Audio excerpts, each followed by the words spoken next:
Got it. Lu Anhei actually knew in his heart that there was no way to refute He Yunting's decision, but he still couldn't help but say. But what if there really is a Zerg at the leap point? How will you come back if you really blow up the leap point? Don't worry about me. Lu Anhei's eyes were full of worry, but he couldn't disobey orders. And, He Yunting suddenly said with a low voice, you have to take him back with you. A sad and helpless look resurfaced on Lu Anhei's face. He understood the him that He Yunting was talking about. It was the man who was still lying in his mecha. This ambush came so quickly that it didn't give anyone the time to react. The sorrow and sighs were empty things, even if this was the only thing Ji Meng could have.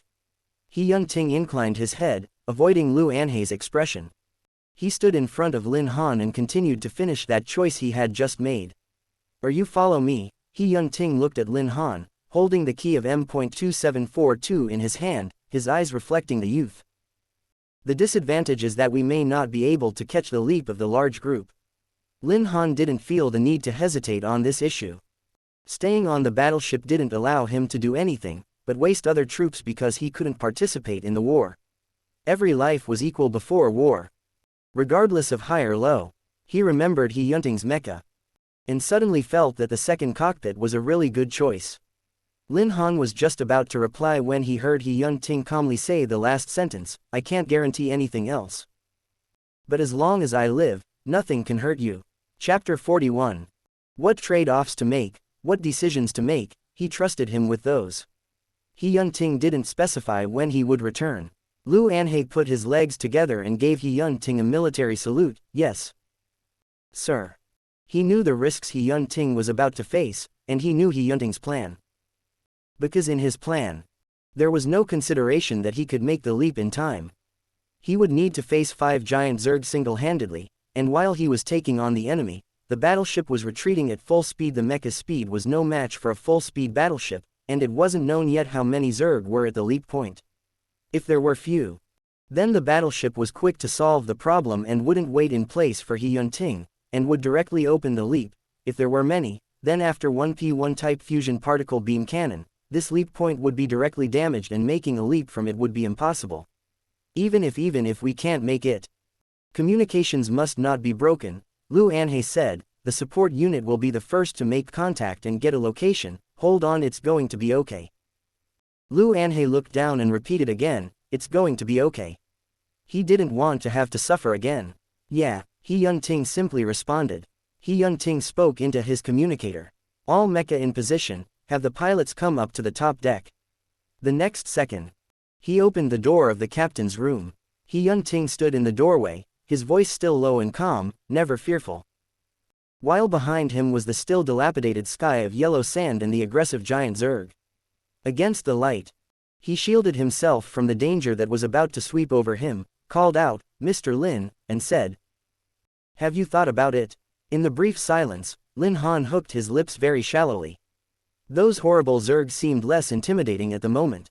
He took 2 steps forward and without hesitation. And grabbed He Yunting's hand that was holding the mecha key tightly. That was the action He Yunting wanted to do just now but couldn't complete, and the question he asked him before the Zerg appeared. He asked He Yunting if he wanted to hold it. Lin Han's voice was calm and gentle, let's go.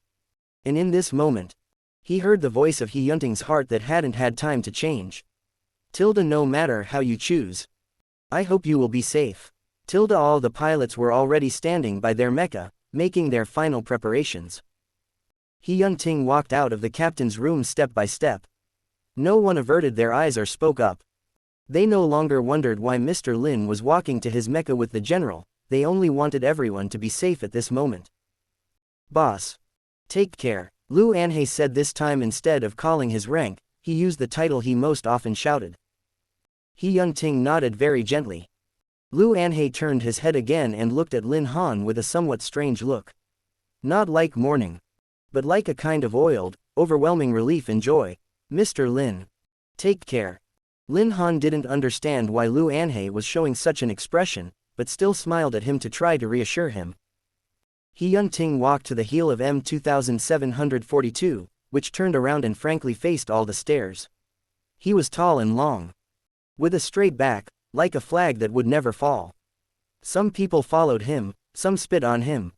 Some wanted to bring him into the fold as a powerful tool in the struggle. But no matter what others thought of him, he stood there. With all his own sharpness and glory, He Yunting's expression remained cold, the color of his blue eyes were like a distant nebula frozen in ice. He raised his hand and gave a full, proud military salute to all those watching him, amid the smoke and fire of the battleship's speedy journey. Wen Tianyao suddenly had a moment of shame. Everyone returned a salute to him, and just as they were bending down and bowing their heads, they suddenly heard a strange sound. A figure rushed violently toward He Yunting with a highly abnormal posture and speed, holding some sharp weapon in his hands. Or whether these hands were the murder weapon itself, watch out. Lu Anhei was the first to speak. He thought it was another murderer similar to the previous one. But while the previous perpetrator at least had a weapon, this man now seemed to be trying to fight He Yunting with his bare hands. But He Yunting's movements were faster, he dodged in a flash, intending to raise his hands to subdue the other party. The other man was agile. As if he could guess what stance He Yunting would take in return, and rushed forward even more quickly to fight with He Yunting. He was wearing only thin clothing, which seemed to be full of weaknesses, but also no weaknesses, he was a weapon in itself. He Yunting was too late to speak and dodged the man's incredibly fast attack, while pulling out his sidearm and pulling the trigger on the other man without hesitation. Bang! The sound of gunfire rang out, along with the smoke coming from the muzzle. The other party's left arm was hit, and the bullet shot straight through. This was a close-range shot, as long as it hit. No matter who it was would be seriously injured, at least mobility would be greatly impaired. He Yunting slowed down, wanting to see who the murderer really was, and why pick such a time to strike. He just moved his wrist. The murderer, who was shot accurately, stood up without saying a word, covering his left arm, which was bleeding. As if he had a bizarre ability to recover, he flung the blood from his left arm as if he hadn't been injured, splashing it on Lin Han's white uniform. Then, as earlier, a strange hiss came out from his throat and he lunged at He Yunting more fiercely. "Who is this? Quickly restrain him," Lu Anhei shouted loudly and also took out the gun at his waist. It wasn't until then that Lin Han saw the face of the assailant.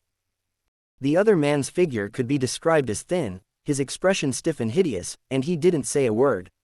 And there was a deep, old scar on the back of his neck on the gland. He had seen this man before, it was Qi Jiazi. Already then, he showed a strange form. But at least he could understand Qi Jiamu's words and struggled to call the other man, brother.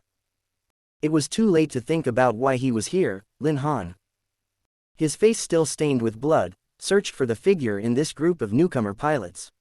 Qi Jiazi was no longer like an Omega, or even a normal human. He was similar but not the same as those who assassinated He Yunting before. He was no longer a soft Omega. His entire person was like a trained weapon. He didn't know pain, and didn't know tiredness.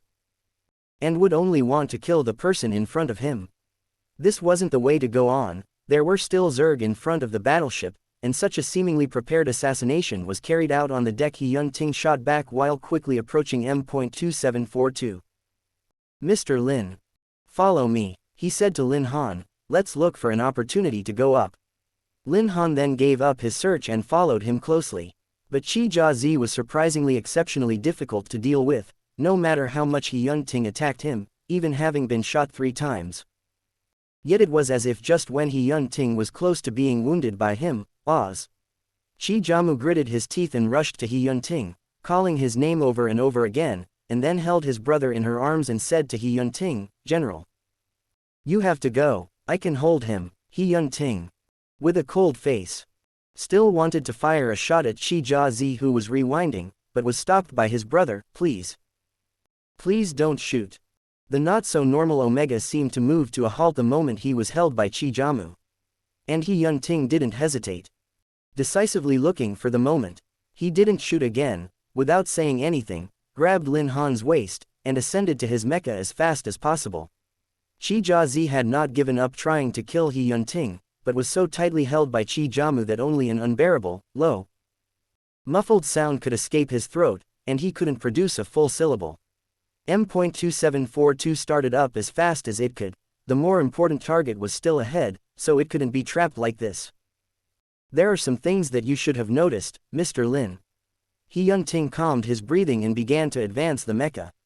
The roar of the engine was deafening, and because it started so fast, even though there had been a cushion, it couldn't stop the extremely strong pushback feeling. If I can get rid of these bugs in front of me, I'll tell you properly. As the mecha rose and left the ground, Lin Han looked back. The Omega had failed to attack He Yun-ting and was trying to attack the others like a madman, while Chi Jamu kept calling his name, saying, "A, Z, and, brother is here." Lin Han remembered the frail teenager he had seen before. At that time, his pupils were only slightly shrunken, but when he looked over again, Lin Han found that the young man's eyes, at some point, had turned into vertical pupils. Chapter 42. Vertical pupils. That was a typical characteristic of the Zerg. He didn't know what Chi Jia had been through during this time, whether his brother knew about it, and most importantly, how such an Omega had gotten on the ship. Lin Han's body was flushed with a chill, but he forced himself not to avert his eyes, watching every move on the battleship in the time that was left. He saw Chi Jazz's arms and right leg had 3 more bullet holes from He Yunting's gun drawn earlier that were still bleeding. Even the smell of smoke hadn't dissipated. And Chi Jia, as if feeling no pain, carelessly continued to struggle. Chi Jamu called his nickname while trying to pray that Lu Anhe, who had repositioned his gun in front of Chi Jazz's forehead, wouldn't pull the trigger. The mecha isolated the sound from the battleship, so Lin Han only saw Wen Tianyao's face full of shock, as well as a subtle expression from Shi Yuan. He saw Chi Jamu's hands clasped very tightly. Lu Anhe moved his lips with a serious expression as if he was saying something. He saw the Omega who was trying to attack He Yun-ting finally calm down under his brother's reassurance, but still trembling and muttering something under his breath. He saw the Zerg not far away seemingly become excited. The 2 sandworms at the head raised their tentacles and accelerated the speed of crawling on their foot limbs. He saw their approaching heights. The yellow sand brushing the cockpit, and the sky turning scarlet. It was like a grand and cruel foretaste. The battleship retreated at full speed, and soon Lin Han couldn't even see the iconic railing above. He could only see He Yunting's broad back and steady breathing. It was such a critical time that He Yun-ting only had time to fish him out, and both of them were still in the first cockpit. Lin Han wanted to tell He Yun-ting about the vertical pupil, but he didn't want to distract him. The point, of course, was that he couldn't fly the mecha as perfectly as the best pilots, and he was afraid of becoming a burden. He Yun-ting raised the mecha to a certain altitude and then turned on the operating systems one by one. A mechanical system tone came from the mecha's AI. M.2742 had reached the appropriate altitude, full aircraft self-test completed. The current mecha outside environment detection is level D, please pay attention to protection, and choose to open the mecha cabin. Open the first cockpit. Mr. Lin. Don't be afraid. You don't need to pilot. He Yun-ting said to Lin Han looking sideways while piloting, but it might be tough later. Can you hold on? After all, in a real fight there were countless crashes in flight, so needless to say, constantly changing positions in a constant source of weightlessness were unavoidable. General. Don't mind me. I can do what I did last time, go to the second cockpit. Lin Han's voice was a bit apologetic, but last time. After all, it was the general who instructed me, so I may not be able to pilot well now. Okay, He Yun-ting responded quickly, Mr. Lin doesn't need to drive, just protect yourself. The second cockpit has supporting equipment, don't worry. Lin Han answered and walked towards the second cockpit, and when he was about to leave, he heard He Yun-ting say in a very low voice, not knowing if he was talking to himself, after all. It was my personal wish to let you come. Lin Han froze for a moment, wanting to say, no, he wanted to come voluntarily. He couldn't imagine how He Yun-ting would face these behemoths by himself.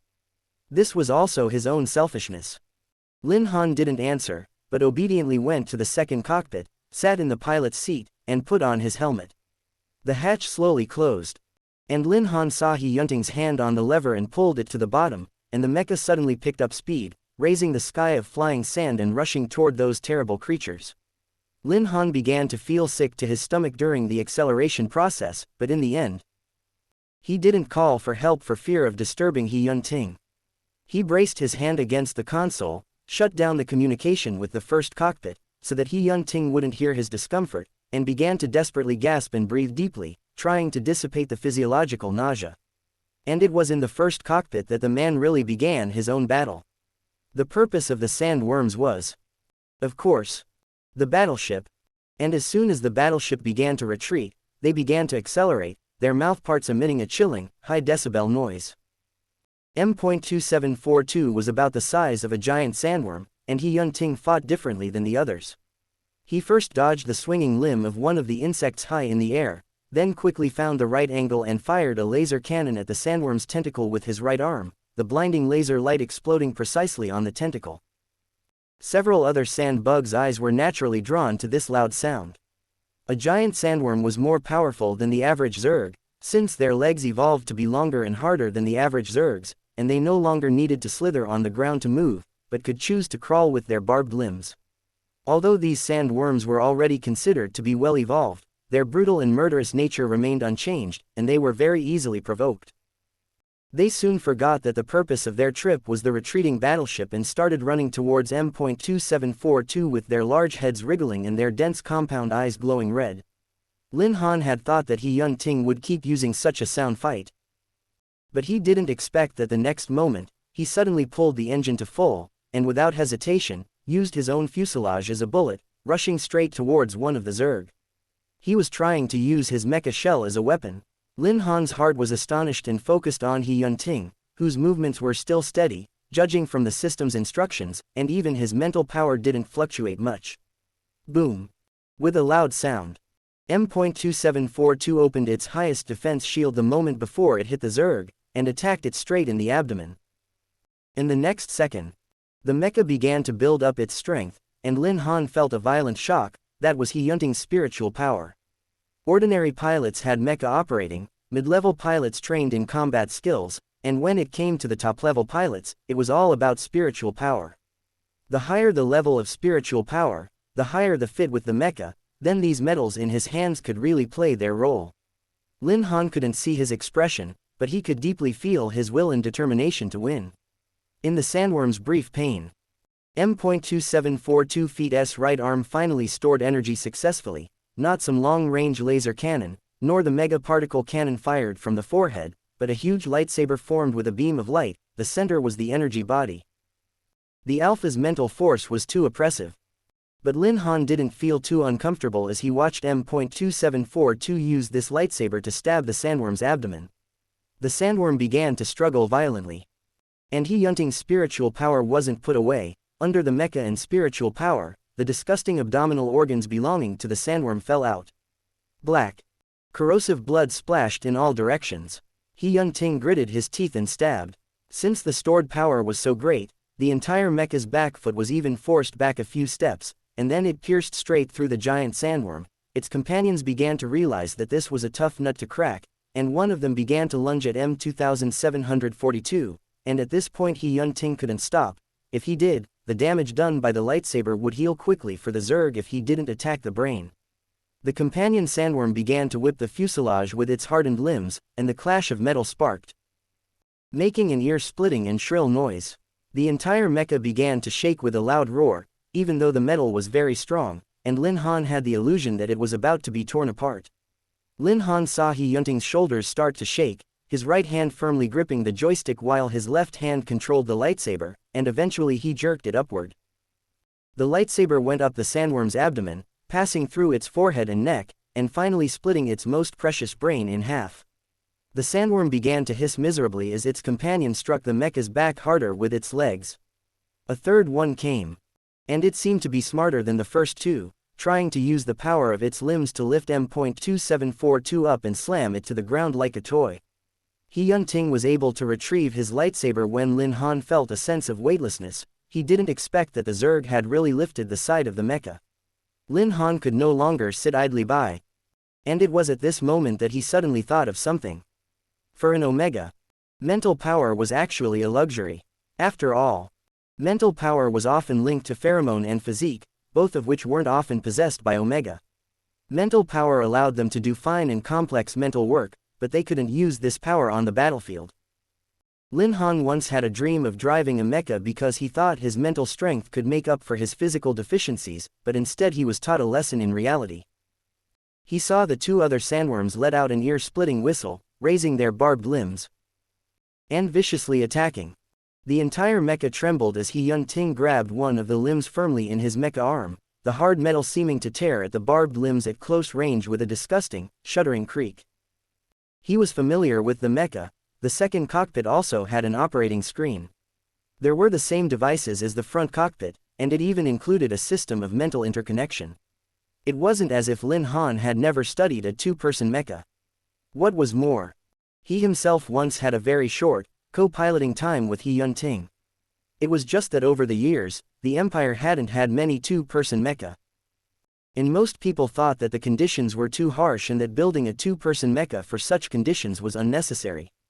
Both the Academy and the Construction Institute had gradually stopped talking about this project. For example, even if the first pilot had a lot of combat experience and training results, as long as the pilot had a different level of mental power than the other pilot, whether it was higher or lower, the final result was invariably failure. The average pilot of a two-person mecha was at least an S-ranked pilot, so finding two such excellent pilots in a row with one mecha was too much of a waste, not to mention which of the sergeants who entered the base wanted to have a mecha of their own and not be tied to someone else. Lin Han saw the first cockpit blinking frantically with various system lights, and the AI was reporting errors. He forced himself to endure the feeling of weightlessness and vertigo, and it was too late to let Hyun-Ting know. He knew that Hyun-Ting's mental power was SSS level. If his own physique was destined to make him unable to pilot the mecha intact, then Lin Han skillfully turned on the system of the second cockpit. This cockpit's AI voice also turned on, and he smiled softly and said, requesting to open a mental co-link with the first cockpit. He saw that the silver hair in front of Hyun-Ting's forehead had been soaked with sweat, and saw the fierce beasts outside the display, but unexpectedly felt that his heart and soul was firm. Lin Han thought that he might never be able to pilot the mecha independently. But at least his spiritual power could fight alongside him and help him again. Chapter 43. The second cockpit's communication was transmitted to the first cockpit pilot in real time. At this moment M.2742 was being dragged up by the sandworm, while Hyun-Ting was still desperately trying to grab back the control of the mechanical arm. At first, hearing the system prompt, he was nervous for a moment, and unconsciously yelled, Lin Han. He just called his name, but even without reading his mind, Lin Han knew what he wanted to say. I don't need pilotage, Lin Han explained, I have the same level of mental power as you. Hyun-Ting used all his strength to pull the energy body at the core of the lightsaber out of the black-blooded and gradually cold sandworm. My mental power is too high. You can't bear it. The mecha began to vibrate violently. Hyun-Ting had just put the lightsaber away and turned around to deal with the other one when he found that even his right arm had been intercepted by a second sandworm. This sandworm's cracked skin was covered in scarlet. And the mouthpiece that grabbed the mecha at close range was smoking hot and dripping with foul-smelling saliva. The two low-minded sandworms finally understood how to deal with the hard metal, and the third tentacle, which was holding the back leg, rose up and emitted an ominous green color at the tip, as if it was sending a message to its companion who had grabbed its right arm. Lin Han didn't listen this time. He was too familiar with the mecha to need any guidance on how to operate it, and easily pulled up the advanced command, deciding on the spot, right arm cooling, on.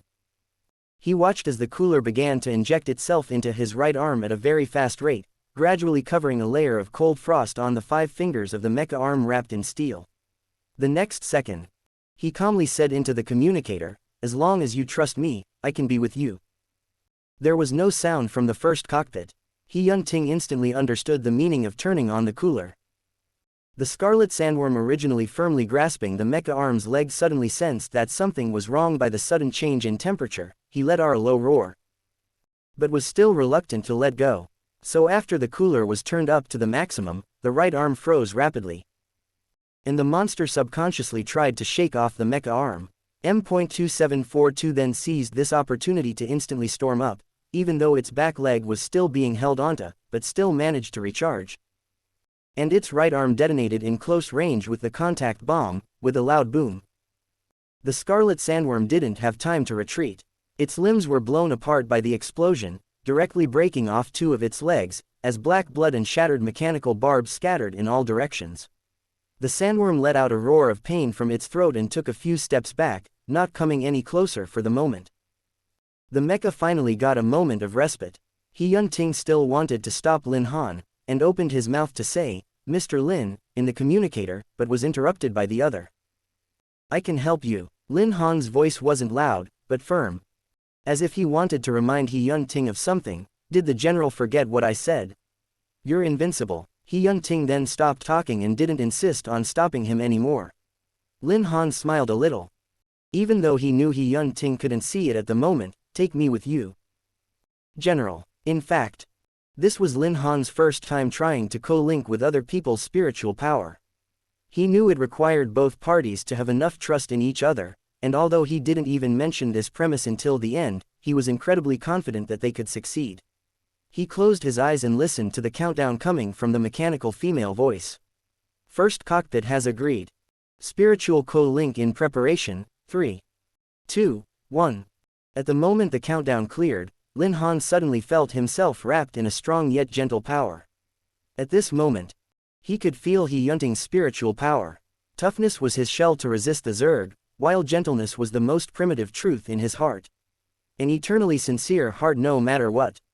Knowing that he couldn't pilot, Lin Han began to concentrate, and in this burst of power that enveloped him, followed the mental co-link system, trying hard to transmit his own power to the other side as well, carrying all the beliefs he had put in. The next moment, instead of operating the mecha, he saw M.2742 regain its footing with a power that carried a devastating force. The scarlet sandworm briefly lost its power to fight, while the sandworm with the dark green tentacles was still trying to drag the mecha's leg. Lin Han clearly felt the mecha's outward spiritual power become more pure, and the sandworm hissed. It saw the huge mecha turn around swiftly, and threw away the sandworm that had been firmly dragging the mecha's leg with a single blow. After the psychic link, either's mental fluctuations would also infect their companion. After He Yun-ting received his spiritual power, Lin Han only felt his blood boiling along with He Yun-ting. He could almost feel his tense nerves, red eyes, and the surging blood that had never wavered. The most intuitive thing was that the mecha belonging to He Yun-ting had suddenly boosted in performance. After shaking off the green sandworm with vertical tentacles, he ran straight towards the scarlet sandworm that had just had 2 of its limbs blown off, and the speed at which it built up power at its forehead doubled. It soon burst into a blinding white light. The vortex magnetic rail gun blasted decisively into its brain, and before the giant creature could hiss, its most precious brain had already been blown to bits. The Zerg's limbs splattered and scraped across the mecha with an eerie noise. Even though Lin Han could only see his back, he was filled with unprecedented confidence at the moment. He watched the screen with unblinking eyes, and suddenly a violent wave of vertigo came up, but He Yun-ting didn't seem to be affected, so Lin Han gritted his teeth and channeled another bit of his mental energy. There were 2 more Zerg corpses on the ground, and Lin Han realized with a jolt that in addition to the ghostly green one, the last 2 sandworms were also waving their limbs and coming at them. 2 seconds later, they let out a sharp scream and joined forces with the green sandworm, and all 3 of them came at M.2742. Instead of attacking them directly, 2 of the sandworms used all of their limbs to trap the mecha's leg, while the green sandworm's tentacles rose high and came straight at the mecha's front. The 2 inside the mecha felt a dizzying sensation at the same time. The 2 sandworms used all their strength to lift M.2742 high into the air, while the frontal sandworm began to probe with its mouthpiece and peck at the front of the mecha that had just fired the vortex magneto cannon. They wanted to continue the plan they hadn't completed earlier and wanted to drop them to death. "That green bug is the leader," Lin Han said loudly into the communicator, holding back the weakness of the incessant loss of spiritual power. And just as Lin Han said these words, the entire mecha was actually lifted up by the monsters and began to lift it overhead. "Please note the height adjustment. Please note the height adjustment." He Yun-ting urgently turned on the gyroscopic stabilizers and maximum damping, but the lead sandworm didn't want to let them go and started hitting the mecha's forehead with its spiked limbs. The mecha was still being lifted up, and even with the safeguards on, it was unclear how much of the system would work if it was really dropped this hard. "General," Lin Han said in a shaky voice, "let it fall. Open all energy valves and store all weapons before we hit the ground, including the cannon." He Yun-ting instantly understood Lin Han's meaning. He wanted the mecha's instant burst of energy to send out a projectile and attack in a suicidal manner. The 2 sandworms lifted them high into the air, and at the last moment, They viciously flung their legs away, flinging the body of the mecha to the ground. Now's the time. He Yunting turned on all his weapon's energy at that moment. The mega particle cannon on his forehead exploded, while the Gatling Vulcan cannon on both arms and feet shot out at the same time. The almost unloadable energy bounced the entire mecha off the two sandworms' leg, exploding them into fragments that burst into flames at the moment of falling. Lin Han could barely stand, and could only use his own mental energy to rise to the highest level before transmitting it to the mecha's AI central defense system. The next moment, M.2742 was rushed to half-kneel on the ground by the energy of its own weapon, and the lightsaber didn't accumulate energy, but walked directly to it. The topmost spiritual power stacked together, extending both the left and right mecha arms, breaking its tentacles, and then all the way down, tearing the leader in half. Surrounded by black blood and yellow sand, the sandworm began to fight back, and at the last moment when it was about to be torn apart, it used all its strength to plunge a leg into the mecha pod. Oxygen reduced. Both cockpit oxygen reduced to 80%, high outdoor temperature. Mecha broken. Mecha broken. 5 minutes later, everything reverted to silence. Lin Han didn't know how long the struggle lasted. In the last moment, when he was almost about to lose consciousness, and when regained consciousness, he only saw the tattered corpses and metal fragments. Even though the mecha didn't suffer too much damage from the ejection in the mental shield, the energy consumption was too great for M.2742. But fortunately the two really reversed this near-suicidal attack style. Except for the fact that the sandworm still ended up poking a hole with its foot limb, luckily it didn't hurt the pilot. Lin Han was shaking all over, and for the first time had a strange sense of near-death. I'm okay. He struggled to catch his breath. His throat felt like he had swallowed a large handful of coarse yellow sand, parched and sweet with the fishy taste of blood, which stung even with a big breath. He closed his eyes, hands propped up on his knees. He obviously didn't consume too much physical strength, just overused his mental energy, yet he felt drained of all strength. The mecha had a hole in it, so the outside world with a disgusting zerg smell and high temperature instantly poured in. Lin Han subconsciously touched his face.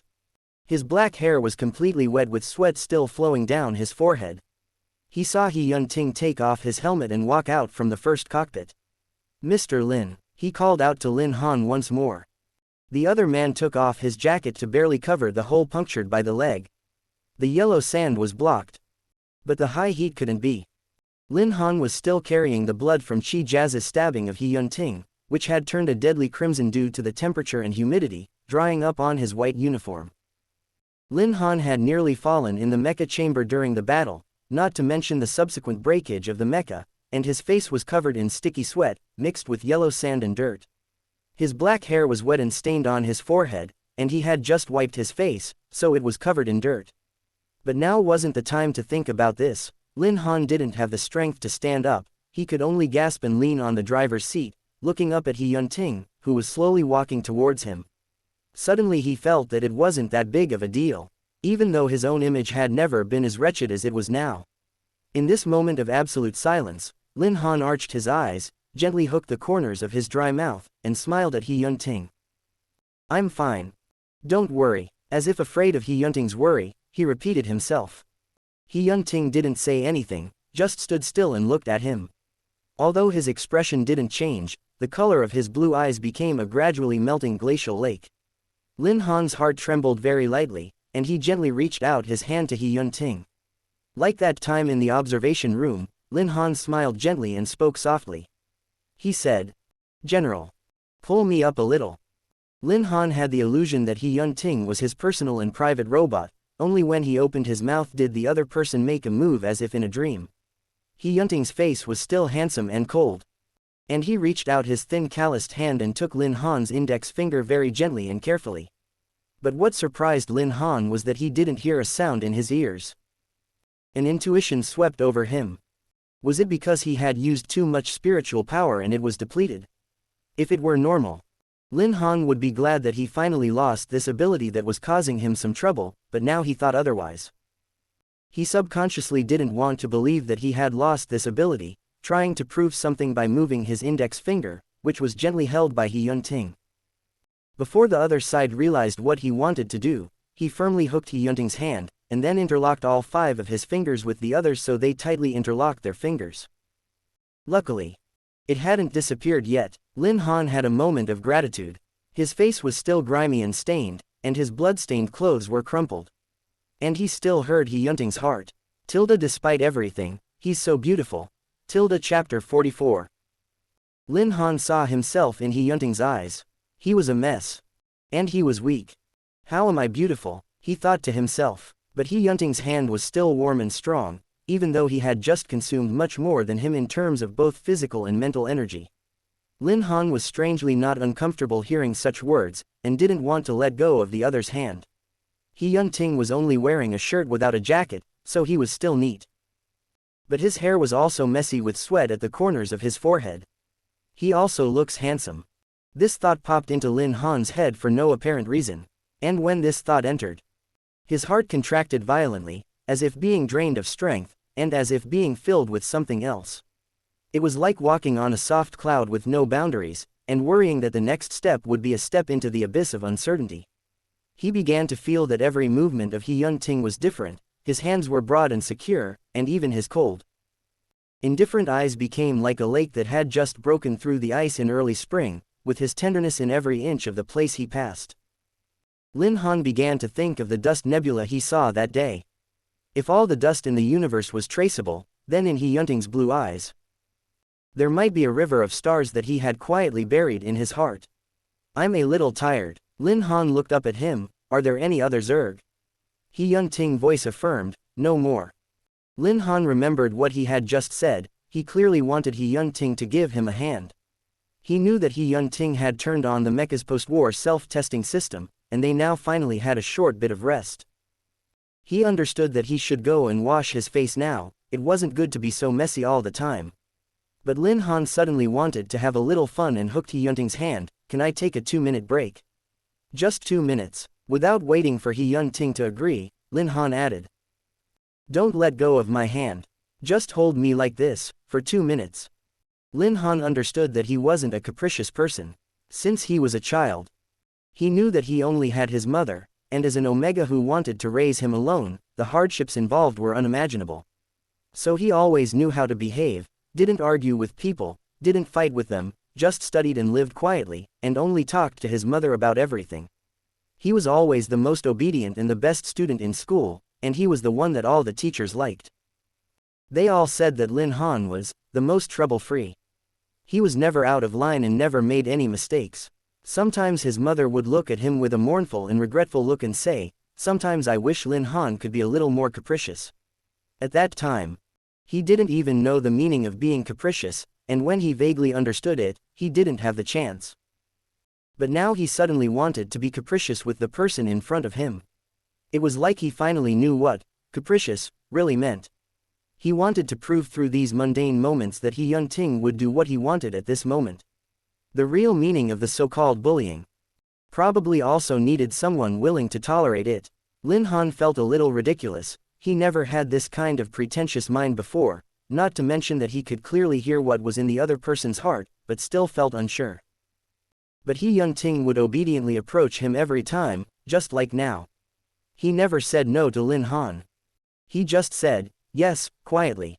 Lin Han closed his eyes, and in those 2 brief minutes, all the tactile cells were magnified more than twice. There were some ideas that were becoming clear, but now was not the time to sit down quietly and run through his thoughts. He was also really tired. And the moment he closed his eyelids, his entire body felt like falling into a dark and deep dream, and he just wanted to fall into a deep sleep. But he could still feel the warmth of He Yunting's palm, and every inch of his skin. Lin Han had touched these hands too many times, from the initial disbelief to the need to use such tricky tricks now, and it's only been a few months. He had long been familiar with the path of the veins of these hands, the location of the calluses, and every inch of the veins. No matter what, this was his secret, no one could take it away.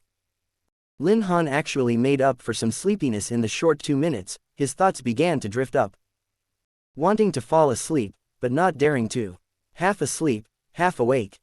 When the 2 minutes were about to end, Lin Han felt He Yunting's other hand move, finally touching his face very gently, rubbing it softly. Why is Mr. Lin so cute? The cute Mr. Lin's cheeks reddened, but luckily his face was already dirty now, so He Yun-ting didn't see it. He let out a breath and started to continue the conversation he just had. I'm going to check the exact damage of the mecha. He didn't look at He Yun-ting, fearing that the other would notice his not-so-natural face at this moment. He Yun-ting answered and followed Lin Han over, observing the surroundings himself as Lin Han began to work, opening the interstellar map and continuing to contact the warship. Because of Lin Han's participation, the time to solve the Zerg was faster than expected. If the mecha's condition could be turned on full-speed travel now, they might be able to catch up with the warship and leap back to the Empire together. Lin Han walked to the part that was poked by the sandworm, then combined the current energy left, measured it carefully and told He Yun-ting. The damage isn't serious and can be repaired, but that's not the key problem, Lin Han said. The energy consumption of the fierce battle just now was really high. I calculated that if we turn on the full speed, it will take about 2 hours to reach the leap point. He Yun-ting listened to him in silence. But it must be noted that the energy consumption at full speed is very high, which must ensure that it can provide sufficient energy support when it reaches the leap point, otherwise there will be no energy at all. In other words, the battleship is still there, and the leap point is still there.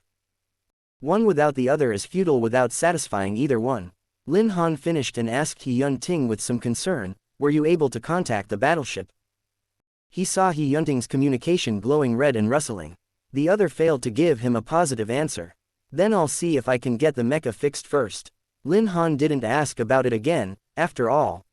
It's broken now and the outdoor environment is too harsh. We can't stay like this for a long time. Okay, He Yun-ting said. Lin Han walked to the first cockpit and took away the jacket He Yun-ting used to block the hole. As soon as he came into direct contact with the strong wind of the sun, Lin Han subconsciously took refuge. After all, this wasn't in the institute, and there were no materials at hand. So it was still very difficult to repair it to the same condition as before the battle. He looked down and pondered for a while.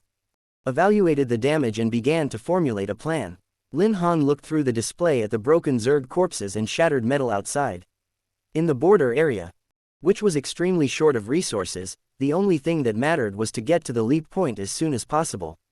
Until then, they'd have to make up for it with whatever we can, Lin Han mused. And at that moment He Yun-ting's communicator finally lit up, and Lin Han heard Lu Anhei's anxious voice. Boss. How's your side? Are there any injuries? Lu Anhei's background voice was noisy, and he talked fast. It's fine. It's all settled, He Yun-ting replied, we're preparing to go to the leap point. Lu Anhei's reaction to these 3 words was agitated, don't come. Don't come to the leap point. Lu Anhei gasped, you were right. The leap point has been surrounded by the Zerg for a long time, there are at least 30 of them here. Lin Han's hands stopped moving. He saw He Yun-ting's grave look and didn't interrupt Lu Anhei. Now the sergeants with mecha are all out there. The Zerg must have understood long ago that we're going to return from this leap point. I don't know how long they have been waiting here. The death and injury situation. He Yun-ting's tone was getting colder and colder. Lin Han heard Lu Anhei take a deep breath and try to calm down. At the moment 2 of the reserve pilots who came to participate in the exercise have been killed and 1 was seriously injured, the rest not yet sorted out. Where's the Omega from before? Chi Jamu's brother. Your 3 shots didn't kill him, his recovery power is amazing. Those holes have almost closed up, and after checking, he already has the initial Zerg some genetic traits, but there has been no time to understand, so we could only wait to go back and then have an interrogation. Now Chi Jamu has him under control, so he hasn't caused too much impact again. He Yun-ting, who understood the basic situation, said. He probably knew the reason why Lu Anhei was sending communications to him in such a fierce battle situation. Sure enough. The next second Lu Anhei said in a shaky voice, now we're planning to use the remaining P1 type nuclear particle beam cannon, and have recalled all pilots who are still capable of action, and plan to draw the Zerg to one place. After all of them leap with the remaining energy, Lu Anhei still seemed to be trying to calm the tone, we'll blow up the leap point. So the 2 possibilities Lin Han had just raised were gone, and the leap point had to disappear with the Zerg in order for most of the people to get back. The battleship would leave with the last of its energy, and the leap point, which was constantly generating energy, would eventually become a pile of rubble. Lu Anhe was silent for a moment as Lin Han heard the explosions and noise of gunfire from the communicator. "Boss. You and Mr. Lin, there's no need to rush over." He Yun-ting, however, was more calm than usual. "Got it." Lu Anhe was still confiding in He Yun-ting about something, including the batch and time of departure of the reinforcements. The two had a tacit understanding. Sometimes He Yun-ting didn't even need to ask questions. Lu Anhe competently explained everything. "The reinforcements have received the message, but if there are no other Zerg to follow, they won't send warships to pick them up, so it will be slower," Lu Anhe finally said, "but it shouldn't take long, you guys." Lu Anhe was interrupted, probably re-entering the melee. The rest of his words of taking care weren't finished. He Yunting's tone remained unchanged, as if he was just reporting a training report that was the simplest of all. Lin Han knew that after this communication, the leap point that had existed for a long time would be destroyed. Surprisingly, he found himself just as calm as He Yun-ting. Even though the situation was that they had been temporarily stranded in the border area with only a damaged M.2742 at hand. Communication would be cut off at some point. Where should they go now? And how long could they last if they turned on the minimum power consumption? He silently looked at the desolation in front of him. The sky seemed to darken gradually, slowly becoming peaceful after everything was over, as if all those deaths and smoke had not existed before. Lin Han didn't ask any more questions and just continued with the repairs. "Mr. Lin." After a while, He Yun-ting suddenly called out to him. Lin Han was still thinking about how to reduce the energy consumption of the mecha as much as possible, and when he heard He Yun-ting's voice, he turned his head to look at the mecha system and the program. "What is it, General?" Instead of answering immediately, He Yun-ting asked a rare question in return. "Do you remember what I told you about the Arinarong Nebula before we came here?" Lin Han nodded without thinking. "Yes. But I didn't get to see it when I arrived at the border area, which is a pity." He said it was a spectacle that could only be seen from the border area. "Don't regret it." He Yun-ting still spoke in a direct and awkward way, but tried to tell Lin Han the truth. "Raise your head and have a look." Lin Han then subconsciously obeyed and raised his head, seeing a brilliant and romantic purple starry sky that he had never seen before. This is the Arinarong Nebula. Chapter 45. When the nebula appeared, Lin Han hadn't noticed. Maybe it was before the sky fell, maybe it was after the battle was over. Lin Han looked up for a moment and could hardly speak. Unlike the somewhat distant dusty nebula seen that day, this cloudy, brilliant purple with a dreamy light was almost within reach. Its outer atmosphere spread out in a spiral, and even the middle part wasn't overly bright. It was a nebula abandoned by the stars, and only the diffused light left behind reflected their color, brilliant and striking. Like blocks of color dissolved in water, every trace of diffusion carried an unrepeatable magnificence. Lin Han's previous space vertigo had disappeared, but he felt another suffocating sensation making him want to seize the air. He reached out, trying to grab a piece of the beauty. Even though they weren't in a favorable situation, he still had a peace of mind. "The chances of the Arinarong Nebula appearing are slim," He Yun-ting said, "and I've only seen it a few times." Lin Han saw him stopping next to him. "When will this nebula disappear?" Lin Han asked. "Maybe a few hours. Maybe a few days." He Yun-ting's tone was light, but fortunately, Mr. Lin got to see it. Since he saw it, he could be happy. Lin Han understood the meaning of He Yun-ting's words almost instantly. He knew that his current appearance was unsightly, and he also knew that there was no time to talk to He Yun-ting about meaningless things at this moment. But just like after the battle, he couldn't help but look at him, thinking about the touch of his hand, and the strength of his embrace. Lin Han's heartbeat suddenly missed a beat. And the person who controlled his breathing emotions was standing in front of him right now. Maybe the atmosphere was too good. Or maybe the nebula was too beautiful. Lin Han was in the sea of stars at this moment, and found his shore when he couldn't cross it by himself. This kind of feeling came without warning, but like a prairie fire with a sweeping passion, wrapped around him. Lin Han knew that some alphas were born with attraction, and He Yun-ting was certainly one of them. His face was cool and cold, his eyes were always calm. And Lin Han couldn't wait to grab the other's hand again like last time, asking bluntly if he liked him. He looked at his own hands, and as this thought rose up it couldn't be suppressed. The feeling in his heart drove him. Lin Han couldn't help but reach out his hand towards He Yun-ting, wanting to touch the other's 5 fingers and listen to his heart. Mr. Lin. He Yunting opened his mouth at this instant, and turned to look at him at the same time. He asked, "Do you like it?" Lin Han's hand stopped in midair. His eyes were still the same as before, blue and cold. So was his voice. And he seemed emotionless when he looked sideways. Lin Han felt his heart beating faster, his eyes even subconsciously dodged for a moment, and when he spoke again, his voice was slightly louder. As if he was worried that the rumble of his heartbeat like a drum would be detected by the other party, and was trying to cover it up. But all the syllables were stuck in his throat, even the simplest words blocked. Even though he knew that He Yunting was only asking if he liked this nebula, he had the nervous feeling of having his thoughts read, as if he was asking him if he liked him. Lin Han understood that He Yunting wouldn't ask that, but for the first time, he felt scared as if his heart was being spied on. He remembered that when he tried to confess to He Yunting, his mind was really panicked. Lin Han gazed into He Yunting's eyes and saw a messed up version of himself. The only thing that was missing was his calmness and gentleness, with only the uncomfortableness and the busyness remaining that never existed before. It was easy and cost-free to explore others, but it was often confusing to explore yourself. Lin Han even felt that if only he could read his own heart, at least then he would have a clear answer. Like dependence or other emotions. He couldn't make sense of it at this moment. He Yunting didn't understand why Lin Han hesitated. His brow was slightly knitted, and there was a light trace of loss in his tone. "You don't like it?" "No." This time Lin Han answered quickly, "I like it. Very much." But he himself didn't know which question he was answering. He had some false hope. And quickly got out of it, trying to find his composure. Lin Han withdrew his hand from trying to touch He Yunting. I'm going to check the remaining energy of the mecha. At least work still calmed him. Just as the two brushed past each other, He Yunting spoke again. "As long as you like it."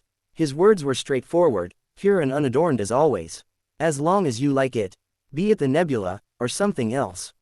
The mecha had a small reserve compartment near the cooler, which came with a conversion system that delivered stored fresh water to all parts of the mecha for cooling as well as other uses.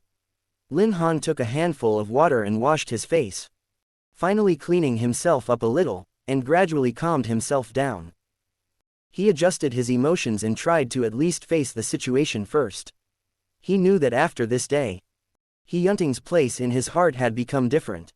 But Lin Han had always sought to be rational and calm, and if he couldn't see his own heart, then he kept digging deep until all the veins became clear. He had never liked anyone else. Everyone was like an ordinary passerby to him, leaving no trace nor mark. When he was a child, he used to yearn for the Galactic Exhibition Hall, but now, he couldn't list what precious thing he would save. But He Yunting was different. Lin Han thought as he reached out and rested his hand on the mecha hatch. But he didn't even know whether he liked him or not. Lin Han was always at his best when he was studying, and he would try to answer all the difficult questions, from a certain angle or with a specific mode of thinking, and he would always find the answer he wanted. He wasn't one to look ahead and squirm, and if he did come to a conclusion, he would definitely find an opportunity to express it to He Yunting when he returned to the Empire. No matter what the result was, he could bear it. But for the first time he felt bewildered, because he could not even find the angle to answer this question. After a long time, it was only when he heard familiar footsteps that Lin Han was able to pull himself out of this period of contemplation. "General." The mecha was equipped with an emergency deployment system that allowed the pilot to not run out of gas so quickly after an accident. He said in his usual tone, "The mecha is half depleted, so if we don't resupply it, we'll be able to operate for about 3 days at low power." But the reinforcements weren't going to send a battleship through the leap point, and it was not clear whether they would arrive in 3 days. The expression on He Yunting's face didn't change as he continued to listen to him.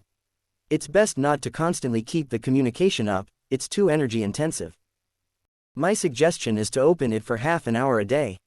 Lin Han said, "Of course. General can make his own decision, I won't interfere. I'll listen to Mr. Lin." He Yunting, who had never acted decisively, however, didn't object and nodded in response. "The most urgent task now is to repair the broken areas," Lin Han looked outside and said after thinking, "but there's no other material at the moment." So we can only pick up some metal scraps that fell from the battle to mend it. He Yunting understood Lin Han's meaning. I'll go down. He Yunting continued, now the temperature has dropped, so it's not as hot as it was a few hours ago, the human body can bear it. I'll join you. Lin Han said, let's see if there's anything we can use. He Yunting's eyes fell on Lin Han, but he didn't refuse him in the end. Okay. He gave him a military jacket. There's a big temperature difference, so put it on. Mr. Lin. He Yunting didn't mention what would happen to him at all, as if he wouldn't be cold or injured. Lin Han hesitated for a moment, but still couldn't resist his selfishness and took it. He draped He Yunting's jacket over his body and inexplicably recalled the scene in the command room earlier. At that time these things hadn't happened. Nor was there any scheming on display. But his jacket was just as warm. He Yunting's jacket had an extremely faint ebony fragrance left on it, which smelled good. This gave him the illusion of being embraced. He walked beside He Yunting, and the two opened the hatch together. Even though he had been prepared, the cold that hit him still made Lin Han shiver, so he subconsciously wrapped his clothes tighter. The temperature difference between the border area was really unpredictable. The fishy smell of Zerg's blood in the air dispersed a bit, so at least it didn't make Lin Han want to vomit. Although it was still very cold, with He Yunting's jacket wrapped around him, he still insisted not to return to Mecca. The two walked one after the other, stepping over the coarse yellow sand. It wasn't until this moment that Lin Han felt that they were really trapped here. Hunger also finally reared its head as an afterthought. Lin Han's stomach growled and his legs got weak. It had been a day since he had used any nutritional supplements. However, He Yunting seemed to know what Lin Han was thinking and suddenly said, don't worry.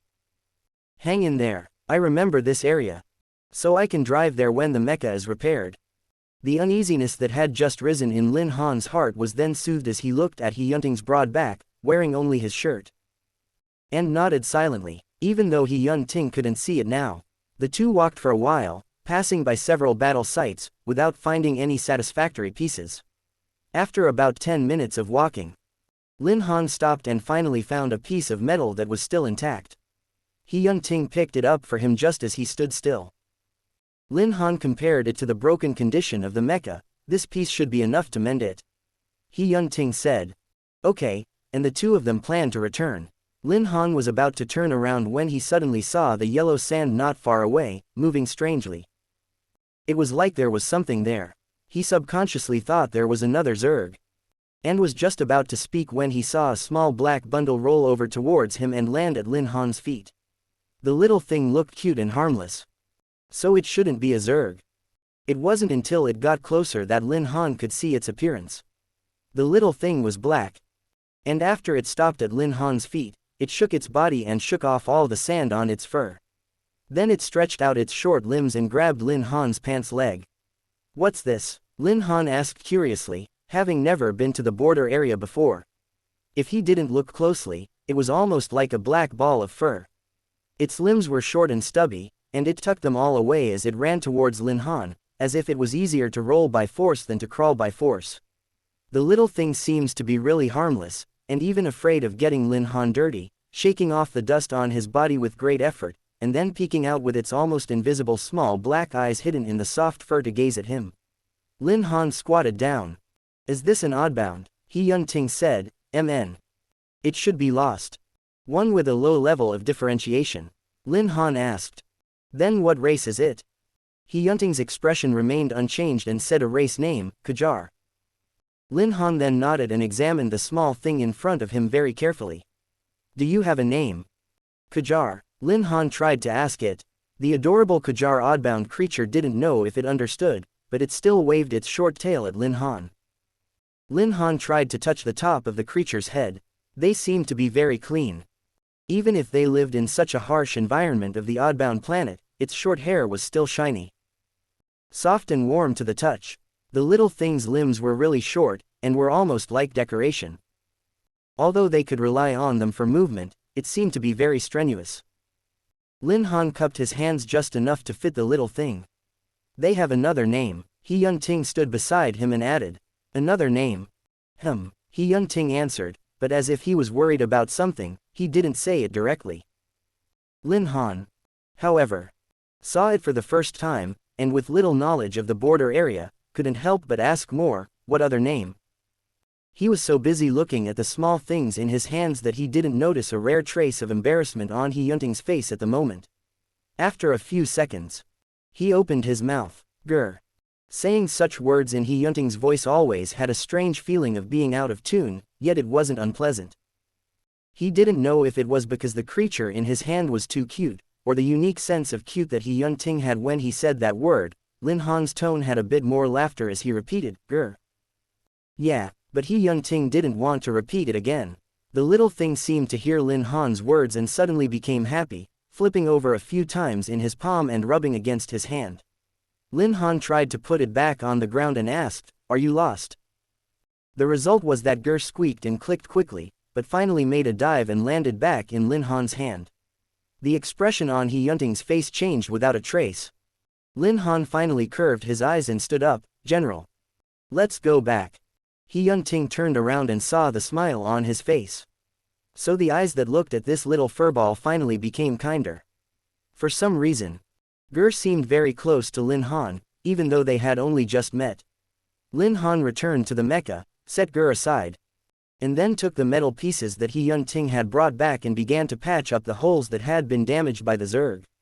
Due to the limited conditions and materials, Lin Han could only barely repair it, making sure to keep the outside environment from affecting the mecha and making it closed again.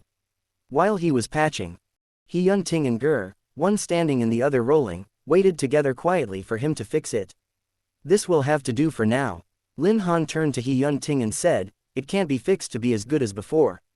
He Yunting was stunned for a moment before he realized what before meant.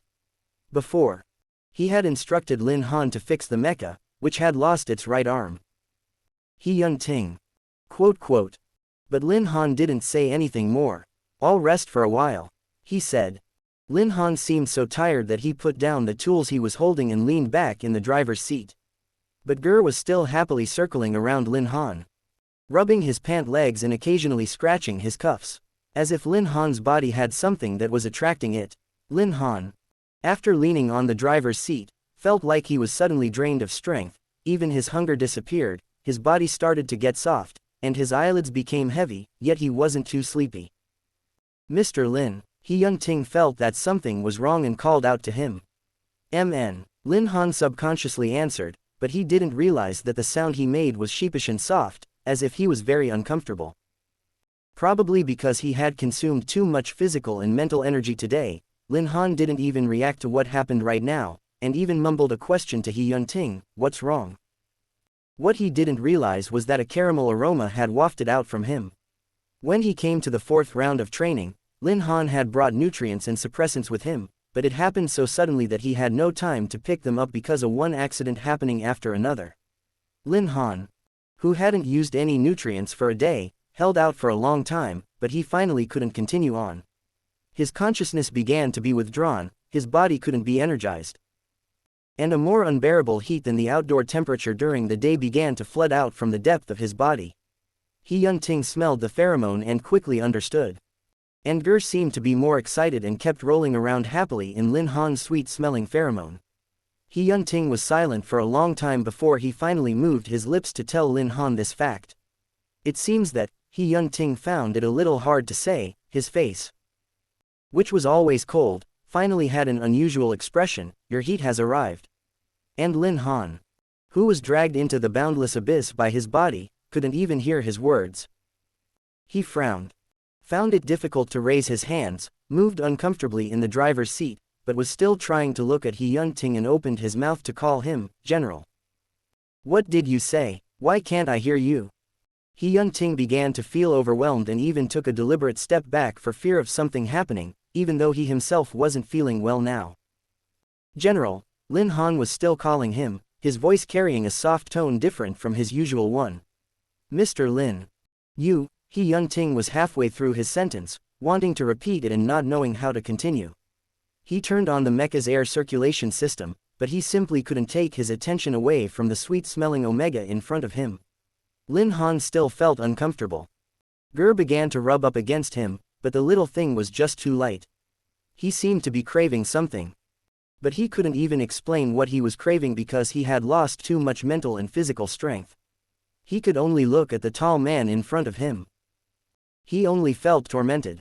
Lin Han looked over at He Yun-ting, who had a somewhat tense expression. He didn't know what was wrong with him, he just squinted his eyes and stared at the general who was talking. What was the general saying? He couldn't quite hear, but even the thin cold lips of the other opened and closed. He wanted to move toward him. Chapter 46. He Yun-ting had heard people say that certain oddbound creatures with low differentiation levels had a high sensitivity to human pheromones, and they were usually very picky. When they met the pheromone they liked, they would try to get close, but if they met one they disliked, they might use their short but sharp nails to scratch the person up. So it seemed from the beginning. It had shown favor to Lin Han. In fact, there were signs from the beginning. But he couldn't think about these questions now. The Omega in front of him was in unseen pain, his eyes were slightly narrowed, but his clear, pure black eyes were still visible. He Yun-ting could even feel his burning breath, imagining the thin skin at the back of his neck. M.2742 was supposed to be his personal mecha, and he had never let anyone else on it except for that one repair, so there were no inhibitors at all. Lin Han, he tried to call the other man's name, "Are you okay?" But as soon as he said it, He Yun-ting stopped talking right away. He couldn't speak. How could Mr. Lin be okay when he was like this now? And the most primitive instincts among creatures began to be gradually stimulated by this burst of smell, and He Yun-ting himself began to feel a dry thirst.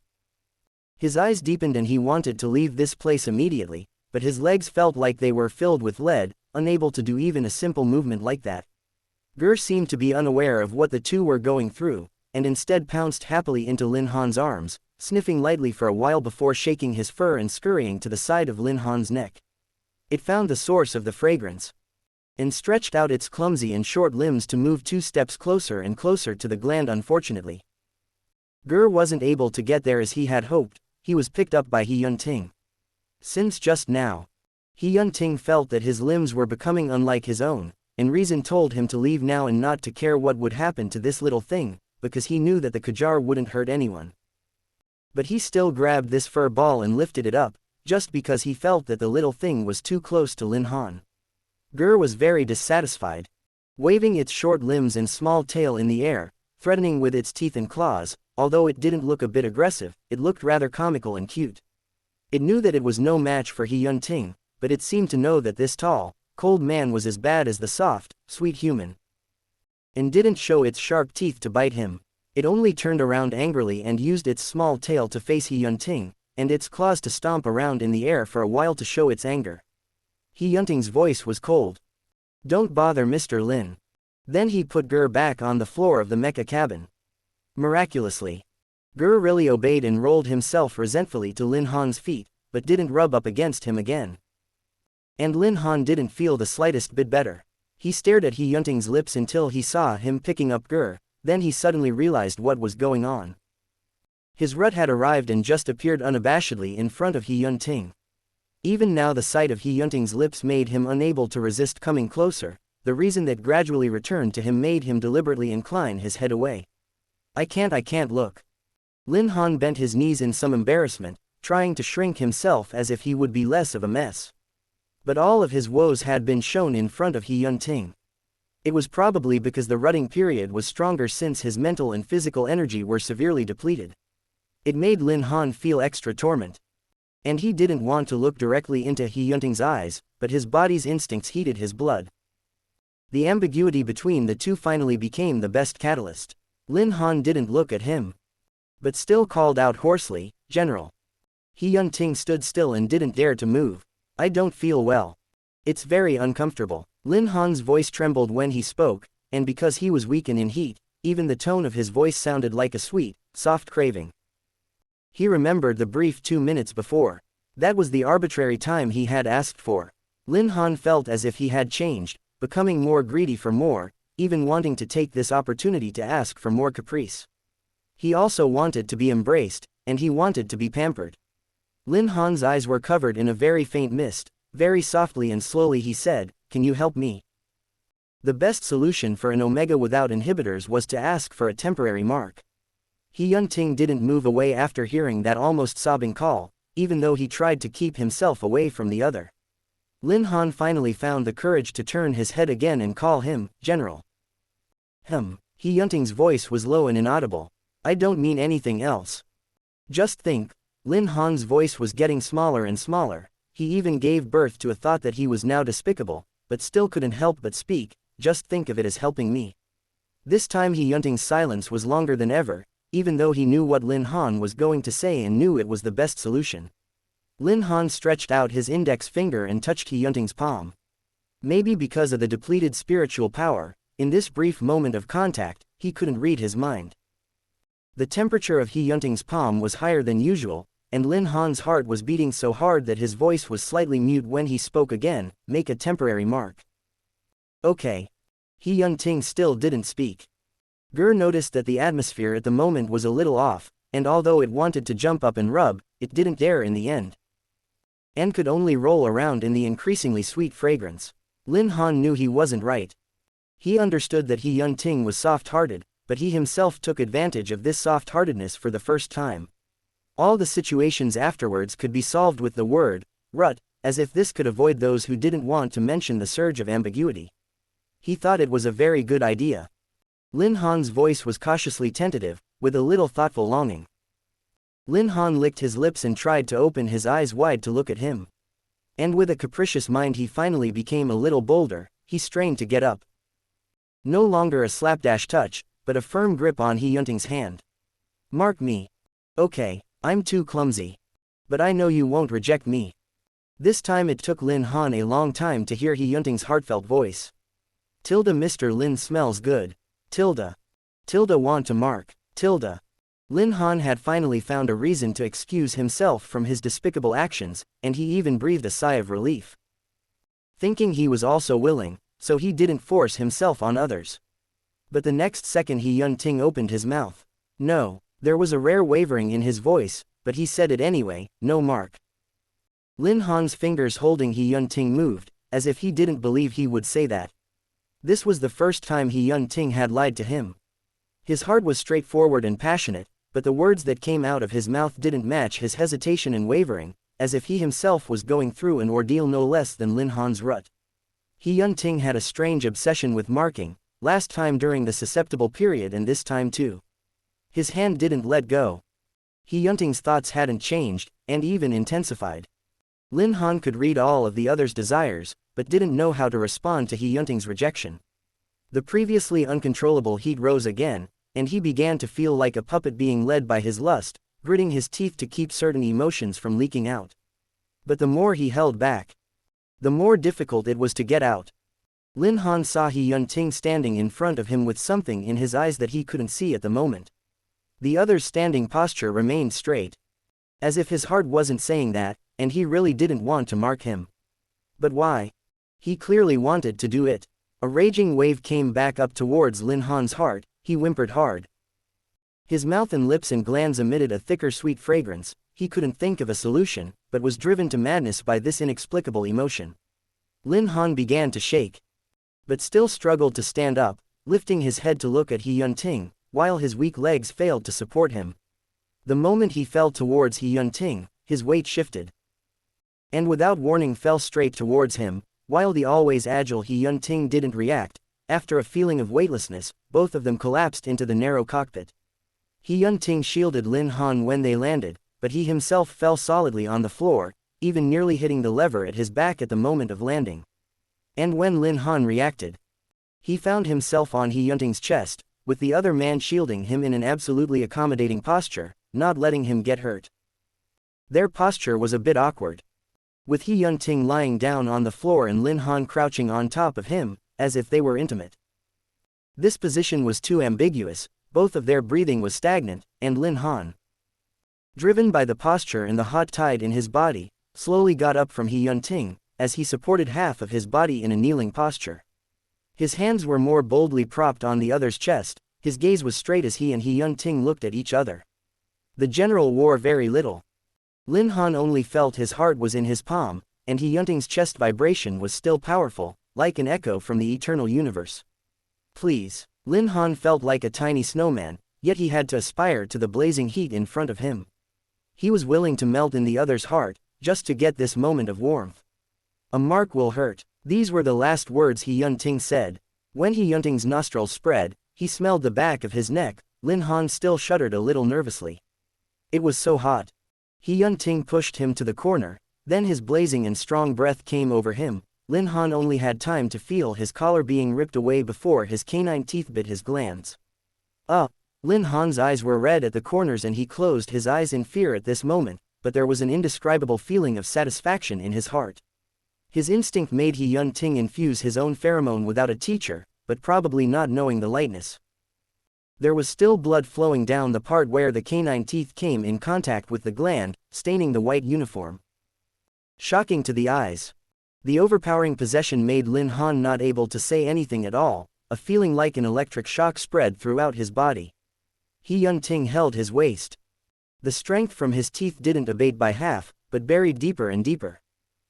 The ebony scent gradually overwhelmed the increasingly faint sweet fragrance. The initial pain was long replaced by something else. Lin Han felt himself divided into two parts, half of his soul hanging in the air, waiting for mercy, while the other half was like a container, left in the trembling shell to bear the possession. Lin Han could barely feel when his eyes were filled with tears and when they fell silently.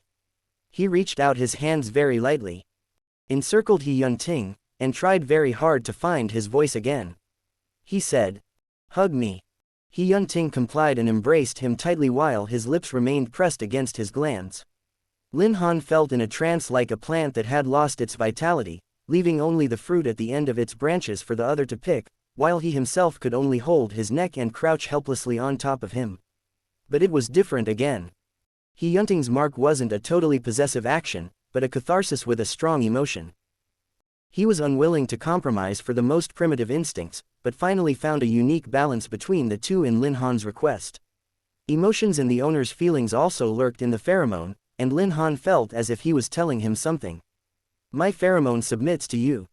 My soul, however, wanders full of lust, thirsting to mate with you. Chapter 47. It was obvious that it was only a temporary mark, but because it was the first time for both of them, it had become important and prolonged. Lin Han saw a snowman who was longing for warmth melting into a refreshing spring water in the other's pheromone. All his cells were screaming and trembling. But his limbs fell uncontrollably. The previous hot and dryness that had entangled him all dissipated and was replaced by He Yunting's silky ebony flavor, and even now, the other still had restraint and wouldn't let his pheromone press Lin Han too hard. Lin Han felt as if he had fallen into a dream, the soft grass beneath his feet, and the sunlight sprinkled on his body with a soft warmth. And He Yunting still remembered him asking for an embrace, so he reached out to hold his waist easily and fetched Lin Han back into his arms gently, one hand pressing his back. He Yunting didn't know how well the two pheromones fit, but he felt Lin Han leaning obediently on his shoulder, bearing his infusion, accepting his all. The two of them were in the same boat, and each wave hit them the same. Lin Han's body gradually sank in the mark, while reason awoke from the sinking. He felt the touch of the other's lips on his gland. He didn't let go of his hands around He Yunting's neck, but tentatively, from his thinly covered neck upwards, touching the bare skin on the side of his neck. He had become sluggish in his mind reading, and only after a while did Lin Han hear what He Yunting was thinking. I'm afraid of so many things. He was afraid. Afraid that Mr. Lin was in pain, afraid that Mr. Lin was tired, afraid that Mr. Lin thought he was boring. I'm afraid that I can't leave a trace in Mr. Lin's life, but was tempted by his pheromones and marked him. Lin Han listened with his chest feeling blocked, his heart felt seeped up in dense pain, but he couldn't do anything else. And didn't want to continue to listen. He let his hand drop, and then forced himself to respond to this embrace. And soon, he began to find the aroma of ebony in the air thickened. Gur didn't seem to hate the smell, but since the alpha pheromone was naturally strong, in the end it didn't dare to rush up to rub haphazardly, and could only stay in the mecha cabin. Lin Han felt the force of He Yunting's grip on his waist tighten by a point. The temperature of his palm was hot, almost burning him. He frowned. Since the two of them were too close, and doing something extremely intimate between an alpha and omega. In this small space, Lin Han suddenly felt a heat from He Yunting. He seemed to be topped. Even though he had read this kind of content twice, it was the first time he had actually touched and sensed it. Just when Lin Han himself was too late to react, He Yunting himself violently pushed him away and ended the mark with an almost lopsided gesture, not even looking Lin Han in the eyes as he stood up. He Yunting's lips were still stained with a strand of blood, and he didn't even bother to wipe it before walking quickly to the cabin door, holding onto the door frame and exhaling deeply and heavily. Mr. Lin should be more comfortable. The pause in He Yunting's words also sounded a little tough, as if ashamed of this reaction. His voice was no longer as cold as usual, but with a self-loathing burning sensation and imperceptible trembling. He said, "Get some rest." He Yunting didn't wait for Lin Han to answer, and wanted to leave the place filled with heavy pheromones. Lin Han saw He Yunting with his back to him, leaning forward slightly at the knees because of unspeakable embarrassment, but still tall and reliable. He squeezed the door frame with his fingers because of the force they had turned white, as if staying here for another second was unbearable. He Yunting's voice resounded in Lin Han's ears. Lin Han's voice was raspy, but he still opened his mouth and called out, "General." "Thank you." By the way, Lin Han lowered his eyes, as if he thought of something, and added softly, "It doesn't hurt." Daylight hadn't arrived yet, and it was now the coldest time of the day in the border area. He Yunting, still wearing only the thin shirt with the heavy pheromone, walked down from M.274 alone. He took a few steps forward and finally leaned on the mecha's right leg and slowly slid down until he was sitting. Only now did He Yunting dare to breathe hard. He covered his face with his hands and clenched his teeth. He didn't feel the cold. On the contrary, at the moment only feeling the piercing temperature could remind him of what he had just done. Even if the mark was requested by Mr. Lin, what followed wasn't what he had envisioned. He used to think that such a thing wasn't shameful, but he never thought that it would happen at this time. He Yunting buried his face deep in the palm of his hand, waiting little by little for the overflowing pheromone to dissipate. The blood all over his body was boiling, they too were thirsting, but were constantly suppressed by He Yunting with gritted teeth, unable to bubble up again. With that burst of dry heat gone, the smell of his pheromone faded. And after the burst of ebony scent dissipated, He Yunting could smell a very faint smell of blood from his lips. It was from when he bit through Lin Han's gland just now, and he was in such a hurry to leave that he didn't even have time to wipe off the blood. The border area was too desolate. He Yunting just sat there in this desolate land, as he had done at the height of his susceptibility. He began to think back to the first time he saw Lin Han. He had nothing else on his mind at the time but to get the mecha fixed quickly, which was why he had invited the best mecha master. The first time he saw Lin Han was at the celebration party, where the young man smiled gently and shook his hand. He Yunting still couldn't figure out why he felt different from the first moment he saw him, and even before he could even figure out what he was thinking, he began to crave the taste of his pheromone. Later, those hugs and companionship went by so fast that he even felt that Mr. Lin was such an omega, the most conspicuous and outstanding of all the people he had ever met. But he now knew. He Yunting's blood all over his body cooled down, as if even his silver hair had lost its luster. He felt bad about what he had done, and Mr. Lin might have loathed him from then on, and perhaps the two of them would never go back to the old days. But this fact had never been so clearly laid out before him. He lusted for him. He Yunting closed his eyes and the corners of his mouth lifted minutely, wondering if he was being sarcastic. Sadly, he hadn't even learned to smile, but he had learned to snicker and mock first. But even so, He Yunting, however, still hung his head with an icy face. Then he stretched out his tongue and licked off Lin Han's blood from the corner of his lips. Perhaps a long time has passed. Or perhaps just a few moments. He Yunting was still sitting next to Mecha's right leg, not knowing how to go back to face Lin Han. Should he apologize? Or say something else to remedy the situation? In that case, Mr. Lin would be less angry. But He Yunting never had a clumsy mouth, it was too difficult for him, and he couldn't even find the simplest opening. He looked a little tired, his eyes dropping to look at the coarse yellow sand in front of him. And a footstep came from far and near. The world was too quiet, so He Yunting lifted his head almost instantly. He saw Lin Han walking toward him. The youth still looked frail. Though no longer huddled in the driver's seat like he had been earlier and unable to get up, but still pale and walking very slowly. His clothes were a little wrinkled and his collar had been ripped open. The youth was really afraid of the cold. He was still draped in He Yun-ting pale blue uniform jacket, one size too big. The uniform firmly wrapped around his thin figure. Ger stood tall on his shoulders, his short paws struggling to hold onto the epaulettes on He Yun-ting's clothes to avoid falling to the ground as Lin Han walked around. His limbs were still weak, but he still made an effort to walk in front of him. The two men looked at each other. Lin Han's face wasn't the least bit disgusted or sick of him, even though his rut hadn't completely passed. His eyebrows were still as soft as ever, as if he could accommodate all of He Yun-ting's unpleasant thoughts. He Yun-ting wanted to speak, but couldn't. General. Lin Han's voice was still clear, calling him. He Yun-ting, however, still didn't open his mouth. Lin Han curled his eyes in helplessness, smiling softly. It's too cold outside.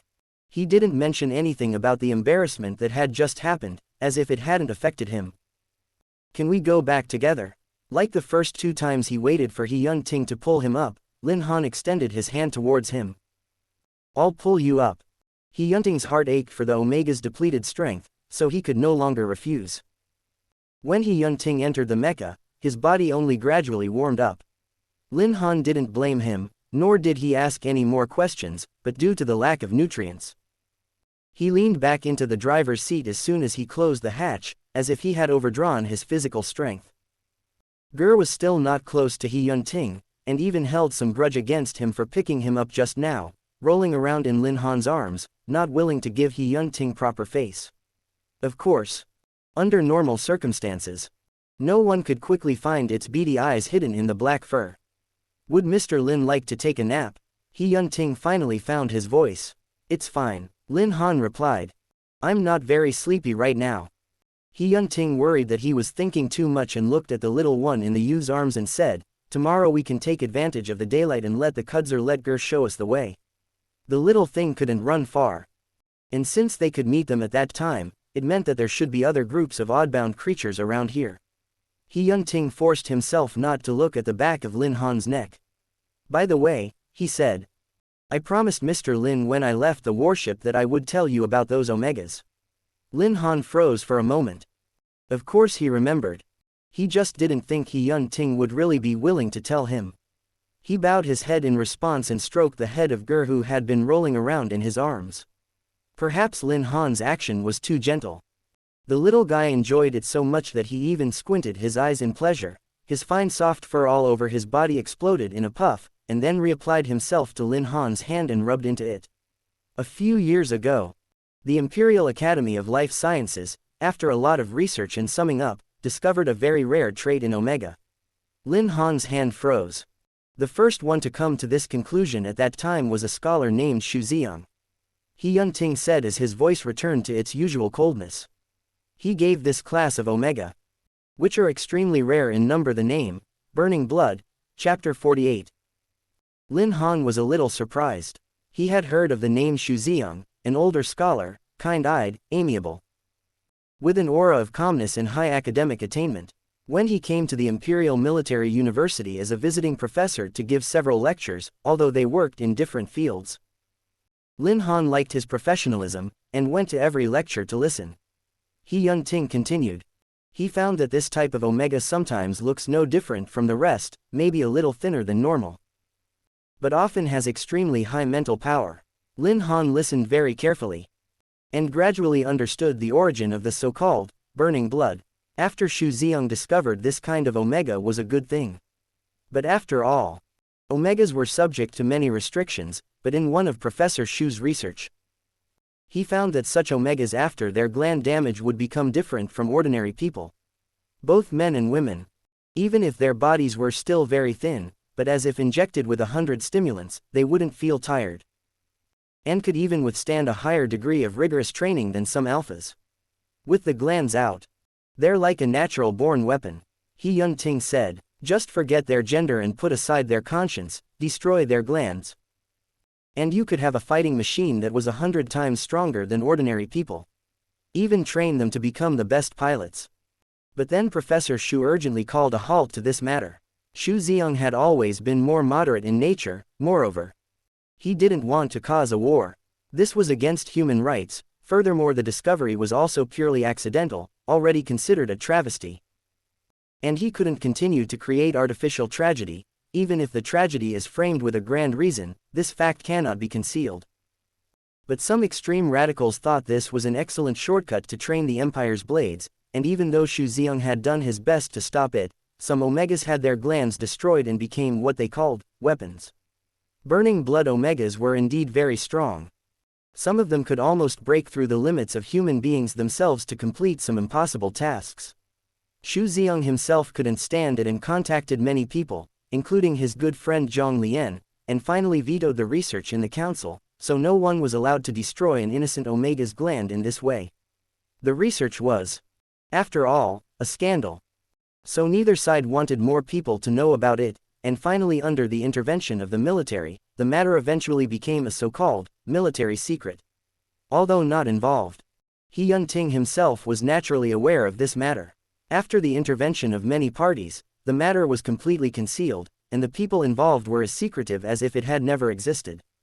But all of this happened years ago.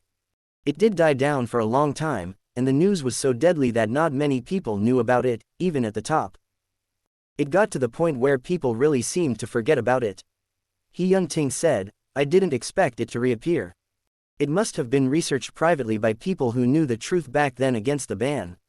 Because I had a feeling that this matter would probably not be able to be suppressed, I told Mr. Lin about it." He Yunting coldly said. Lin Han had too much information to digest for a while before he replied, "I know." Although it wasn't known yet who restarted the research and how long it started, but no matter how it was started, it was a creepy thing. How many Omegas would be injured and controlled this time? Not to mention. He Yunting only continued after a long time, his voice was cold with a hint of imperceptible dryness, "I'm thinking of Mr. Lin." Lin Han's conditions almost coincided with the above, and with a little damage, he would become a weapon to be slaughtered. Speaking of which, Lin Han remembered Qi Jiazi. He should also be the kind of Omega you mentioned, but he seemed a little more out of place. And if such an Omega was different in some way according to He Yunting, then the Omega that had tried to assassinate He Yunting twice had died too cleanly, except that Qi Jiazi seemed like a real trump card. And how exactly he got on the battleship, no one knows yet. He Yunting pondered for a long time after listening to Lin Han's words. Maybe their research is much deeper than what I thought. After the two talked for a while, Lin Han finally felt sleepy and couldn't help himself as he drifted off to sleep. Ger remained too lazy to pay attention to He Yunting and made an effort to fluff his fur and slumped on Lin Han. He Yunting stared at him for a while and poked him in the stomach. "Tomorrow, remember to take Mr. Lin to the place where you came from, okay?" Ger's tail wagged a bit, but it didn't make a sound.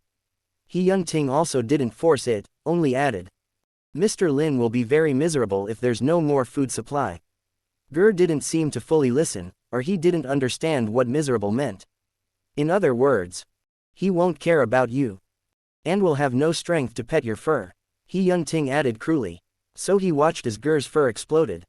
He Yunting seemed satisfied that it went as he planned, before he went to the other cockpit to sleep. No matter what else was ahead, tomorrow was still a new day. The next day He Yunting finally found the snack he had slipped into Lu Anhei's hand during one of his training sessions in a small storage compartment before Lin Han woke up. He began to miss his private aircraft. The two couldn't delay too long, while the sun was not fully up. The temperature wasn't too high and they could walk on the ground. If it was hotter, the strong, burning ultraviolet rays could tear them apart, and they wouldn't even be able to stand. Lin Han also woke up early, rubbed his eyes and saw the snacks on the side. He was hungry and his limbs were weak. The last packet. He Yunting saw that he was awake and explained, "We have to let it take us on the road today." Lin Han nodded. Saw the little thing scurrying into his arms, so he gently smoothed its fur, and asked in a consultative tone, "Will you take us there?" The little one didn't hesitate and began to circle around Lin Han. Lin Han simply washed up with the stored water, stood up and said to He Yunting, "Let's go." Because they had to save energy for the mecha, and because Ger only recognized Lin Han, not the mecha or He Yunting, the two of them chose to walk around the area first. As soon as Ger landed, he started rolling excitedly. stopping every now and then to look back at Lin Han to see if he had caught up. The temperature wasn't too high now. But Lin Han was still walking very slowly. Even if he ate a little, without the supplement of nutrients, he still felt drained. He couldn't help but think of what He Yun Ting said last night about the burning blood. Let's just say if his physique really was like what those people unearthed, would he have turned into a walking corpse by now? Or something else? And how exactly were those people looking for this type of omega? Why did he escape disaster? Lin Han temporarily didn't have a clue. Many things had to wait until they returned to the empire and then they could think about it. Their immediate priority now was to find food. Lin Han followed Ger for not more than 10 minutes before his legs started to get weak, propping himself up on his knees and stopping to catch his breath. Ger originally wanted to continue to rush forward, but when he turned around and saw that Lin Han wasn't moving, he carefully shook off the sand on his body and ran over to rub Lin Han's pant leg after confirming that it was clean. Lin Han thought he would run out of energy. But he didn't expect it to be so soon. Just when he was gritting his teeth and lamenting his physique, He Yun Ting's voice came to his ears, "I'll carry you." But Lin Han only had time to say that, and his body was so weak that he almost slid to the ground. So He Yun Ting didn't wait for his answer, and for the first time without Lin Han's permission, he came over and carried him on his back with 2 hands holding his legs. Ger watched, but couldn't save him, and finally could only give up, grumbling, and continued to lead the way. Lin Han thought since he didn't have to walk anymore, he could last a little longer. He Yun Ting was already talking little and walking steadily, so Lin Han put his hands around his neck and became drowsy in the very gentle bumps, and finally fell asleep on He Yun Ting's back after only half an hour. He Yun Ting noticed it almost immediately, and subconsciously paused when he heard the soft breathing coming from his back, and walked more slowly. He Yun Ting was too tall. And Ger was only as big as Lin Han. Holding his hands together, it was still rolling on the ground. Not knowing that the human he was thinking about had fallen asleep and was still running forward with his head in the sand. He Yun Ting had guessed right. And after only an hour of walking, it took the two to a small cave where they could barely stand. But according to the living habits of the creatures, there were no new creatures here now, and it was quiet. Ger tried to jump to see what Lin Han was doing, but was unsuccessful because He Yun Ting didn't want to put him down.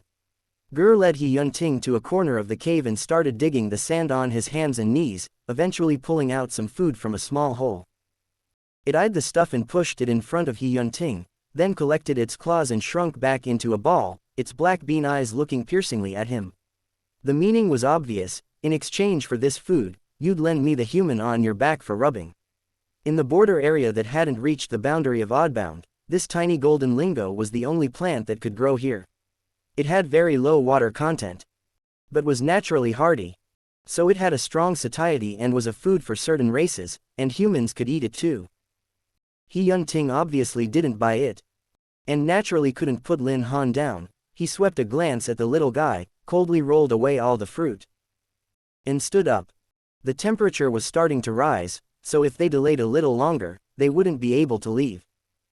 They had very little time to move around and had to get back to the Mecca as soon as possible. Ger, whose food was rolled away before it could be pet by Lin Han.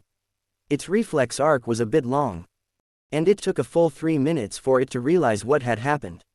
It squealed in anger and rushed up to fight with He Yun Ting, and even tried to use its sharp teeth to bite this human who hadn't kept his word. Then He Yun Ting squatted down. Lin Han's sleeping face appeared in front of it. He Yun Ting's voice wasn't loud and his tone had the usual coldness. "You want to wake him up?" "Z. Of course not. We're going back." He Yun Ting was brief and concise. Ger rolled around on the ground in a very tangled way, but finally shook his fur, jumped on Lin Han's shoulder, and happily repositioned himself on it, turning from a ball into a fluffy, thick pancake. The deal wasn't a big loss. After all, Ger was a very easy-going creature. He Yun Ting went back in a hurry, afraid that the temperature would become too high and would cause harm to people. But even though he quickened his pace, Lin Han was still sleeping heavily, with no sign of being disturbed at all. It wasn't until the two men and the beast re-entered the Mecca and He Yun Ting closed the hatch that he breathed a sigh of relief. He put Lin Han carefully into the relatively spacious first cockpit, put the pilot seat down, and got his jacket to cover him. While he was at it, he turned on his communicator, hoping to make contact with the battleship. Shaw. Shaw. Shaw, however. He waited for 10 minutes and all he got in response was a busy signal. It would take 2 days for the battleship to sail to the Empire again after a successful leap, so maybe something else was happening up there, but he didn't receive a response. Half an hour later, He Yun-ting closed the communication. After all, he had to save some energy anyway, otherwise this iron shell wouldn't hold up for long. He inclined his head to look at Lin Han, who was still sleeping. The youth's sleeping posture was good, just like when he first slept in the base. He subconsciously curled his legs and turned on his side, folding his hands together. He Yun-ting looked at those hands. The youth's hands were slim and white, the skin on the back of the hands was thin, with little blood. Mr. Lin himself was the same. Modest. Gentle, yet tough. He Yun-ting looked at him for a long time. Since yesterday. He knew he felt lust. Unfortunately. He had never been confident to the point of conceit, but he was indecisive in this matter and didn't even know where to start. He still felt remorseful for his behavior yesterday, yet he still didn't want to leave behind those unpleasant thoughts he had generated. But Mr. Lin was so sweet and nice. Whether lust and admiration could be equated, He Yun-ting didn't know. But there was some force driving him, and he gradually approached the youth. Now that he was really asleep, maybe he could do something quietly. He Yun-ting had never done this kind of thing, taking advantage of people, and his heart was rarely apprehensive, but he really couldn't help it. A little. Just a little, he said to himself. Won't do anything else. He Yun-ting slowly approached him and squatted down. His legs were bent. While his right leg was resting on the driver's seat, his posture looked respectful and reverent, as if he was guarding the other's sleeping face. But he knew he didn't just want to look. He Yun-ting, as if he couldn't hold back any longer, leaned down close to the other man and ended up with his lips on the youth's hand, giving him a very light and quick kiss. Ger didn't know what this action meant, but also rubbed the side of the sleepy youth's neck. He Yun-ting was busy for most of the day, plus the entire day yesterday. He was more physically exhausted, and looking at Lin Han, finally became sleepy. Since that kiss wasn't rejected, it made him more aggressive. In that case he must rest for a while. The driver's seat was actually not very big, but He Yun-ting sat in the seat next to him, lying down in a somewhat strange position and sleeping beside Lin Han. He wrapped his arms around him from behind, holding his hand. Perhaps He Yun-ting had kissed his hand. Or perhaps he had been embracing him from behind to sleep during this half-day, and still held onto him and refused to let go. Lin Han hadn't woken up yet, but had a sweet dream related to He Yun-ting. In the dream, they had known each other for a long time and loved each other for a long time. Chapter 49. When Lin Han woke up, He Yun-ting was already up. His dream became less clear after he woke up, and he couldn't recall the exact circumstances, except that He Yun-ting was silent as usual, but seemed to be as close to him as a loving couple. So distant, yet so real. Lin Han subconsciously looked at his own hands. They seemed no different from normal. He didn't know where this oddity came from, but he felt a secret joy from dreaming about them being together. But the dream was so light that it was almost impossible to recall, and just when Lin Han felt a bit of regret, He Yun-ting, who had only existed in the dream, came to him. Mr. Lin is awake. He Yun-ting cleaned an abandoned bowl, filled it with some water, and prepared Lin Han for washing in the limited conditions. Lin Han wanted to stand up and thank He Yun-ting, but found that his limbs were still very sore and weak, so he leaned back into the driver's seat. He turned his head to look at the driver's seat, feeling a little strange. When he was sleeping, he should have just put the seat down. Why was it turned sideways now? Was his sleeping posture that bad? But of course Lin Han couldn't ask such a question. He looked out the porthole window and saw the sky darkening again. The purple Arinarong Nebula had long disappeared, and the border area had become desolate again. Lin Han recalled that he and He Yun-ting had gone out before he became so sleepy that he was carried by the other. He washed his face and called out to He Yun-ting. General. He didn't expect He Yun-ting to look at him directly, and gave a casual Lin Han asked him, "How long have I been sleeping?" He Yun-ting was silent for a moment, before he honestly answered, "Almost all day." The curve of Lin Han's mouth that had just raised, froze. He knew that he had a poor constitution. But he didn't think that he would be in such a situation if he didn't use nutrients. He Yunting saw Lin Han's expression and wanted to comfort him, but he couldn't say anything. He suddenly thought of something and waved to a certain place with a cold face. Lin Han was still a little sleepy when he felt a soft, warm ball of fur start to circle around his feet. The little guy was afraid to move around all day, and now that the sweet-smelling human finally woke up from his nap, he was so excited that he started to show him his affection. Lin Han's mood finally got better with its teasing. He bent down and gently cupped his two hands into a shallow arc. Come. Ger finally got happy and jumped into the small platform with a high position and started rolling around. He Yunting eyebrows jumped without a trace. But in view of the fact that it had done a good job of coaxing Mr. Lin, the general, who was very clear about his rewards and punishments, didn't intend to be calculating with an oddbound creature. Lin Han took it into his arms, and the little thing began to scurry towards his shoulders. Lin Han was afraid he would fall, so he used his hand to support its small tail. He didn't know that touching Ger's tail was the same as touching his head, both of which could make this creature feel extremely happy. So Ger shuddered and let out a contented squeak, feeling like the happiest kudzer in the world. He Yunting saw that it had at least settled down before he took the golden lingo he had brought back from the sand cave and handed it to Lin Han from the side. The action was as skillful as if He Yunting had used Lu Anhei's snack to hold it in front of him. Ger didn't know that He Yunting's action was called offering flowers to Buddha. Instead, when he saw He Yunting take it out, he tried to take one himself, stretched out his short limbs, and started to eat it in front of Lin Han, just teaching him. The little thing's cheeks bulged, as if trying to demonstrate its eating method to Lin Han. He would look at Lin Han after each bite. This is the only one for now, He Yunting explained, as if he was afraid Lin Han would be picky. It's very filling. Lin Han took two of them, observed them for a while, and then took a bite. It took Lin Han some effort to bite into them and reveal the golden interior. This was why it was the most common relief food in the border area, even though its taste wasn't as sweet and tasty as ordinary fruits. Lin Han swallowed a piece and looked at the nervous man and beast in front of him, smiled a little to reassure them. Although he slept an entire day, there were still too many worries. The second day they needed to keep M2742's energy consumption low. Thanks to an additional small creature that wasn't noisy, it finally made their exile seem less scary. This piece of tin insulated the harsh outdoor environment and extreme temperature differences, but with only water on it, the energy couldn't sustain it for long. True to form, the food was replenishing and satiating. Lin Han finished two and rubbed his stomach, and that burning hunger was finally smoothed out for a while. He Yunting waited for Lin Han to finish eating, and only then told him his plan for the next few days.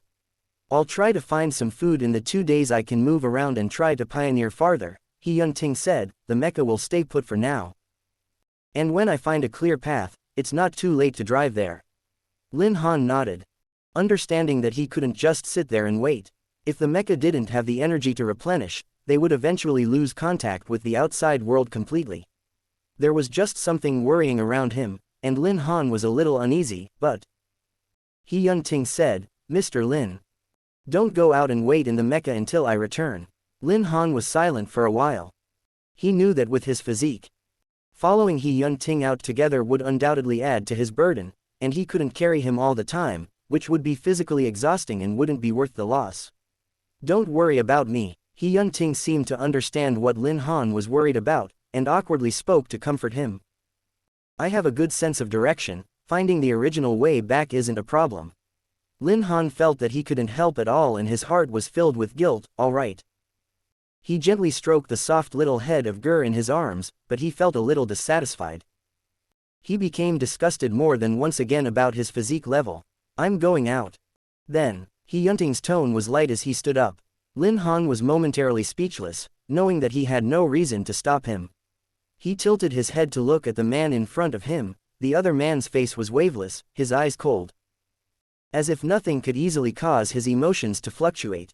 But he knew that He Yunting had to face something, and he himself could only wait here for his news.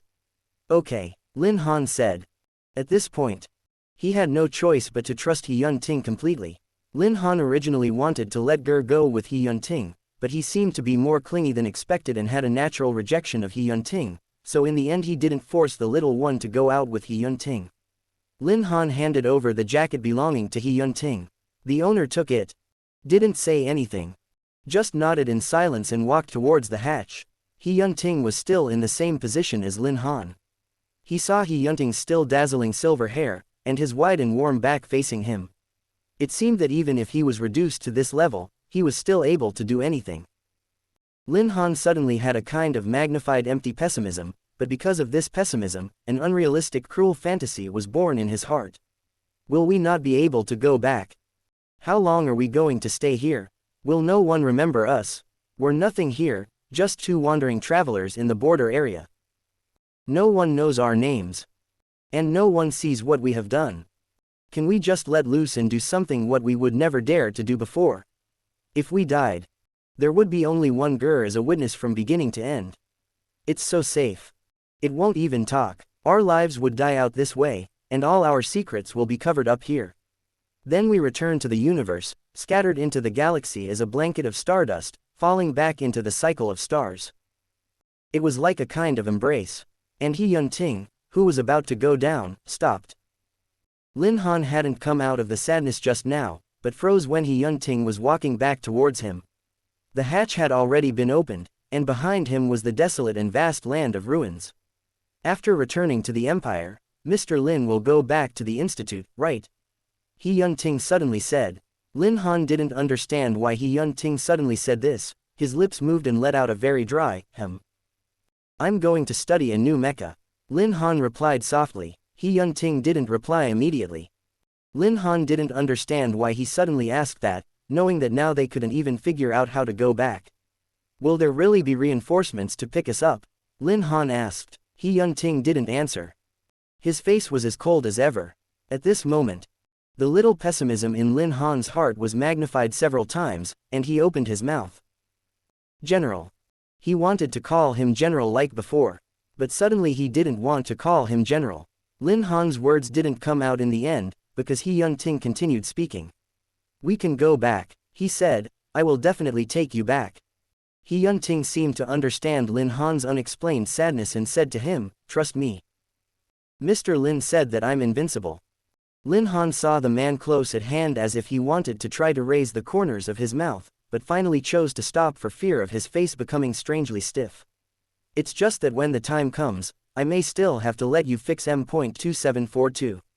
I can't trust anyone else. He Yunting even said, when we get back to the Empire, I have something to say to Mr. Lin. Lin Han pursed his lips and looked at him. The corners of his eyes were a little red. He suddenly felt despicable. Even though He Yunting had promised to tell him, he wanted to know in advance what he wanted to say. When He Yunting was about to turn around again and leave the mecha, Lin Han reached out and grabbed him. He Yunting didn't immediately question it, his blue eyes reflecting Lin Han's somewhat flustered look at the moment. Are we really going back? Even though he knew he hated it, Lin Han still asked it. This must be the last time he asked this. Yes. We will. He Yunting's promise was gentle, yet carried a firm and unquestionable strength. It seemed that he was truly invincible, even in situations like this. But Lin Han's hand clung to He Yunting's palm. But no matter how much he concentrated, he couldn't hear even a bit of He Yunting's voice. Even though Lin Han's psychic ability that had gradually become sluggish in the past 2 days had already given him this premonition, Lin Han was still a little uncomfortable when it suddenly disappeared. He continued to intertwine his fingers with the other's fingers, not with much force, but very tightly. There was still silence in his ears. Lin Han flexed his fingers and still didn't let go. This fact gradually became clear. His mind-reading skills had disappeared. The author has something to say. This novel is sweet, sweet. The emotional line won't be abusive. Trust me, Lin Han is just a little less confident. Chapter 50. He Yunting let him hold his hand, not telling him to stop. This fact didn't surprise Lin Han for long, but when he finally let go of He Yunting's hand, the smile on his face was a little forced. He Yunting, who has always been emotionally slow, but always able to catch the different emotions at such times, hesitated for a moment and said, I'll be back soon. Lin Han raised his eyes to look at him, only to feel that his eyes were sore, not because he did not believe in He Yunting's words, but because he understood the weight of He Yunting's promise. He felt even more that his grief was vast and endless, and that he felt like completely worthless in this world. But he was still willing to protect him, telling him, "Don't worry, and trust me." He Yunting still felt the warmth of the other's fingertips in his hand, and seeing him still frozen. He Yunting easily recalled the quiet hug from Lin Han when the accident occurred with Ji Meng.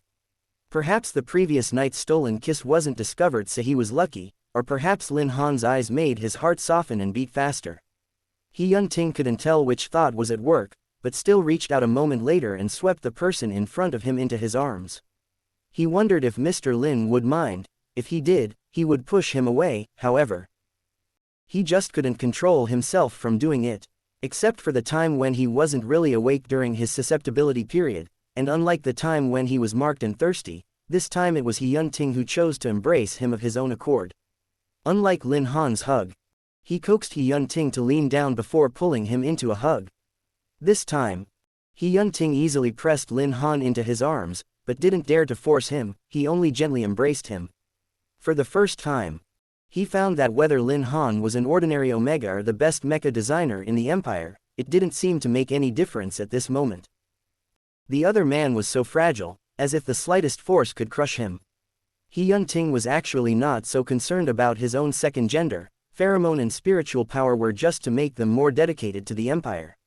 As for Omegas, he had seen only a few of them, and barely had any concept of the gender. He knew that people of this gender were delicate, unable to do many jobs, and even many years ago, when Omegas weren't given equal rights yet, they were just a tool. Their bodies and pheromones used to commit crimes, but they couldn't control their own lives. They were glassware for the pleasure of others, canaries kept by the dignitaries, a gender that could barely survive on its own. He Yunting had been in the military for so long that some of the things that were often on people's minds became dispensable when placed on him, like an Omega. He had thought his entire life would be dedicated to the galaxy, and that loneliness was his destiny. As for the Galactic Exhibition Hall, which Lu Anhe had mentioned once, He Yunting knew about the place, but had little concrete memory of it. And the thing that was so rare and precious to him that he needed to deposit it for a lifetime, he couldn't think of one at all. But he now had one hand on the back of Lin Han's head, the other carefully embracing the other's light, soft and lean body. He was an Omega, but more than just an Omega. From the first time they met, he was different from everyone else, even after the mark. The lust and the heartache he felt for him, perhaps wasn't just a mere biological attraction. But this was a question He Yunting couldn't figure out right now, and he didn't have the time to continue to think about it in detail. In one moment he wanted to hold the other like this, but in the next moment, he knew with a clear consciousness that he had things to do and they couldn't meet their end here. Lin Han's eyes reflected anticipation. And He Yunting couldn't help but respond to that look in them. He tried to hold the person in his arms a little tighter. He Yunting's voice was still quiet, as if his heart wasn't even beating wildly. The youth's hair felt soft to the touch, and He Yunting didn't resist holding it for a while before saying, "Wait for me." Lin Han looked at the man's fading back. The sky was dark and heavy. And he walked in the desolate and dilapidated yellow sand, as if he was one with the background. But He Yunting walked very steadily, at a firm pace. Not even looking back. Just going straight to where he was supposed to go. Lin Han suddenly didn't worry at all. Most of those pessimistic emotions were taken away by He Yunting, scattered into the boundless sky. He had always felt that promises were illusory things, and that words that couldn't be fulfilled instantly were no different from empty checks. But now he only felt reassured. And realized that promises also varied from person to person. And the words He Yunting spoke were different from others. It was his unique comfort. And silent tenderness. But with less of He Yunting's invisible oppression in the air, some little creature finally started to become excited. Without the ever-smiling, fierce human, Ger began to expand its range of activity from Lin Han to the entire first cockpit. Some oddbound creatures could sense human emotions even though they didn't speak, such as Ger, who rolled wildly before jumping back onto Lin Han's shoulder with pleasure. Lin Han leaned on the driver's seat and casually touched its head. "Are you happy?" Ger didn't react, but obediently followed Lin Han's movements, nuzzling its face against his palm, comfortably. And even making a very soft squeak. Lin Han didn't know that the biggest reason why Ger became happy wasn't that He Yunting was gone, but because it noticed that his mood had become better. Although the little guy lived in such an environment all day long, he still loved cleanliness very much, and every time he was close to a human, he would make a special effort to tidy up before leaning over. Lin Han felt that he should do something instead of sitting here waiting for He Yun-ting to return. Does the mecha have enough energy? How can I replenish it? What's the status of the battleship now? If we could go by leap point, then we would be back in the Empire by now. Lin Han braced himself and finally chose to start the mecha with low power consumption. In case a lower power consumption method was successfully tested, then they would still be able to last a few more days. Ger shuddered. Probably not expecting this big iron box he had stayed on for the past 2 days could actually move. Lin Han had told He Yun-ting that the communication could only be used once a day, and it looked like He Yun-ting had already done it today. In the moment of starting the mecha, all the switches flashed once, including the communicator. Lin Han's eyes flashed, and to his surprise, it lit up. The blood in his body began to rush to his head, and Lin Han almost immediately answered it, "Boss." It seemed that the other side didn't expect a response. Lu Anhei was surprised and happy. "How are you guys now?" "Lieutenant Colonel Lu, it's me." Lin Han said, "The general will be back soon. We're okay." "Did you guys go back?" Lu Anhei seemed to be dealing with something. His voice was very anxious, and he didn't have time to say much to Lin Han. "Yes. But the situation is not very optimistic. I can't tell you too much. But I can only say that the two factions in the council have almost torn their faces apart. As long as the general returns safely, he will be able to shut some people's mouths. But the point is," Lu Anhei took a breath, "some people don't want him to come back." Lin Han's heart sank. Sure enough, part of his previous uneasiness had come true. The warship is very depleted, and both my mecha and old Yi's are damaged, so we can't carry enough energy to leap over smoothly. Not to mention, Lu Anhei didn't finish the sentence, and Lin Han could roughly guess that they probably won't be able to come in person. The reinforcements from the third base have already left, but I'm just not sure if they will be cut off and prevented from coming over. All other news is ambiguous on my end. But don't stay where you are. I can't guarantee that Luo's men will be slower than the reinforcements, and if they catch up before the reinforcements arrive anyway, don't stay in one place. We'll take care of things on our side as soon as possible, too." "Okay." Lin Han calmed down in a brief moment of shock and replied. "By the way, Mr. Lin." Lu Anhei, however, suddenly out of character, stopped talking for a long time. He paused, seemingly very torn. But in the end didn't say exactly what, only when before hanging up the communication did he change the subject. "Give my regards to the general. Let me take care of the chores here, you will be safe." Since Lu Anhei still didn't want to talk, Lin Han didn't want to ask more questions, said, "Thank you," and cut off the communication. He didn't know what kind of situation Lu Anhei's side was in. But for now, it wasn't good. Lin Han remembered the other party's words, "Don't stay where you are," and felt uneasy. If the person who tried to intercept the rescue didn't use the battleship to leap, but directly used the mecha energy storage leap, no matter what, it would take 4 or 5 days to reach here, while if it was a battleship, if it had already left, then it would only take a day to find them at the earliest. But estimating the time, if it needs to move the mecha position, then after the energy depletion, maybe without the support of new energy, M.2742 would not even last a day in the end, and finally become a tin empty shell. This problem may not sound very scary, but if the even mecha's the minimum energy consumption was gone, after the loss of the temperature control valve, even through a layer of iron, the fickle temperature of the side area would be unbearable for anyone. Lin Han's heart fell little by little. Ger didn't know why the human in front of him was just happy for a while and then his mood turned bad. It carefully rolled into his arms and then stretched out its little paws and gently scratched Lin Han's front pocket, then took its tail and tentatively poked him. The slightly tickling warm touch brought Lin Han back to his senses. He glanced at Ger, who was trying to tease him, and pursed his lips. "I'm fine." He didn't know when He Yun-ting would be back, and whether he should wait for him where he was, or at least move the mecha to a safer position. If he changed his position, he didn't keep his word. So what if He Yun-ting came back and couldn't find him? But if he didn't, he wouldn't be able to protect himself, and if the rebels did catch up with him, not only would he not be able to retreat, he might be used as bait, and neither of them would be able to get out. Lin Han was caught in a dilemma, and even though he was still staying put, he couldn't help but feel tormented. He was staring at the cabin clock, and every 5 minutes that passed, Lin Han looked out the porthole. Grr, who sensed his mood, was confused for a moment and then tried harder to cheer him up, even sticking out its small, moist tongue and licking Lin Han's hand. Lin Han was tortured by such a state of mind for an entire half-day, but still couldn't wait for He Yun-ting. He re-entered the cockpit.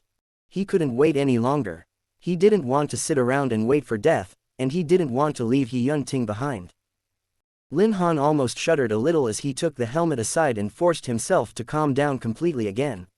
He wanted to leave the same place and also find He Yun-ting as well. He remembered the direction He Yun-ting left in. He was on foot. So he was bound to not be able to go too far. He should be able to find him by following this path himself. But the mecha's energy. Lin Han closed his eyes, and finally chose to start. Lin Han entered his password, and the long-lost mechanical female voice resounded. M.2742. The first cockpit is activated. The mental power hub is open. Please confirm the connection for the pilot. Confirm connection. He had never piloted a mecha alone before, but the situation didn't allow him to think much about it now. He had to do it.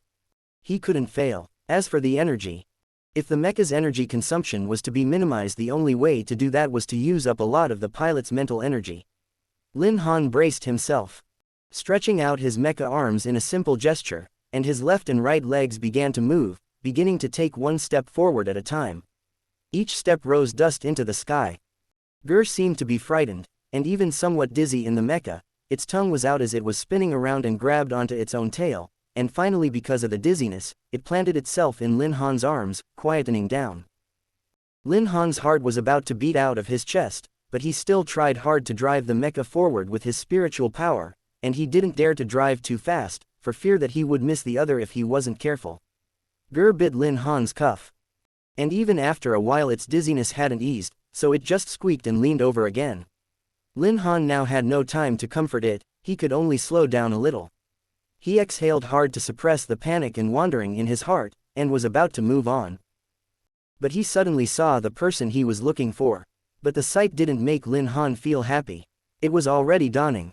But the light in the border area was still horribly bright.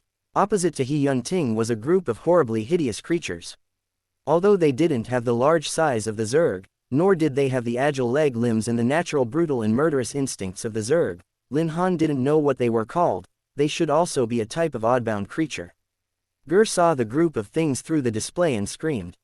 The little creature shuddered and then quickly jumped to the back of Lin Han's neck, forcefully burying into his collar. He Yun-ting had resisted for a while. There was sweat seeping out through his clothing. The muzzle of the gun in his hand was still smoking, but because of the extreme tiredness, he slightly bent his knees and propped himself up on the ground with the other hand, trying to calm his breathing. And at this moment he looked up and saw his mecha. His eyes burned, as if he could see through this thick layer of metal to the equally weak Omega in the driver's seat. These things were full of traumatic surfaces flowing with pus, like craters of festering skin, so red that it was disgusting. They hissed, sticking out their long tongues, rushing towards He Yun-ting. He Yun-ting retracted his sight, his body still agilely dodged. And his right hand fired 2 more shots while turning sideways, hitting one of them precisely in the eye. Its companions began to fume, despite their clumsy physical appearance. He Yun-ting saw that he couldn't dodge all the attacks at once, so he leapt over one of the odd creatures with a backflip and landed firmly on the ground. Lin Han didn't sit idly by, taking the time to open his ammunition magazine and load up the mecha's YT-1 sniper rifle with tail-stabilized armor-piercing ammunition. His hands were shaking. It was the first time he had ever used a weapon in the cockpit. He knew how to aim, but he couldn't focus. He had He Yun-ting in his eyes, afraid that if he wasn't careful, he would accidentally injure the other. And it was at this moment that he saw He Yun-ting suddenly pause for a moment. In the next second, his gaze lifted again. He seemed to know what Lin Han was going to do. His lips didn't even move a bit, but the meaning in his eyes was self-evident.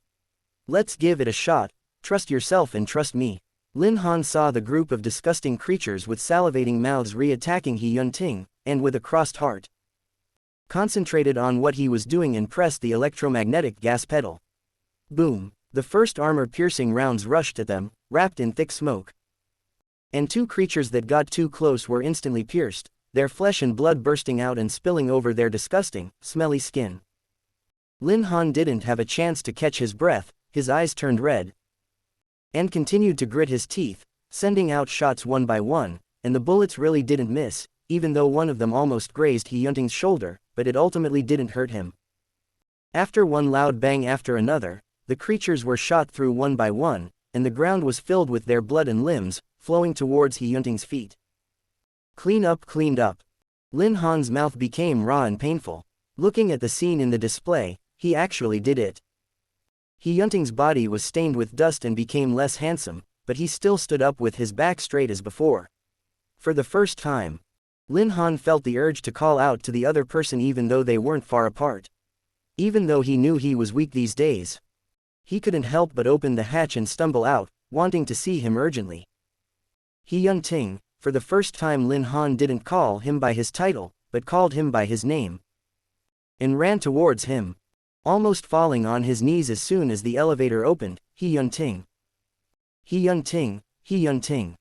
If I had chosen to wait for you in the end, if I had come a little later, would you have really been in an accident? Lin Han ran forward with his teeth clenched in fear, a sweet taste welling up in his throat. He knew his current posture must be ugly, but he still couldn't help but run towards He Yunting. He Yunting saw Lin Han and looked at him from a distance of tens of meters. At this moment, Lin Han couldn't see his expression, nor could he hear what he said, but just trembled and moved towards him regardless. But eventually Lin Han's knees went weak, the view in front of him quickly became blurred, his body trembled. And in the end he didn't even have time to let out a whimper of pain, before he fell down and fainted straight in the yellow sand. The author has something to say. The confession will be soon. But I haven't thought of a specific scenario yet, as I feel less than satisfied. So I'm still thinking about it. Chapter 51. Before his consciousness completely disappeared, Lin Han saw a person in his field of vision running towards him as fast as he could, moving through the blood on the ground. Lin Han moved his lips to call his name, wanted to smile comfortingly and say he was fine, but in the end it was difficult to even reach out and touch the other person. He couldn't do anything. But luckily he still caught up. All the tiredness finally overwhelmed him at this moment, but Lin Han felt like he was much more comfortable, and when He Yunting rushed over to embrace him, his body only felt relieved. Even though the temperature was still too hot and dreary for him to get up, he still thought so. Lin Han woke up to find himself firmly in someone's arms. He didn't know how long he had been unconscious, or even where he was now. He tried to open his eyes, and the first thing he saw was the thin material of the man's clothes, and his chest rising and falling slightly with his breathing. Lin Han's entire body was embraced by the other in a position of absolute safety and protection. He Yunting's breathing and heartbeat didn't fluctuate, as if he had been in this position for a long time without being disturbed by anyone. But Lin Han's slight movement still caught his attention. When he noticed that his hands were loosening, Lin Han subconsciously tried to find a comfortable position in He Yunting's embrace, but as soon as he turned his head, he saw the mess in the cockpit. There wasn't much pure water left, some strange things Lin Han had never seen, and a spread-out emergency medical kit. But He Yunting tried all of these, and didn't dare to hurt Lin Han, and finally chose to hold him personally, doing nothing, thinking nothing, until he woke up. Anyway, in this desolation, time was the most worthless thing. Either wasted on unnecessary thoughts, or wasted in the ambiguous warmth. Both seemed to be the extremely right choice. Mr. Lin. He Yunting's voice, however, was really hoarse, as if it had been suppressed for a long time, finally finding his voice after seeing Lin Han wake up and become less natural. Although the movement of his hands loosened a bit, He Yunting didn't mean to let go of him. Instead, he continued to call him again, afraid that Lin Han would faint in front of him again in the next second. Lin Han wanted to answer him, but found that his throat hurt so much that a simple vibration made his vocal cords feel a tearing, stabbing pain. His voice didn't come out, but the fishy sweetness in his throat couldn't go down. Lin Han felt like his lungs to throat were blocked by something, but his body rejected it as if to get rid of these foreign substances, so Lin Han began to cough violently. His body trembled violently, until he coughed out a mouthful of crimson blood, and then began to breathe air in large gulps. He Yunting immediately picked up a side of water to help Lin Han moisten his lips, but the action was gentle. And He Yunting didn't even dare to pat his back, waiting for Lin Han himself to calm down. And after coughing up a mouthful of blood, Lin Han felt a lot more relaxed. Although he may not have much strength until there were some nutritional supplements. Lin Han took 2 breaths in a row before he let out a, How long have I been out? He Yunting was silent for a moment before saying, an entire day. Lin Han became anxious, so where are we now? General, you didn't drive the mecha back, right? He still had something he had to tell He Yunting. But He Yunting just silently hugged him a little tighter. Only then did Lin Han truly calm down. There was no way that he wouldn't wait for He Yunting for no reason and take the risk of driving the M.2742 to find him. Just from these 2 points. Something must have happened. I've already driven away from that place, don't worry. He Yunting said. I opened the communication when you left and was contacted by Lieutenant Colonel Liu. Lin Han told He Yunting everything he heard the day before. I was worried that it would be unsafe to stay where I was. So I tried to come to you. Lin Han didn't finish his next sentence. If not for He Yunting, the course of all events would have been different again. He didn't reject the embrace of the other party, and he didn't have the strength to push away now anyway. He Yunting's hand was extremely steady, while holding the gun, and while operating the mecha. But just now when he saw Lin Han coughing blood and when handing over the water, there were a few trembles. Lin Han heard his voice, a little hesitant. Whether Mr. Lin came or not, I would have tried to get rid of those from the Kozion clan, before definitely going to find you. The Kozions, Lin Han repeated the unfamiliar name, remembering those hideous and disgusting-looking monsters. He Yunting's voice calmed down again. It's kind of a special category among the oddbound creatures. Their appearance is their characteristic, they are sensitive to smell, they have no fixed residence, and no special diet, but will attack humans and devour them. I didn't expect to meet them here either. He Yunting paused, probably attracted by the decaying Zerg corpses, they groped their way here step by step. He talked continuously, but deliberately avoided what happened after he met them, just said, they will definitely come back. But Mr. Lin did a great job. He Yunting's voice was light, as if those events had been a long time ago, and he had only just returned from looking for food. Thank you. There was his usual coldness in his tone, but there was also an unadulterated seriousness in the coldness. Is Mr. Lin hungry? He Yunting said, I didn't find anything else this time. So we only have a bit of Jinline fruit left over from last time that Ger brought with it. Lin Han nodded and froze for a moment when he heard Ger, as if something had been pestering him since he woke up, by the way. His words didn't finish as he lowered his head, only to see the well-behaved little guy by his feet. Ger wasn't bothering him anymore. Even afraid that his little weight would make Lin Han more uncomfortable. He didn't dare to rub against him. Its previous excitement was gone, and it even let out an inaudible whine. Lin Han saw it like this, got up from He Yunting's embrace, then squatted down and touched its head with his hand. The little guy seemed to be very greedy for Lin Han's action, but it carefully pulled out his paws and hooked his fingers. The black bean eyes diminished the light, and looked very aggrieved. As if it wasn't Lin Han who fainted, but him. Therefore it asked for a little comfort, and a little intimacy. What's wrong? Lin Han remembered that it also watched him faint. He gently touched Ger's little tail with his palm, while his thumb wiped his face, and softened his voice, I'm sorry. Lin Han, although his hand was still on Ger, he looked up at He Yunting, who looked tired, and finished the apology, I made you guys worry. No, He Yunting replied, it's fine since Mr. Lin is okay. Ger seemed to be still very upset, so Lin Han let it hold onto his finger.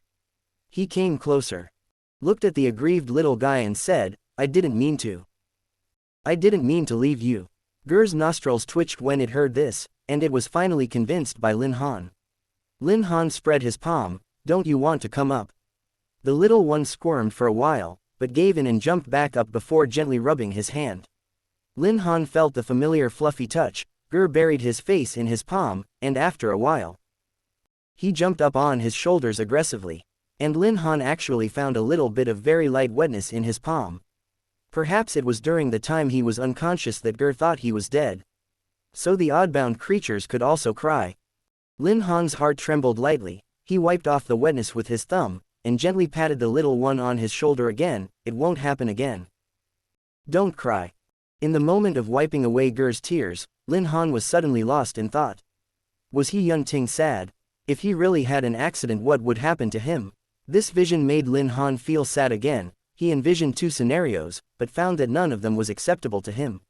He didn't want to see He Yunting upset, much less be able to assume such a cruel possibility. So he struggled to take a bite of the only food that didn't taste good and swallowed the dryness and fishy sweetness in his throat. He couldn't stop yet. There was still much to be done. Lin Han walked over to the console as the shift in position and weapon use occurred, causing another considerable energy drain for the mecha. He checked it from the inside out and said to He Yunting, "We don't have much energy left." The 2 men had known this for a long time, so He Yunting wasn't surprised when he said it. Even if we stop where we are and turn on the minimum energy consumption, we only have 1 day left. They still didn't know when the reinforcements would come, and whether the other group of people who didn't want them to go back would arrive here before the reinforcements. But sitting on the sidelines was never an option. When Ger saw that Lin Han had recovered a little, he finally started to try to rub against him, but his movements were still very careful. Lin Han raised his hand and scratched its head. I think. He and He Yunting spoke at the same time. Lin Han let He Yunting speak first. How long can the remaining energy last if we go at full speed? Lin Han didn't expect He Yunting to think of the same thing as him and said, 3 or 4 hours. And you can't use the arsenal. I'm willing to gamble. He Yunting looked at him with downcast eyes. Lin Han smiled. His eyes curled up. Ger followed suit when he noticed this and began to circle around him again. Let's gamble. I'm not so sure, though, that they'll welcome us when we get to the oddbound creatures.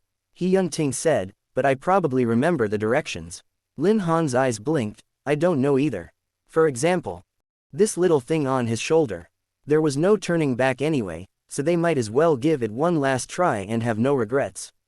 Although they all knew that if the mecha's existing energy wasn't enough to get them to the planet of the oddbound creatures, or if they were subjected to great rejection or direct attack like the Kozions when they arrived, then they wouldn't even have weapons. And the mecha would just be a bunch of cold iron shells. But in any case, at least starting tomorrow, there would be results. Their eternal return to the universe, or a turnaround. Mr. Lin, He Yunting called him, saying something that had little relevance to the present. Do you know the flowering date of purple tulips? Lin Han shook his head. The tulips at my estate should be blooming soon, He Yunting said, but his eyes looked up at the depressing and empty sky.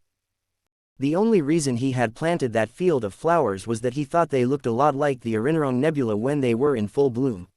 He didn't tell this to Lin Han.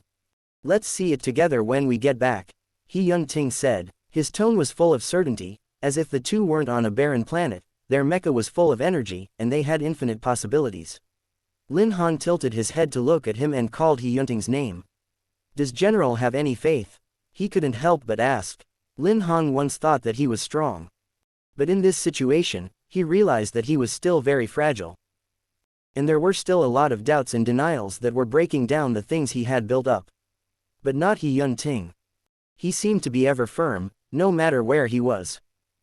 A lot of people in the Empire would have their own beliefs, as if just having this seemingly non-existent thing would make one 100 times stronger and never fall down again. Yet He Yunting only frowned slightly. As if in doubt. Faith. For example, a thing.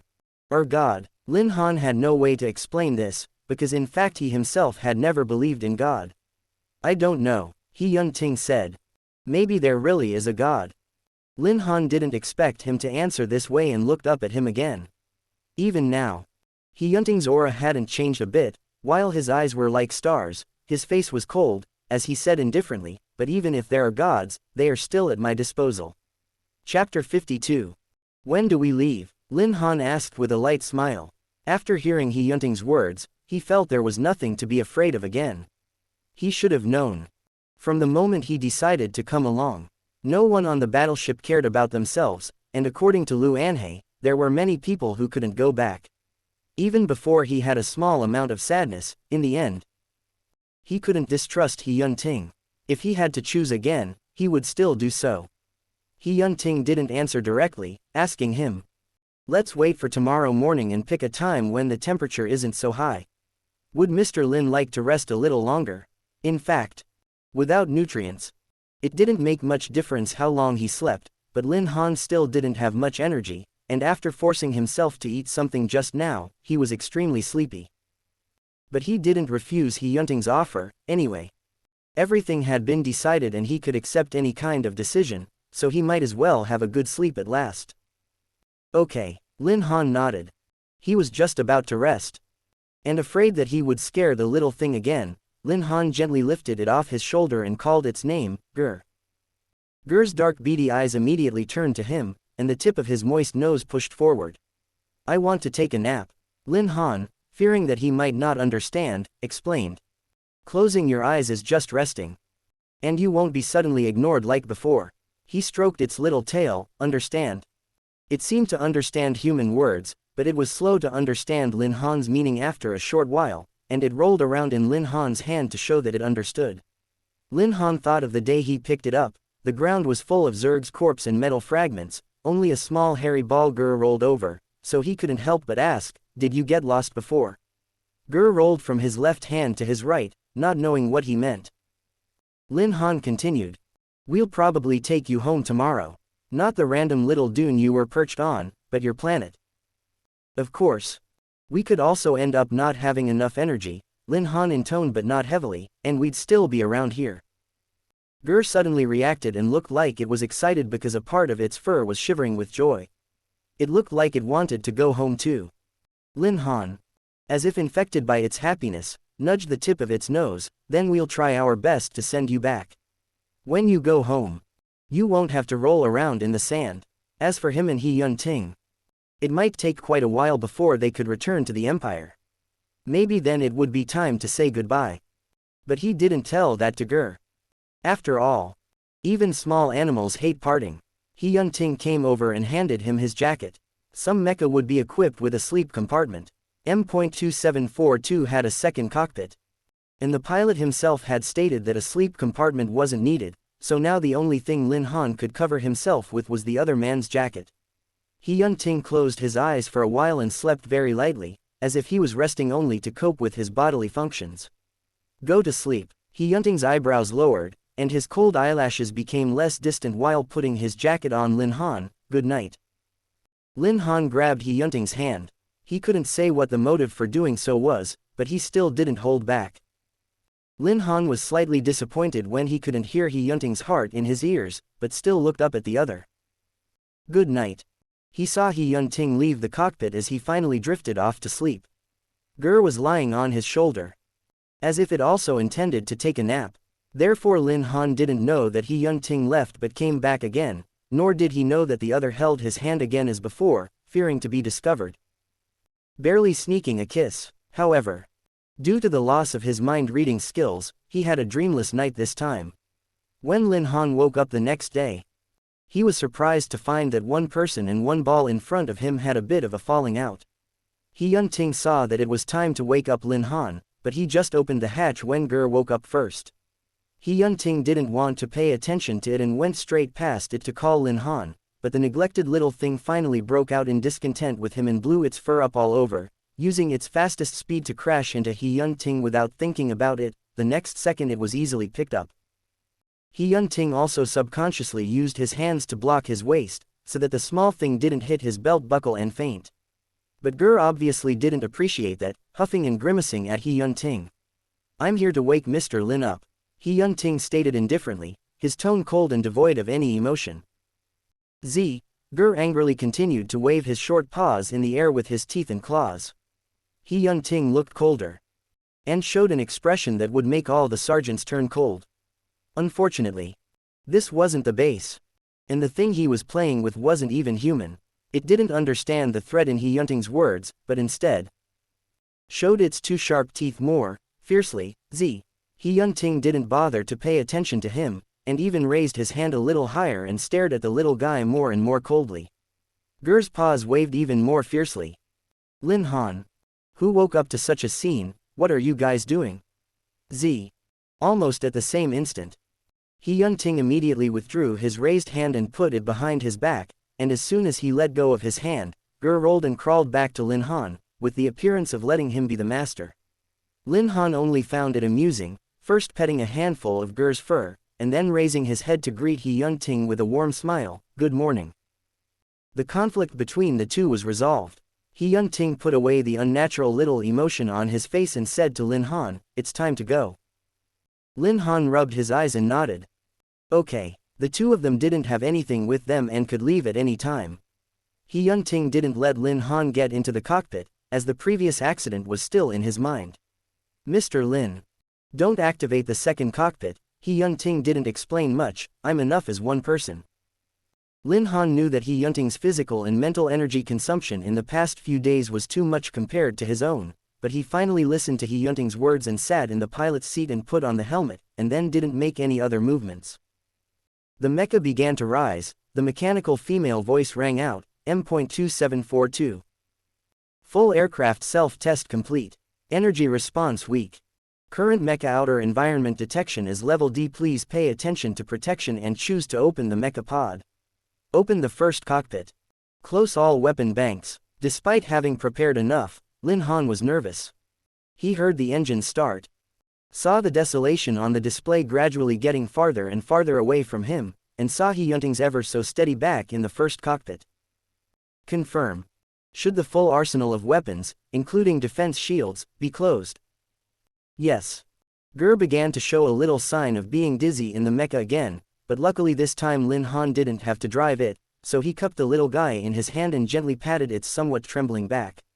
Lin Han heard He Yunting turn off all the arsenal as well as emergency defense programs in turn, leaving only the most basic functions. Turn on 300% forward rate. This was them fighting for their lives, and the set program would naturally remind them again and again, the fuselage stored energy is insufficient. Forcibly speeding up may lead to various dangers including functional interruption of the entire machine paralysis. Do you confirm? Lin Han's back was pressed against the driver's seat, and the scene began to change rapidly until it became blurred because of the excessive speed.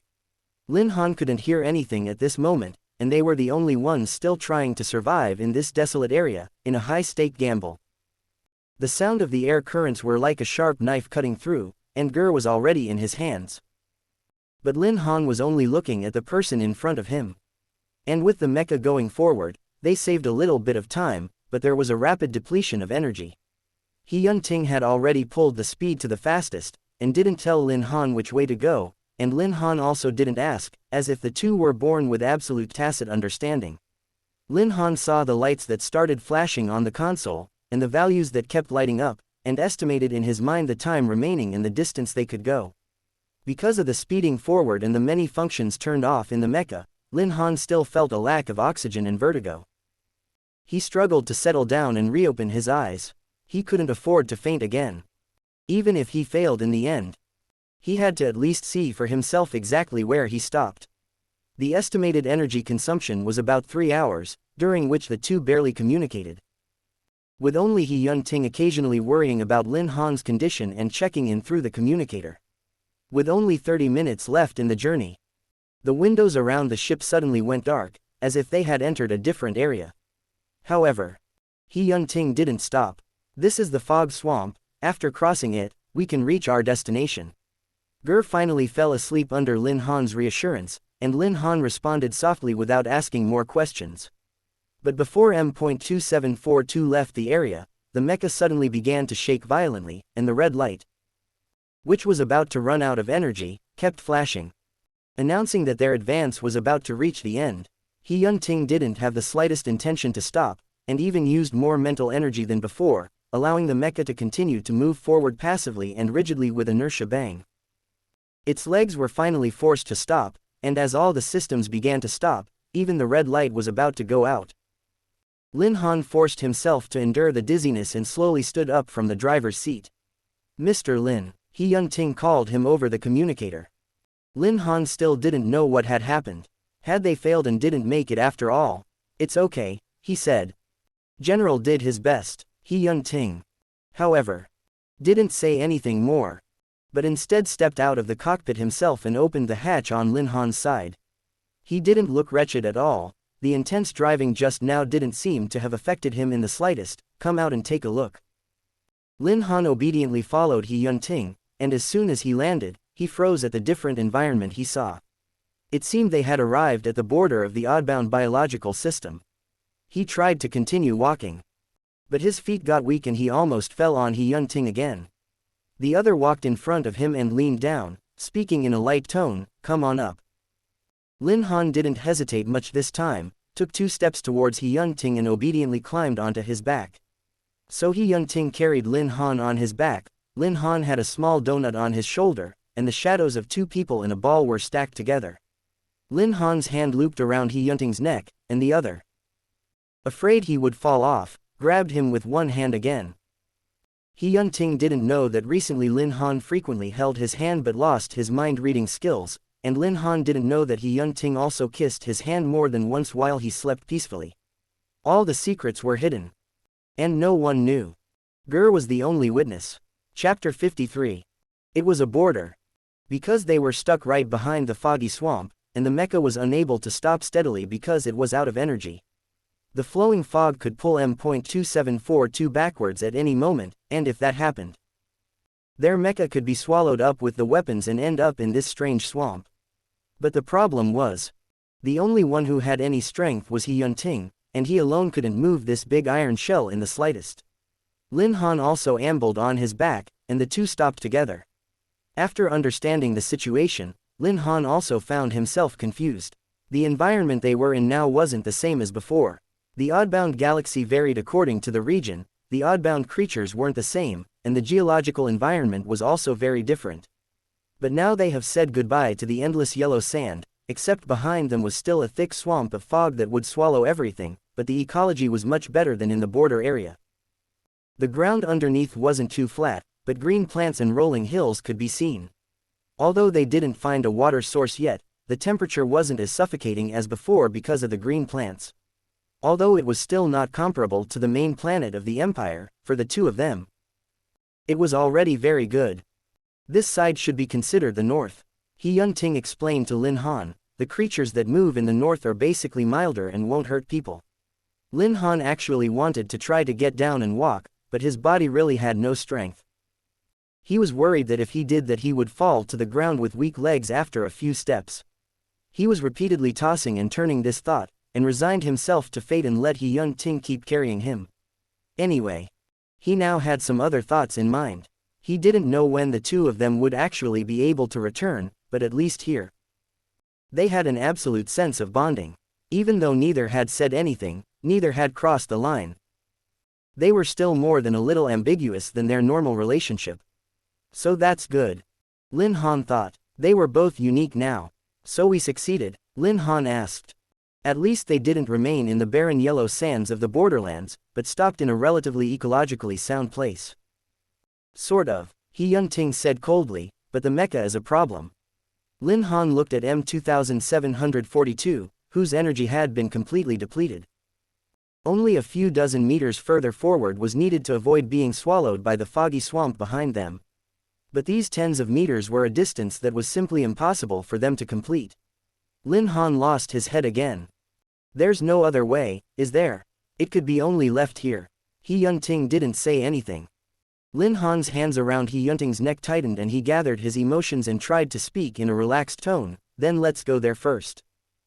There's always a way. He Yunting didn't say anything, but Lin Han knew he had listened.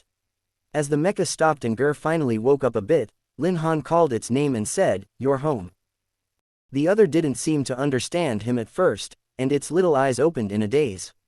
First it arched habitually into Lin Han's neck, found that He Yunting's back was turned and he couldn't see his face, so it simply rolled twice and grabbed Lin Han's collar with its paws. "You're home," Lin Han patiently repeated, "do you remember the way?" Only then did Ger understand Lin Han's words, and its bean eyes fiercely opened wide, observing everything in front of it. Soon, its fur stood up in excitement at the sight in front of it. For the first time, instead of sticking to Lin Han, Ger jumped off of him with agility and spun around on the ground. After a few moments, it started to roll forward, but still looked back at the 2 people behind it from time to time, afraid that it would lose them because it was too fast. He Yun-ting followed Ger's pace easily. Ger had its own ideas about where it wanted to take the two people or what it wanted to do. Lin Han looked back at the mecha, which was getting farther and farther away, and was still a little anxious, but in the end, he still didn't say a word. He didn't expect Ger to lead them for long. After 10 minutes of walking, it led the two past a hill.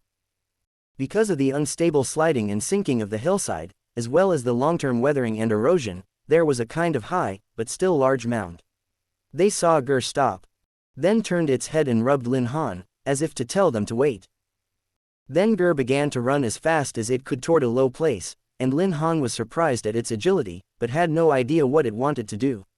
And 5 minutes after Ger disappeared, the ground suddenly shook with one powerful vibration after another. Lin Han first thought it was an earthquake, but then it was very regular and getting closer and closer to the two. Soon, they didn't have to guess. The source of the sound gradually appeared in front of them. Lin Han felt He Yunting's back instantly tense up, like he was afraid the arriving creature would hurt him and wanted to subconsciously shield him. "Don't be afraid," he heard him say. There was more than one creature approaching. They were extremely large oddbound creatures, each one a floor high, with short fleeces, unable to walk upright, covered in pink skin. While their limbs were thick, it had thick paws. And each step was accompanied by a tremor on the ground. Except for the color of their skin and the lack of a long trunk, Lin Han almost associated them with the creatures on Earth called elephants. And the reason why the two would relax was because on the head of one of the leading creatures rode a small black mass that looked familiar. Ruin Race, He Yun-ting. Like an encyclopedia of oddbound creatures, named the creature for Lin Han. Lin Han nodded blankly, but why is Ger, the Ruin, though naturally strong, are the best-tempered race in the galaxy? He Yun-ting reminded Lin Han of the mechanical encyclopedias he read automatically as a child whenever he used this very serious tone of science, and the Kajar are especially good friends with them. Lin Han understood. Even though this Ruin looked scary, he may still be eaten to death by this furry donut one. Because of the good relationship between the two races, many people in the Empire have given them another name as well. He Yunting's voice was still cold, but Lin Han heard a twinge in it for the second time. The first time was when he pronounced, "Ger," with a strained face. Probably because he was still lying on He Yunting's back, Lin Han's voice had a hint of lightness in it as he pressed him, "What's their other name?" He Yun-ting was strangely silent. After a few seconds, his tone became colder, but still answered Lin Han's question, "Ger thud thud." Lin Han couldn't hold back this time and burst out laughing, "Sorry, General." Naturally, He Yun-ting didn't say anything. Ger rode over on the lead Ruin, also known as Ger thud thud, and jumped off the creature's nose when it was almost in front of the two, scampered lightly onto Lin Han's shoulder, and then squeaked at the Ruin. Soon, the other responded in kind, "Moo." It was true that the sound made by different sizes was also different, because the sound of the Ruin was so loud that Lin Han felt his eardrums vibrating. He Yun-ting took 2 steps back and let the two creatures communicate in a strange way. Finally, the two creatures seemed to finish communicating, and Ger toed Lin Han's shoulder. Then jumped back to the ground and rolled in the direction they had come from. The lead Ruin mooed, and followed Ger. Lin Han thought for a moment, it wouldn't want to. Had these little creatures become so human? This proved to be the case as Ger took its helper all the way to where M.2742 was staying. The two creatures squeaked and communicated for a while. And the big guy seemed to understand, and mooed politely at He Yun-ting, who was carrying Lin Han on his back. Then walked over to the mecha that was about to be swallowed up by the fog swamp. Ger returned to Lin Han's shoulder as if to take credit. Lin Han patted its head and said with a smile, "Thanks for your help." Ger smoothly rubbed his hand. But he still didn't care about He Yun-ting.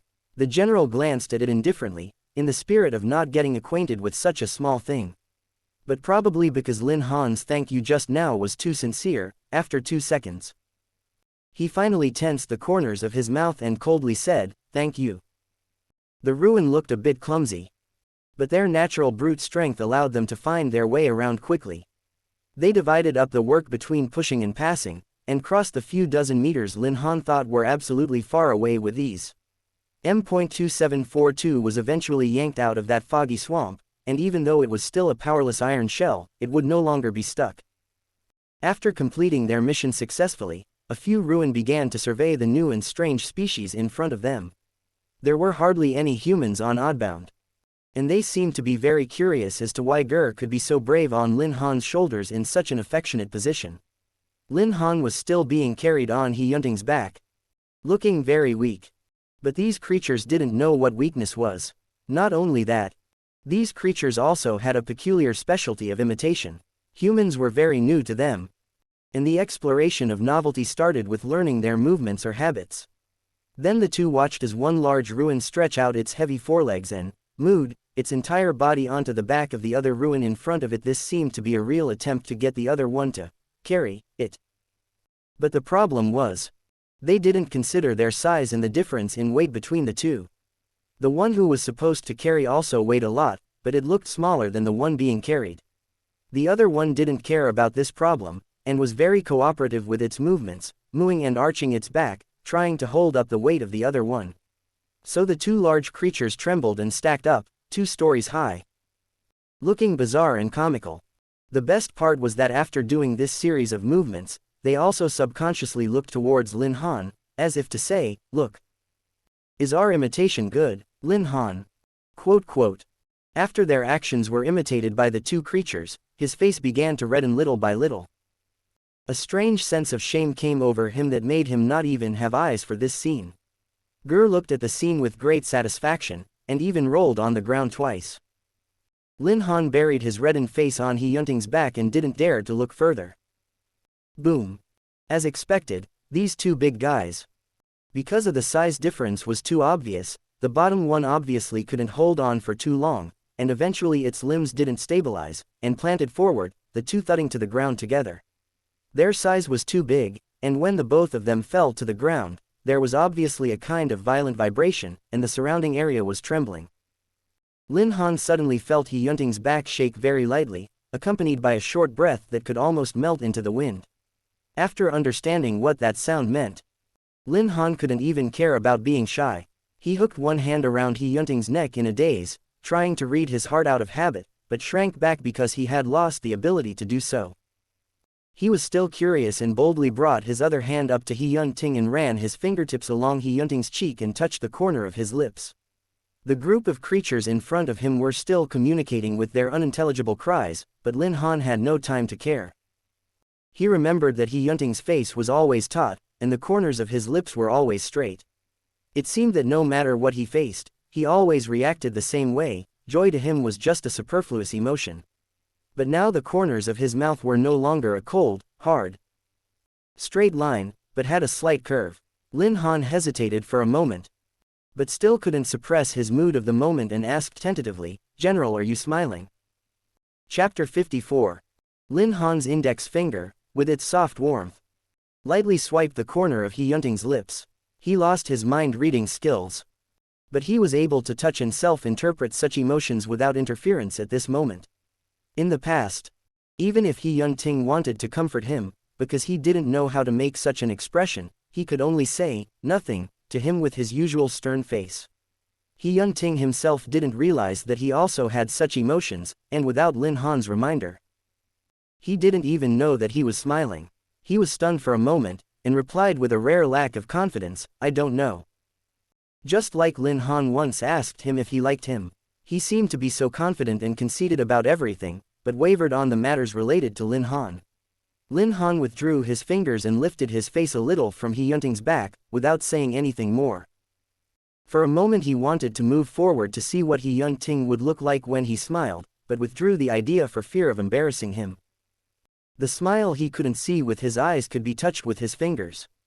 However, the two were still panting and puffing and imitating hard, even adhering to the indomitable spirit, not feeling any pain at all and planning to continue practicing imitation, not noticing the two people being imitated, one with a red face, the other with a smile at the corner of its mouth.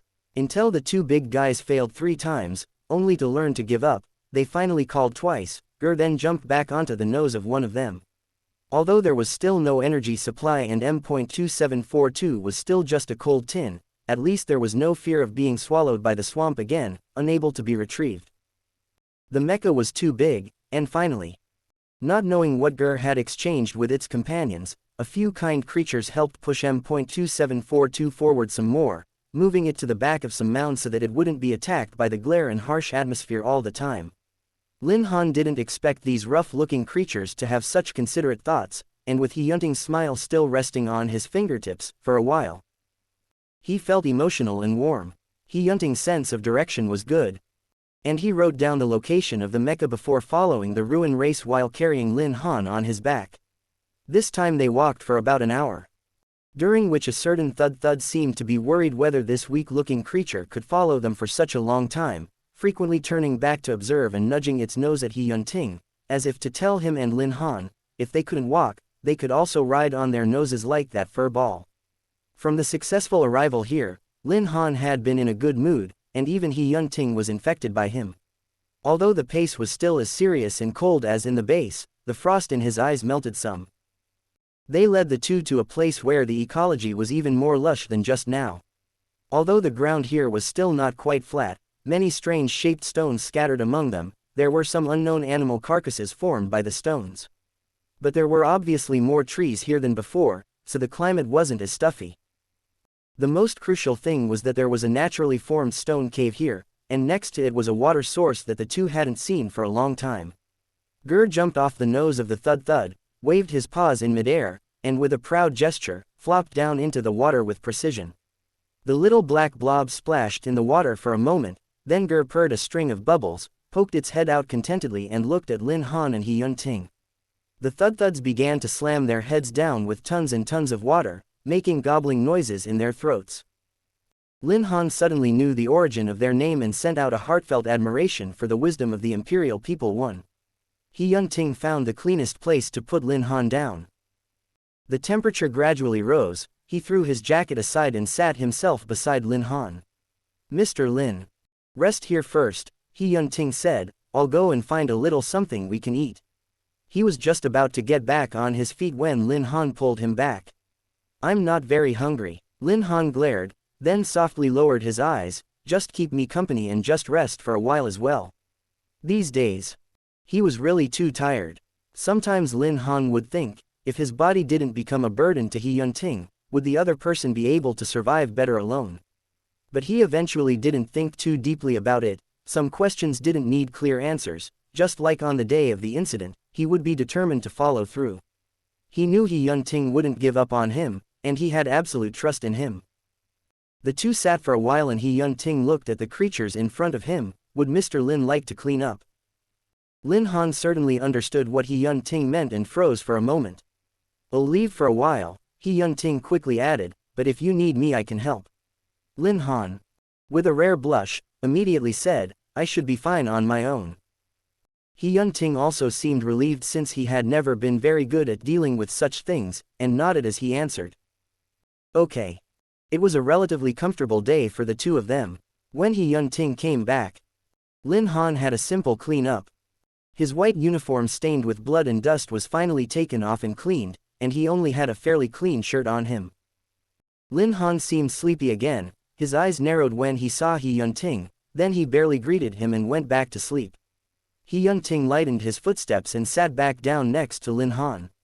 He thought that he could finally get a good night's sleep today. After making sure Lin Han was asleep, he kissed his fingers as usual before he closed his eyes in satisfaction. Lin Han woke up early the next day. His body was still wet from last night. Even though he might need He Yunting to carry him until he returned to the Empire, at least he was in better spirits. He Yunting had already woken up, and was hanging up his clean clothes. When he turned his head, he saw Lin Han rubbing his eyes, and was stunned. "Hello, Mr. Lin." Lin Han nodded with a smile and raised his hand to touch Gur who was sleeping in his arms. He half sat up and leaned against a strangely shaped tree trunk, quietly looking at He Yunting. Lin Han remembered He Yunting's room, cold and tidy. Not like a normal person's. Everything was done by an AI and never done by hand. His demand for quality of life was so low that Lin Han felt it was almost unimaginable. Now he was doing it all naturally. Together with his previous smile, so Lin Han had a feeling of getting to know him again. He Yunting gave the oddbound creatures food too, after all. He Yunting wasn't really an encyclopedia. Many things he hadn't seen or dared to try, and what the Thudthuds could eat, the humans might necessarily not. He Yunting finally took some he was familiar with, such as gold Lin fruit, and handed them to Lin Han. A few of the sleeping Ruens also woke up. Lin Han couldn't understand some of their activities, such as them imitating their poses at the first meeting, and then doing some strange actions, such as playing hide and seek with Ger. It was also hard for them to find a place to hide in the Great Plains, because their size and the vibration of the ground caused by their walking didn't allow them to participate in the game properly. But both creatures were happy and gentle. And even if sometimes they didn't understand what the creatures were doing, at least they weren't too lonely with a company like this. And now, two Ruens watched Lin Han and He Yunting wake up and started walking towards them. Lin Han had no idea what they would do, but he curled his eyes with interest and looked at them expectantly. He Yunting, still holding food in his hand, followed suit. Seeing that both humans were here, the two Thudthuds intended to start their best imitation session. They had seen some more moves last night that the Ruin race couldn't understand. This tall, cold-faced looking man would actually touch another man's paw with his lips. Not knowing what this meant, the studious Ruin race decided to be friendly and welcoming to humans in their own way. Lin Han watched as the two Thudthuds moved twice at each other, with the first one leaning forward and daintily and tentatively extending its front paw, which gave its body a bizarre pose. And the second happily came over, then fluttered its ears, and very laboriously leaned forward, right into the first's front paws, and was ready to kiss with its lips. In a flash of lightning, He Yunting suddenly understood something. He Yunting, who didn't expect this group of creatures to imitate even such a secret little action of his, threw away the object in his hand. And for the first time, somewhat forcefully covered Lin Han's eyes with his hand. He was worried that Lin Han was curious and blocked his view with his tall figure. Mr. Lin, don't look. Lin Han, who hadn't had a good look at what the two creatures were doing, was confused for a moment, but still subconsciously chose to believe He Yunting and let out, what are they doing? He Yunting was silent for a moment, not knowing how to explain, something not very nice. Oh, Lin Han understood and felt that there was nothing he couldn't say about this kind of thing. He just didn't look at it, and said frankly, are they mating? This time He Yunting was silent for a longer time. No. They're imitating me stealing a kiss from you. But fortunately Lin Han now had no mind reading, and He Yunting wouldn't tell him the truth. The two Thudthuds were feeling very sad, wondering why one of the humans wasn't looking at them, while the other one, who didn't look too inviting, was staring more intensely. They began to wonder if their imitation wasn't good enough. But that was what this taller human did last night. So the second patiently decided to do it again. With a moo, he continued to get down on his heavy body, his head struggling to get next to the first one, who also cooperated by extending his front paws towards him and responding approvingly.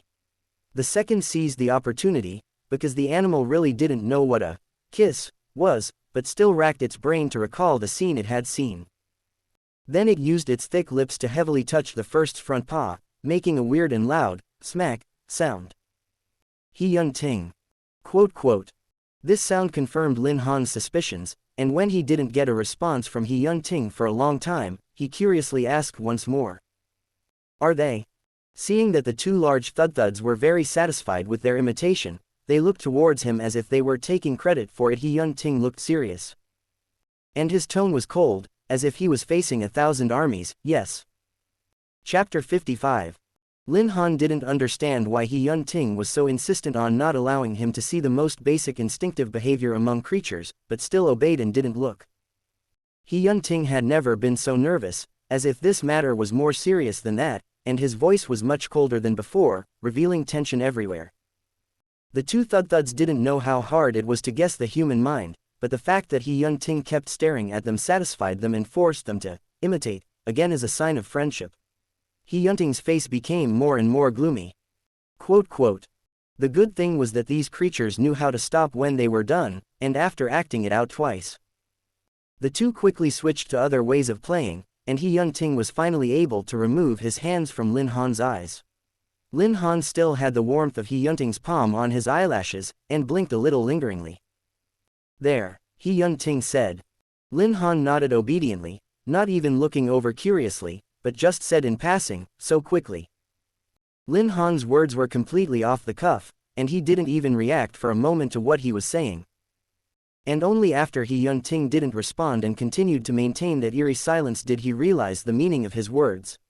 Originally Lin Han was really not squeamish about such things as biological nature, perhaps it was He Yun-ting's overly tense attitude that instead made him think some more now. Fortunately, Ger was finally woken up by the noise, shaking his fur. Rolling twice in Lin Han's hand, and opening his eyes only when he was comfortable. Good morning. Lin Han rubbed its little head, talking to it, and also relieving the embarrassment that had arisen at some point during this period. After all, having returned to his own territory, Ger had slept well, and even let out a comfortable squeak of satisfaction. He looked at Lin Han and bounced twice in his hand to express his joy, and Lin Han smiled back at him. Then bent down and put him on the ground. The little black hairy ball seemed to be really happy that the human it liked had sent the lost one to a familiar place and even followed it back. It had even started planning where to take this human to play and which of its friends to meet. Ger started rolling on the ground excitedly, but ended up not controlling his direction all of a sudden and lost control, rolling onto a pair of black military boots. He looked up, and his fur all over exploded again. Everything was too good to be true. If it wasn't for this human who was always fierce and moved to pick him up and quarrel. It didn't hate He Yun-ting for no reason. It knew that this man wasn't supposed to be a bad guy, but ever since He Yun-ting pressed Lin Han against the corner to mark him, Ger's worldview had been refreshed. But this creature's worldview tends to rebuild quickly. After that one mark, Ger categorized He Yun-ting into the same creature category as itself. It probably understood that this man would go and bite Lin Han's neck that day, biting that place he particularly liked. It must also be because he was attracted by that sweet fragrance. Ger felt it very unfair. He also really liked the scent it only dared to come up to rub and smell. This human actually directly bit through it. But Ger couldn't fight He Yun-ting, so it could only helplessly accept that fact. What it didn't expect was that this bad human coveted the sweet fragrance, even if he actually followed his own example and went to rub Lin Han's hand, and the key was to wait until Lin Han was asleep before rubbing. Ger didn't understand the difference between kissing and rubbing. But because of He Yun-ting's action, it witnessed this scene several times but couldn't do anything about it. Rubbing Lin Han's palm was just rubbing, and not the same as humans. It couldn't even take advantage of him. Its contempt for He Yun-ting reached its peak when Ger saw it happening again last night. He Yun-ting was obviously the same as it. A shrinking coward. Or so Ger thought. It couldn't be in the same boat as He Yun-ting. So Ger wanted to express its displeasure with He Yun-ting and was trying hard to turn his dark bean eyes into a slanted line to show his contempt. Unfortunately, its eyes were really too small, so no matter how much it squeezed, it couldn't do that complicated expression, and had to give up. But it was impossible to lose its momentum. Ger's short tail sprung up, it flicked away from He Yun-ting's feet. Showing a look of self-righteous grimace, determined to show his position with that attitude. It was a pity that He Yun-ting didn't understand what it was trying to express. Lin Han was a little softer, and Ger was also more clingy to him, so he slightly noticed the disagreement between one person and a furball, but he wouldn't think that the root cause of this was himself. He stroked Ger's tail when it returned to him, as a sign of appeasement. Ger was finally happy again and decided to take Lin Han somewhere else today. Unfortunately Lin Han had been carried on He Yun-ting's back everywhere he went lately, which forced Ger to take one more pesky human with him. This went on for 2 or 3 days. The northern part of the Oddbound biosystem was considered the best ecological part of the planet, but the short days and long nights were still its hallmark. He Yun-ting had to prepare food for the next day first, so there wasn't much time to accompany Ger around the planet. According to He Yun-ting, some oddbound creatures didn't live in groups. For example, the Kajara race liked to roll around aimlessly, and even if they had a habitat, they didn't stay there all the time. Their biological nature wasn't dependent on their parents, even if they were mammals. And after nursing a young Kajara race to a certain level, the parents would leave it. The Kajara race seemed to prefer to make a variety of friends other than its parents. For example, the Kajara race liked the rarely seen humans. These days Ger was getting more and more clingy to him, going from just rubbing his hands when he slept to almost burying himself in Lin Han's clothes. Unfortunately, He Yun-ting recently didn't notice this crime, and every day before going to bed, he had to observe whether these creatures were staring at him and Mr. Lin again, and had a very stifling time. And one night, Lin Han had a dream again. Unlike that gentle, déjà vu dream. This time the main character of the dream was still He Yun-ting, but the content was very different.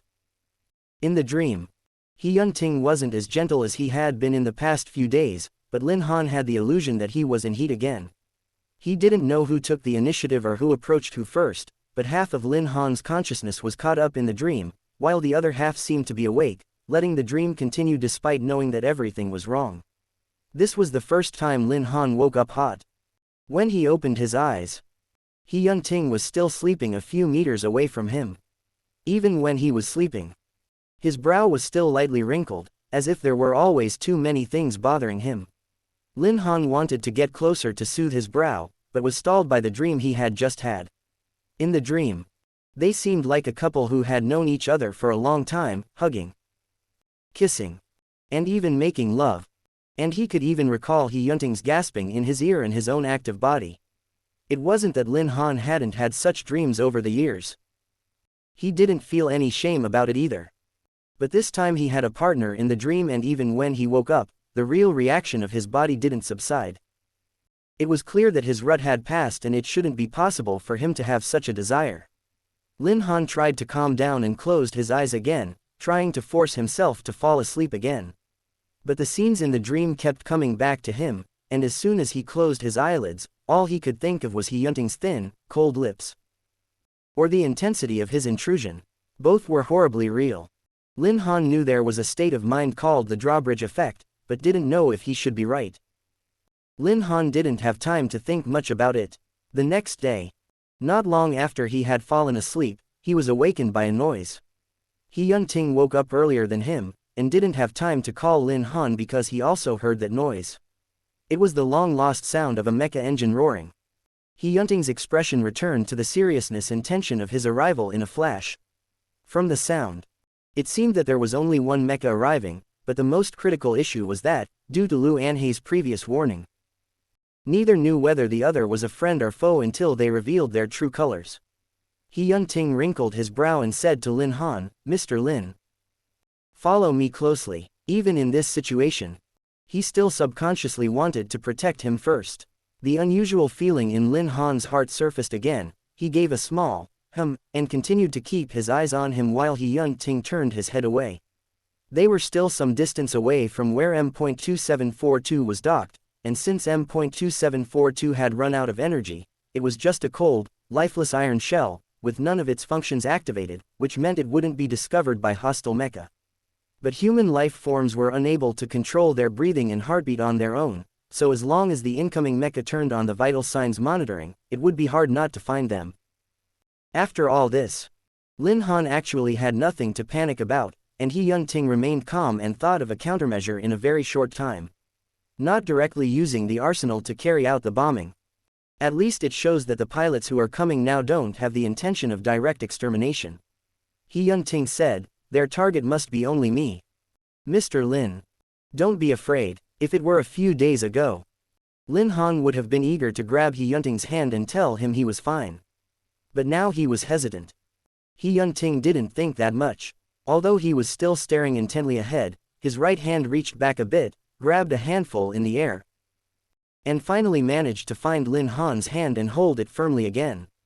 Lin Han's heart stirred. Even though he hadn't sorted out all his thoughts from those rules and regulations, even if he knew that the drawbridge effect was unjustifiable, in the end he still didn't want to break away. Just like the relationship between the two, they were also becoming gradually intimate in the past few days. And within those few minutes, the mecha approached quickly. It turned on its vitals and spotted them. It quickly came to a stop in front of the two. Thud and Gur didn't expect to find more than one of these big iron shells. Gur disliked the dizzying mecha. It was a mecha that couldn't be described as high grade. Lin Han remembered that this batch of mecha was prepared for practical training, specifically for prospective pilots to use. Although one could connect the spiritual control, because there was no exclusive mecha-like customizing a variety of functions, many operations may be limited. It all depended on the personal strength of the pilot. The mecha looked a bit worn out, and although the mecha arm and arsenal was still intact, the body was full of signs of battle, cuts and wear almost all over. It looked like it had experienced a fierce battle. The mecha bay popped open, and a pilot leaned against the pilot's seat gasping for air, taking 2 seconds to get up from his position, jumping out of the mecha bay and walking step by step toward Hyun-ting. He didn't know if the pilot forgot or did it deliberately. He didn't even take off his helmet when he walked out of the cabin. Fearing the latter, Hyun-ting's eyes flinched, and the hand behind him holding Lin Han tightened. But soon the pilot realized his mistake, stopped in his tracks, then quickly took off his helmet, revealing a handsome face. The other man's forehead was still oozing blood, and he didn't have time to wipe it. He just pinned his helmet to his side with his right arm, lowered his head, and gave a formal military salute to Hyun-ting. Reporting to the general, para-pilot Chi-jamu, carrying out the order to come to the rescue. Chapter 56. Chi-jamu tossed his helmet aside, perhaps knowing that Hyun-ting would be distrustful of him, taking each step slowly and gradually proving that he wasn't hostile. None of his guns seemed to be his own. Chi-jamu pulled out every possible place where a weapon could be hidden, before spreading his hands and saying, "I'm the only one left." The oddbound creatures didn't expect a new human to emerge from the mecha, but this one didn't look quite as endearing as Lin Han, nor as cold and scary as Hyun-ting. So they didn't show any hostility, just continued to stare at him curiously. "I can get Lieutenant Colonel Liu to testify," Chi-jamu added. "I brought the communicator." Hyun-ting waved his hand, "No need. I can trust you." Lin Han was strangely relaxed when he saw it was him, probably because he'd had previous contact with Chi-jamu, and he always thought Chi-jamu was a good kid. Gur was poking around on his shoulder, as if he didn't quite understand what Chi-jamu's arrival meant. Lin Han suddenly had a very shallow sense of sadness. He rubbed the little one's head, and due to his physical weakness, he could only walk slowly to Chi-jamu just as Hyun-ting was holding his hand. "Mr. Lin." Chi-jamu obviously froze for a moment when he saw Lin Han, not expecting him to be in this weak state. Chi-jamu said in a low voice, "I'm late. It took me some time."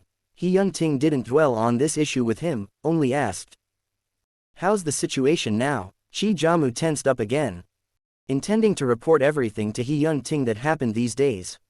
Lin Han squeezed Hyun-ting's hand very gently. His professional nature wanted him to go to Chi-jamu's mecha to check the situation, but he didn't say it. Lin Han barely walked around these days.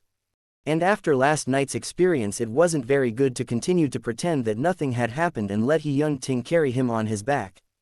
Hyun-ting seemed to understand Lin Han's meaning, and without waiting for him to mention anything, he said, "Wait a minute," and then slightly leaned over, waiting for Lin Han to climb up. After all, there was still someone waiting, so even if he had issues, he should put them aside for now, Lin Han thought. So like for the past few days. He hooked his arms around Hyun-ting's neck and gently climbed on his back. Chi-jamu didn't expect to see such a scene, and unexpectedly glanced at Hyun-ting. In the end, he didn't say anything, just followed the two together to the mecha. Chi-jamu's mecha unexpectedly didn't suffer too serious damage, and now they understood the current situation. What Liu Anhe said was basically true, but the truth was a bit more serious than how he put it a few days before. On the day of the Zerg raid, Hyun-ting held off the few remaining giant mechanical sandworms that were trying to get at the battleship, and the group was able to get away and re-march to the leap point. Chi-jazi still hissed in a bizarre gesture after failing to assassinate Hyun-ting and getting shot several times, and even tried to continue hurting others. Eventually, he was locked in his mecha by Chi-jamu for an unknown amount of time before he barely calmed down. After calming down Chi-jazi, even if the battleship traveled to the leap point, the worrying thing still happened. There was really an ambush there. Even though Yi Ling was careful enough, and deliberately avoided many unnecessary landing points, due to the excessive number of Zerg lurking at the leap point, it inevitably ended in an intense battle. Leaving aside those normally well-trained sergeants, many of them came to this kind of place for the first time, so even if they had survived many harsh items in the first 3 rounds of the test, they hadn't been on a real battlefield. They didn't even have the opportunity to adapt. The 4th round of practical training hadn't even been able to properly finish, and already they were forced to throw themselves into the sudden battle. Many of the newcomers didn't know the properties of the Zerg, and some of the Zerg were really too vicious. They didn't even have time to systematically obtain the relevant information before they had to face these terrible creatures head-on. What was more, some of the mecha were unprepared, and weren't as good as the exclusive mecha in terms of defensive power and overall performance, and with the lack of experience of the pilots themselves, certain fierce battles were almost inevitable. Most paid too much of a price, and the most lamentable of these was the fact that more than half of the final rookie pilots didn't make it back. They weren't eliminated by the exercise, but literally and brutally, dissipated into the infinite space with no bones left. The battleship used its only P-1 nuclear particle beam cannon to collect the last bit of energy to make the leap, barely recapturing half of the leap point, and fired at the moment of re-entry. All the mecha and Zerg that couldn't make it back were blown to smithereens, along with the leap point, and disappeared into the universe. The ships, which had suffered heavy losses, were able to return, carrying with them an untold number of unknown conspiracies. And after returning to the Empire, everything was just beginning. Someone wanted He Yun-ting back. Someone wanted him to take advantage of the opportunity to disappear. The first 3 mecha that departed for rescue were shot down at some point in their travels and their positioning was lost, so they couldn't even find which part of space they had fallen in, let alone the pilots on them. Several generals from other bases were transferred over to coordinate the work, but Yi Ling and Lu Anhe were still restricted from personally participating in the rescue of He Yun-ting, on the grounds that an in-depth investigation of the incident was needed. They, as the first to face the matter directly, couldn't get away. But Lieutenant Colonel Lu was able to secure a second rescue team. Chi Jamu said, because quite a few of our approved pilots who survived even developed some mental illness, we weren't allowed to participate in the next training. I didn't apply for psychological evacuation, I applied to Lieutenant Colonel Lu to join the second rescue team, and that's why I'm here. There were 5 mecha in the second rescue team, Chi Jamu said after a pause, but now I'm the only one left. The second rescue team encountered several mecha that tried to intercept them when they first arrived at the border zone, but since He Yun-ting was no longer in the border zone at the time, they had to follow the mecha's wreckage to try to find it, only to lose their way in the yellow sand. The mecha that tried to intercept them had only 3 units, but both their combat experience and the quality of the mecha were above the rescue team. The other side's goal wasn't only to stop them from rescuing He Yun-ting, but also to have the second rescue team damaged without a way to return. Chi Jamu omitted many details, but the final ending was that both sides battled to the end, only he alone survived. He collected the energy of the few remaining mecha after the battle, which allowed him to continue his search all the way to the north of the Oddbound biosystem, where he finally found signs of human life. There's enough energy to transfer half to M2742, Lin Han said, so that both mecha can go back. After all, a large body like a battleship needed leap point support, while with a single mecha, it was possible to return directly to the Empire as long as there was enough energy. Let's go. There were still many unresolved issues, but it was imperative to go back together, the longer it took, the bigger the problem. M.2742 was parked not far from there, and it would only take a few minutes to get there if they drove the mecha. And just as He Yun-ting was about to move, Chi Jamu moved his lips with some hesitation. General, I have one more thing. He Yun-ting stood still and looked at him indifferently, waiting for him to speak. Chi Jamu gritted his teeth. My brother E's been in a coma for a week, and I obeyed the arrangement to hand him over to the military, but Chi Jamu's expression was grave, not even looking at He Yun-ting as he continued to speak. I know I'm not qualified to make such a request, but I do have a personal interest.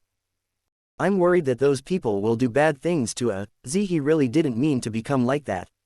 I'm not asking for anything else, I'll listen to any conditions and accept any punishment when I return to the Empire, but can you not let anyone else hurt him? He's been a good boy since he was little, I just left him for a year before he became like this, and I want to know why, please. Chi Jamu bowed deeply. I'll take the blame for his mistakes, at least let those people leave him alive, please. General. Silence spread in the air that gradually became hot. He Yun-ting narrowed his eyes and didn't give Chi Jamu a definite answer. Let's go. Chi Jamu's eyes reddened at the corners as he followed behind him. Even though He Yun-ting didn't make any promises, he still said, thank you. Although there was still a lot waiting for them, the most important thing was to return to the Empire first. Lin Han ambled on He Yunting's back and couldn't help but look back at the oddbound creatures who were active on the sidelines. The two thuds that liked to imitate him and He Yunting before were drinking water, while a few others were still making mooing sounds that humans couldn't understand and communicating something. These creatures helped them move back to M.2742 and brought them to a place where they could sleep in peace for the time being. Even though they couldn't speak and couldn't communicate, they were still very gentle creatures. And the little black fur ball remained on Lin Han's shoulder. Lin Han cupped his palm for a moment. It was his unspoken agreement with Ger that whenever he did so, Ger would definitely jump in and rub his palm twice. Ger did the same this time.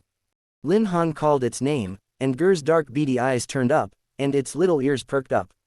"We're leaving." Lin Han thought for a moment and said, "No. We're going home." Ger raised its eyes a little confused. "Like you. We have our own planet. Not the big iron shell that you always get dizzy on. It's a place like this. With food and water you like. And friends and playmates you like." Lin Han explained to it in a soft voice. Ger usually didn't understand immediately. So at the moment it hadn't responded and was concentrating on scratching Lin Han's hand with its tail. Lin Han leaned down. And He Yunting also squatted down, and he put Ger back on the ground. Ger started to get confused and rolled on the ground. "So. Goodbye.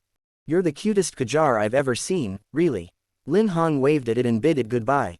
Chi Jamu, on the other hand, silently boarded the mecha first and waited for He Yunting and Lin Han to go up together. They too were about to leave this place. And they too were going home. "Let's go. General." Lin Han suddenly felt sad and reluctant, and with a final ruthless twist of his head, he turned to He Yunting. He Yunting answered, and also turned around, walking step by step towards the somewhat broken mecha. Perhaps it was a tacit agreement, or perhaps He Yunting also had a reluctance. After Lin Han finished that sentence, no one looked back. As if there was no separation in this way. So no one saw that Ger suddenly understood something at the moment they turned around and started running towards them as fast as he could. They boarded the mecha. And the moment Lin Han closed the hatch, he found an additional creature in his arms, the one that was supposed to be left at the edge of that lake, a small black furball. Ger. Lin Han was stunned for a moment, and then a surge of joy was regained. The little hairy ball just used all its strength to tug on He Yunting's trouser leg to climb up, and now the entire ball was dirty and wet. Still shivering. But it still looked at Lin Han very aggressively, as if blaming him for leaving him behind. Chi Jamu's mecha started up and traveled in the direction of M.2742. Lin Han sighed and reopened his mouth to the little dumpling. "Are you really willing to come with me?" Ger didn't answer. Just remained sad, rubbing Lin Han's hand. "Our way back will be hard. You may have to be dizzy mecha all the time," Lin Han said slowly, knowing that it should be easier for Ger to understand. "You might not adapt to the environment of our destination. We don't know when we'll come back. You'll lose your friends and maybe you won't be able to ride on the nose of a thud for a long time." Lin Han finished and gently stroked his little head. "Do you want to go back? If you want to go back, I'll put you down." Ger trembled and made a faint, sad, squeak sound. When Chi Jamu started to transmit energy to M.2742 and Lin Han tried to put it back on the ground again, Ger hesitated for a long time, staring dully at its favorite home. But in the end, it shrank into a ball and slowly climbed onto Lin Han's shoulders and accompanied him, getting into the big iron shell that he hated the most. They were about to cross the sea of stars, cross the galaxy, and return to the place where it all began with a completely different state of mind and sentiment than when they came. Chapter 57. The time on the road wasn't too difficult. Chi Jamu was already a man of few words, piloting a mecha by himself, and with his brother's business, conversations on the communicator was almost nil, only opened when necessary. He Yunting only contacted Lu Anhe once during the official departure. After all, as long as they didn't return safely to the Empire, it was useless to say anything. The two simply exchanged basic information. Lu Anhe gave an address, saying that if they could successfully reach the territory, they would make plans then. Lu Anhe was careful, and considered Lin Han when arranging each batch of rescue mecha, bringing along a lot of nutrients, but due to that last struggle, only Chi Jamu was left in the end. The mecha carrying supplies was targeted during the first encounter, and still couldn't avoid being blown up. Lin Han was still unable to recover his mental strength, and spent the next few days resting alone in the second cockpit with Gur in his arms. In addition to the special nutrition for Omega, Chi Jamu's mecha also had other prepared space food, which was better than eating those things that didn't taste good. The return trip took 2 or 3 days, and the group barely rested, but Lin Han was fine. As he couldn't operate the mecha and could catch up on sleep during the trip, He Yun-ting didn't seem to feel tired. And as long as he said he was going to leave, Chi Jamu wouldn't complain and would follow him. The only one who didn't feel so good was probably Gur. He was still sad, still upset, and lost almost all his energy on the first day of the return voyage, as if he was crying. Or just dazed. Even though He Yun-ting wasn't going at full speed this time, Gur's seasickness couldn't be cured in such a short time, so Lin Han had to hold him in his hand, feed him water, stroke his fur, and talk to him. At first, Lin Han blamed himself. Even if Gur wanted to come with them voluntarily, he shouldn't have brought him up here without considering him at all. He looked at the poor little furball trembling in his palm and apologized to it all the time. Gur understood Lin Han's sentiments after a while. In Lin Han's gentle apologies, although it was still dizzy and uncomfortable, it still tried to hold up its tiny body and chose to rub itself to Lin Han's palm again and again. It seemed to be telling him that no apology was needed and that he didn't need to blame himself so much. Gur was even afraid that Lin Han would be upset and tried to stick out his soft tongue and gently licked his palm. Lin Han didn't know why Gur liked him so much. Yet he eventually fell into the tenderness of this little creature. Lin Han originally thought that his young self had taken a lot of love from his mother, and that this love would be able to support him to do many things he wanted to do and stay strong. And now this light and airy little blob seemed to be telling him that he was loved and that there was other love waiting for him that he could reach out for. Thinking about it, he couldn't help but look over at He Yun-ting, who was close by. He was resting against the driver's seat, his brow still furrowed, as if there were many things haunting him even in his dreams. Lin Han took advantage of this time to boldly observe him. He Yun-ting lost weight, Lin Han thought.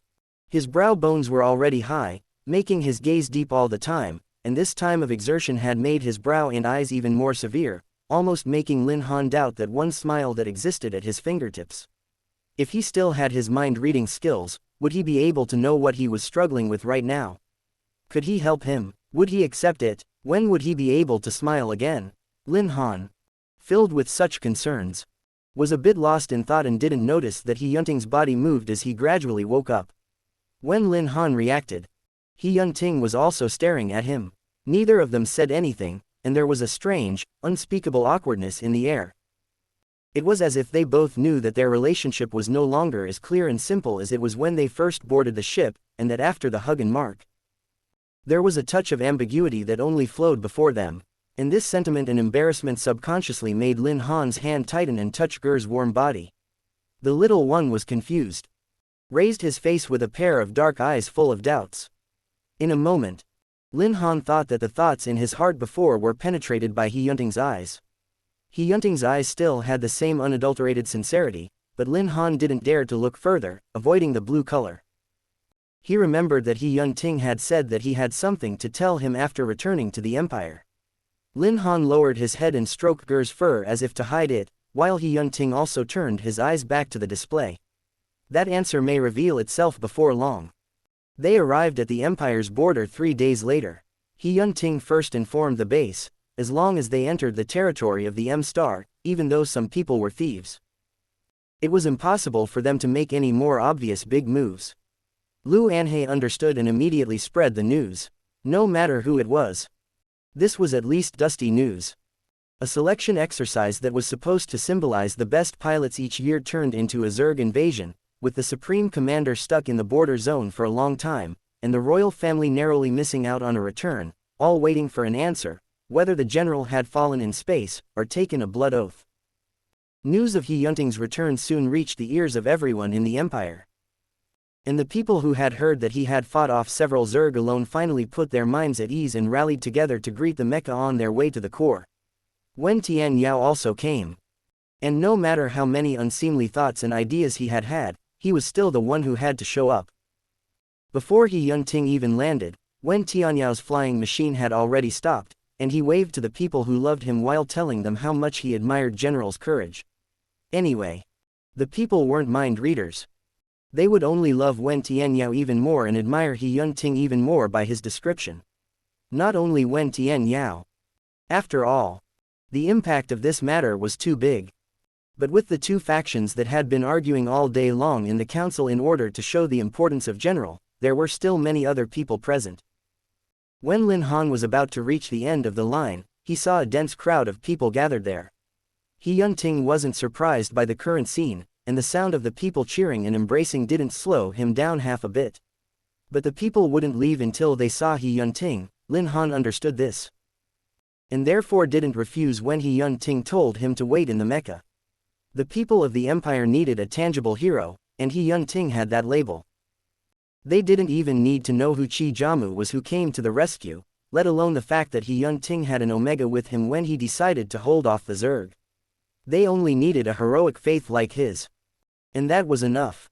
Lu Anhe quickly and skillfully dispatched the people who came to greet He Yunting after he showed up, and only then did He Yunting continue to drive forward, eventually stopping at the base's landing site. It was impossible for the general public to follow them here, and those dignitaries and royalty who had status were waiting for them here.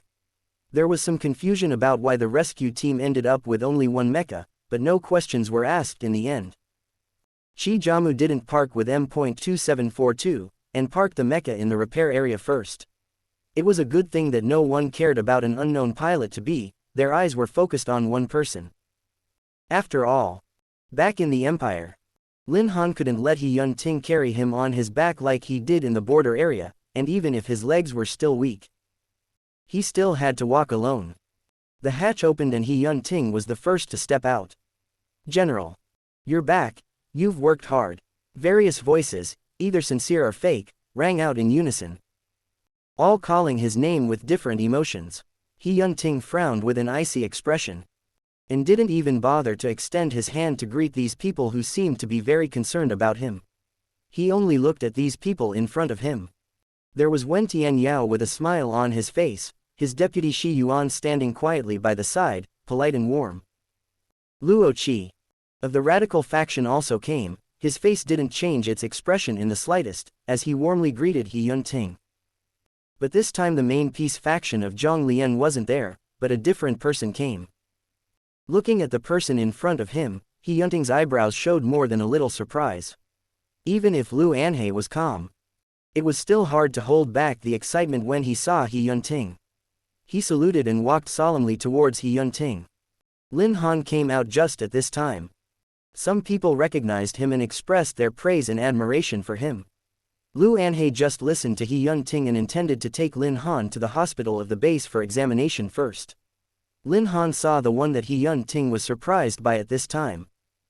He didn't care about Wen Tianyao and Luo Qi for now, but the person in front of him, he couldn't help but stop in his tracks. It was the scientist that He Yunting had told him about before, Xu Ziyang. Professor Xu's hair was already half white, but his mental outlook still looked good, and the entire person had a bookish aura from the inside out, which made him look unassuming and self-contained even when he stood among this group of powerful people of extraordinary status. He obviously also saw He Yunting. He wore his glasses, gave a decent smile to He Yunting and said, "Good day, General."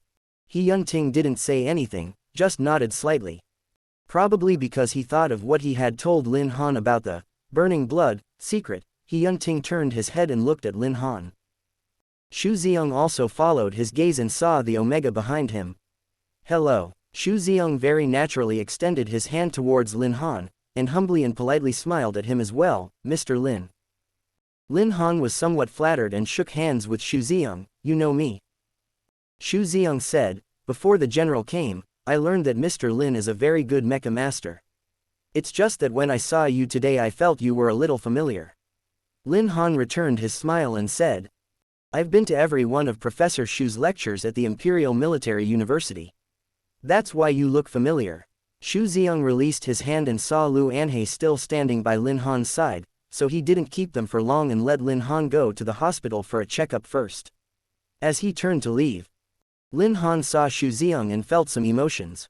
Professor Xu looked as modest and polite as ever, but because he found out about it, he ended up in a dilemma. Lin Han looked at Luo Qi's face and couldn't help but be concerned. Was he still being threatened by the radicals? Chapter 58. Lin Han originally thought that he could quickly recover his physical and mental strength, and soon return to his post. But he never thought it would be more difficult than he thought. It had been 3 days since he returned from the border area. Lin Han used a larger dose of nutrients every day according to the base hospital. Every time, after using the nutrients, he began to have a physiological rejection of food. His body wasn't hungry when it smelled food, but subconsciously regurgitated. The first day he arrived home, his colleagues from the research institute came to visit him, and the next day Shen Shunan visited him again. Lin Han felt that he should be happy. After all, he had finally resumed his normal life, and no longer had to wear gloves to hear the voices he didn't want to hear. But he was still upset. He thought of Qi Jiamu's plea, and Xu Ziang he met the other day. Lin Han met Xu Ziang for the first time that day, and he was no different from the gentle professor he remembered. When they shook hands, his hands were thick, and his movements were polite but not excessive, exactly as he remembered. In the days when he wasn't at work, Lin Han, who never cared about politics, began to watch the news every day, trying to acquire new information. The base was incredibly quiet. Even the well-informed Shen Shunan couldn't hear anything. The only thing that he could be sure of was that He Yun-ting was back, and the actions in the open and in the dark must be restrained, and his men were no longer taken away for various reasons, but unified back to the team. He Yun-ting was praised daily in the news for the ferocity of the battle, and called it simply amazing that he had held up so long in the borderlands without supplies or energy. The Zerg invasion seemed like a complete and utter accident. No one mentioned that He Yun-ting was going to leave the warship when he was nearly stabbed. No one knew that there was a group of innocent Omega being hurt and was still unknown where they were. Or that the drill accident was just hastily omitted and a lightly accountable person involved was revealed before He Yun-ting returned. All the conspiracies were still in the unseen places. And the empire on the surface was still thriving. Wen Tianyao was still the pro-people prince, and the general was still the indestructible hero. No one would remember a certain man who could modify the systemic sound of the mecha by himself, who would softly hum a ballad whose name he couldn't remember before going into battle. The news was still on. And Lin Han thought about it. Glancing over at the little guy who was huddled under a blanket, staring intently at a virtual display. The climate in the core of the empire was milder, and the temperature difference between day and night wasn't as great as that of Oddbound, which should be a good thing. But it took 2 days for Ger to get the hang of it, and his body just couldn't quite get used to it yet. Lin Han brought him a blanket, let him shrink into it when it was cold, and when it was hot, he went to the balcony. One way or another, Ger finally adapted. And food was also a problem. Lin Han started to search for what food was available for Ger in the empire, but the results popped up in a variety of ways, so Lin Han could only find a few options that seemed more reliable, and bought them online one by one for him to try. Sometimes Lin Han himself didn't know if Ger would eat those foods, so he took a few containers and put them into different categories and let him try them himself. Although Lin Han had told him many times that the things he prepared were safe, Ger still had distrust of various foods. After all, many of the good-looking and tasty fruits on his own planet before were often lethally poisonous. If he saw a food that he liked at first glance, Ger would first reach out and try to dip a little taste with his paws, if the taste was to his liking. Ger's eyes would instantly light up, but because of the fear of poison, he'd stall. But it really liked it, and would first ruthlessly go to eat something else, forcing itself not to touch this food, and then go far away, lick a little water to moisten its throat, and then turn around, trying not to look at these foods. The end result was always the same. Ger would still compromise for the food he liked, then squirm and gather up his limbs. Roll to the container and start feasting. In addition to the caution about food, there was another issue that Lin Han was puzzled by. It still had an unknown animosity towards He Yun-ting. Just by looking at the pictures or videos of He Yun-ting scrolling on the news every day, Ger would get angry at him. Lin Han wanted to ask it, but hesitated. What was He Yun-ting doing now? When will they meet again? And how much of each other's previous promises were remembered? Lu Anhei didn't contact him again, nor did Lin Han rush to the base to collect his things. Lin Han wondered if that room was still there, and if the star was still there. But his hands were tied. One was afraid that his body wasn't yet well enough to affect others, but most importantly, he wasn't willing to actively connect to He Yunting's communicator. The two didn't have time to say goodbye that day. He Yunting threw himself into the pile of headache, and Lu Anhei took Lin Han directly to the hospital, and in the end, he wasn't able to talk to He Yunting. It was clear that they had experienced life and death together, but now they were separated by something, and it became strange to even initiate conversation. Lin Han was afraid that Ger would be lonely and wanted to take the little one to the zoo in the Q district of the empire after he recovered. Although the little one came here voluntarily, Lin Han was still afraid of owing it. But before that, Lin Han didn't expect to get sick first. Although Lin Han was already trying to force himself to eat more or less after experiencing the cruel living conditions in the border area, he still inevitably got a fever. The Empire's medical system was so well developed that all one needed to do was submit an application online and the data on bodily functions would be transmitted to the medical platform, which would then determine whether further treatment was needed based on the condition, or choose according to the patient's wishes. Lin Han was all over the place, but after all, there were no other major problems. In the end, he was reluctant to go to the hospital and took medicine at home to sleep and wait for the fever to go down. After he ate, he gave Ger the news and curled up on the couch to rest himself.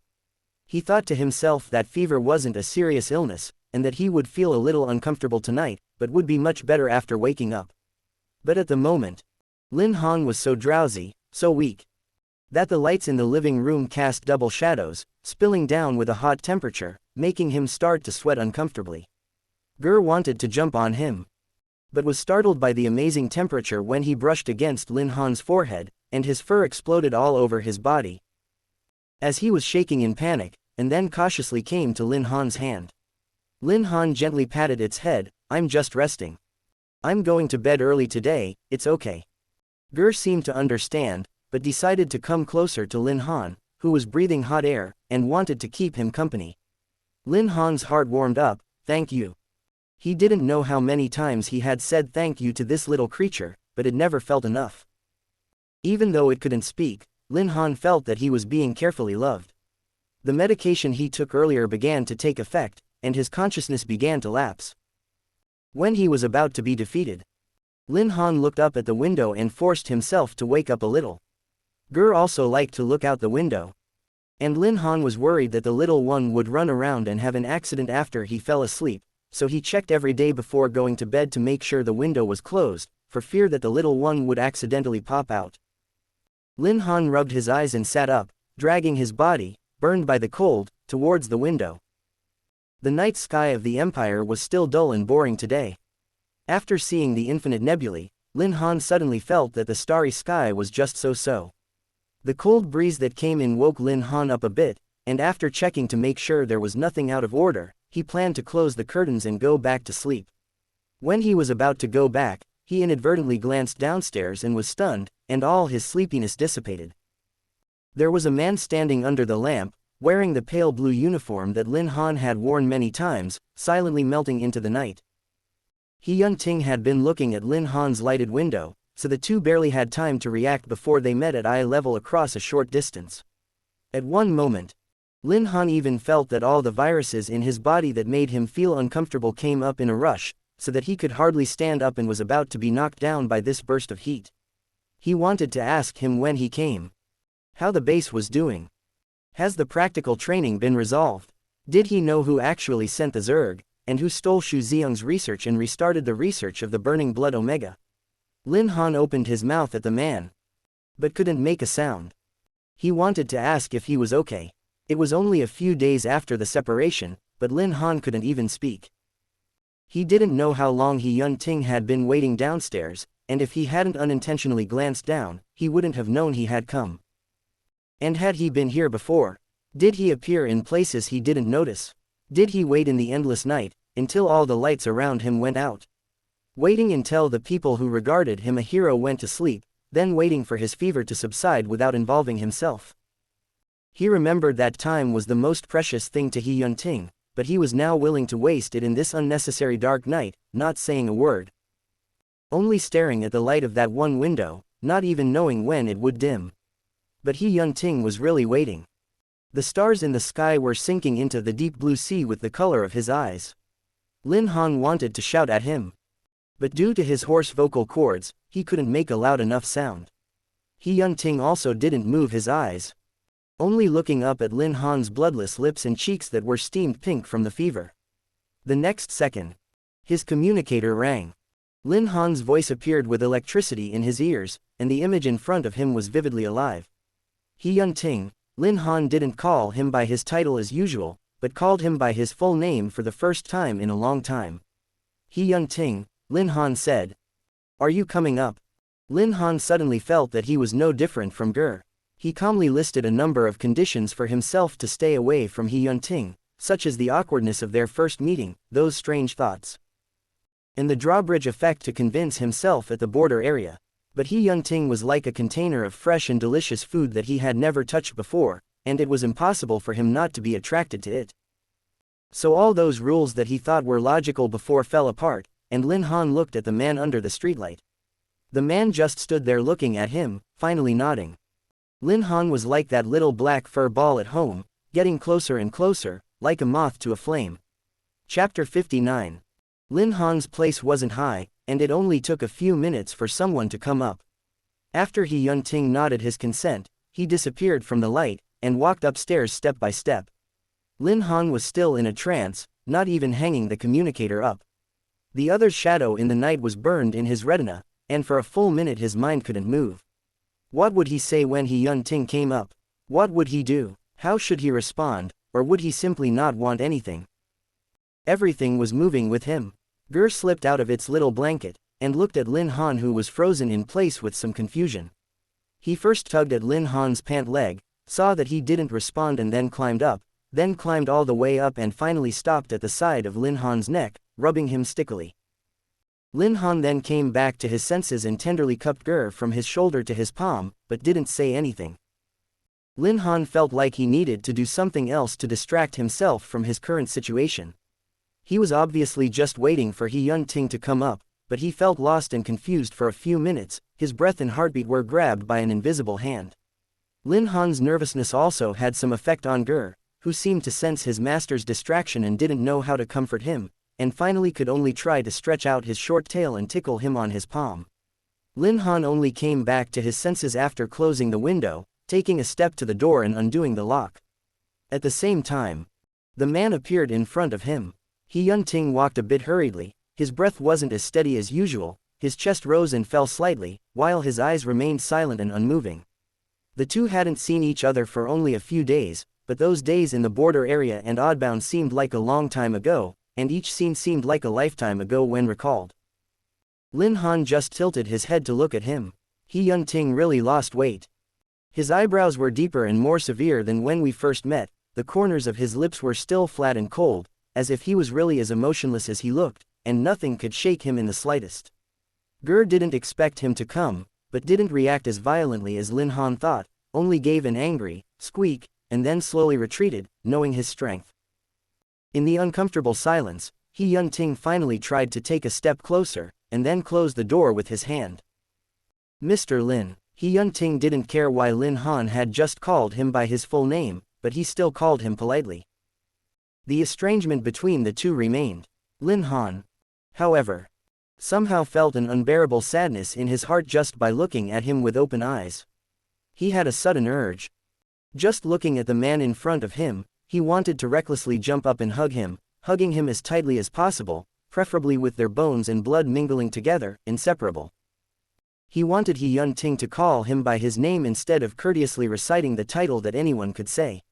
He wanted He Yun-ting to see only himself in his eyes and call only his name. Lin Han remembered the somewhat rough gun calluses on the other man's fingers, his hug and the not-so-smooth heartbeat that used to be like his own. Just thinking about it, Lin Han suddenly felt so sad that he wanted to cry. He Yun-ting, however, didn't know why his eyes turned red as soon as he came up to Lin Han, but he became overwhelmed with fear that his actions would frighten Lin Han, and he didn't even dare to press his fingers to the corners of his eyes. Mr. Lin, he called out to Lin Han again. The man didn't respond. He Yunting actually didn't know himself what he came to do. So much had happened in the past few days that even he was almost unable to cope with it himself. But he still wanted to see him. Yet he didn't know how to tell Lin Han everything that had happened over the past few days. The empire changed in a flash. From before the exercise started, or even earlier, someone had laid all this out, just waiting for them to jump into the pit step by step. He didn't know who it was. But they started to try to leave no stone unturned to try to deal with He Yunting, no matter what the method was. From the time of the extermination of the Star Pirates, it was simply impossible for the Star Pirates to use that reckless method of trying to rush up and die with He Yunting, so much so that he ended up cutting off half of his mecha arm and injuring his right shoulder. And later the celebration and the ball. Knowing that such an assassination was unlikely to succeed, despite that, such an omega wasted will be wasted. Why not give it a try? There was a 1 in 8,000 chance of them killing He Yunting. Shi Jiazi was considered a successful experiment, well mixed with the warship. But unfortunately at the last minute he still didn't succeed, and was forced back by his brother. Not to mention the accident that occurred in the exercise, the innocent sacrifice of Ji Meng, and the Zerg waiting in ambush. The public opinion and the pressure from the Crown Prince were secondary. Their goal was to make the empire chaotic and keep He Yunting's spirits tight at all times, because there was no telling when a new accident would occur. The reason why Xu Xiong came to meet him that day was also because during the time when He Yunting hadn't returned yet, Luo Qi began to take advantage of the chaos to pull together forces, and Xu Xiong learned from Zhang Lian that the research hadn't been banned, but rather restarted. Fearing more serious consequences, he finally decided to come to He Yunting for help. Too much had happened in the meantime. And no one could guarantee that the Zerg would not invade again and the situation in the empire would change. And even so, He Yunting would still take a little time out of his day to just leave the base and wait in front of this one building for a long time. That alone would give him peace again. But that was about it.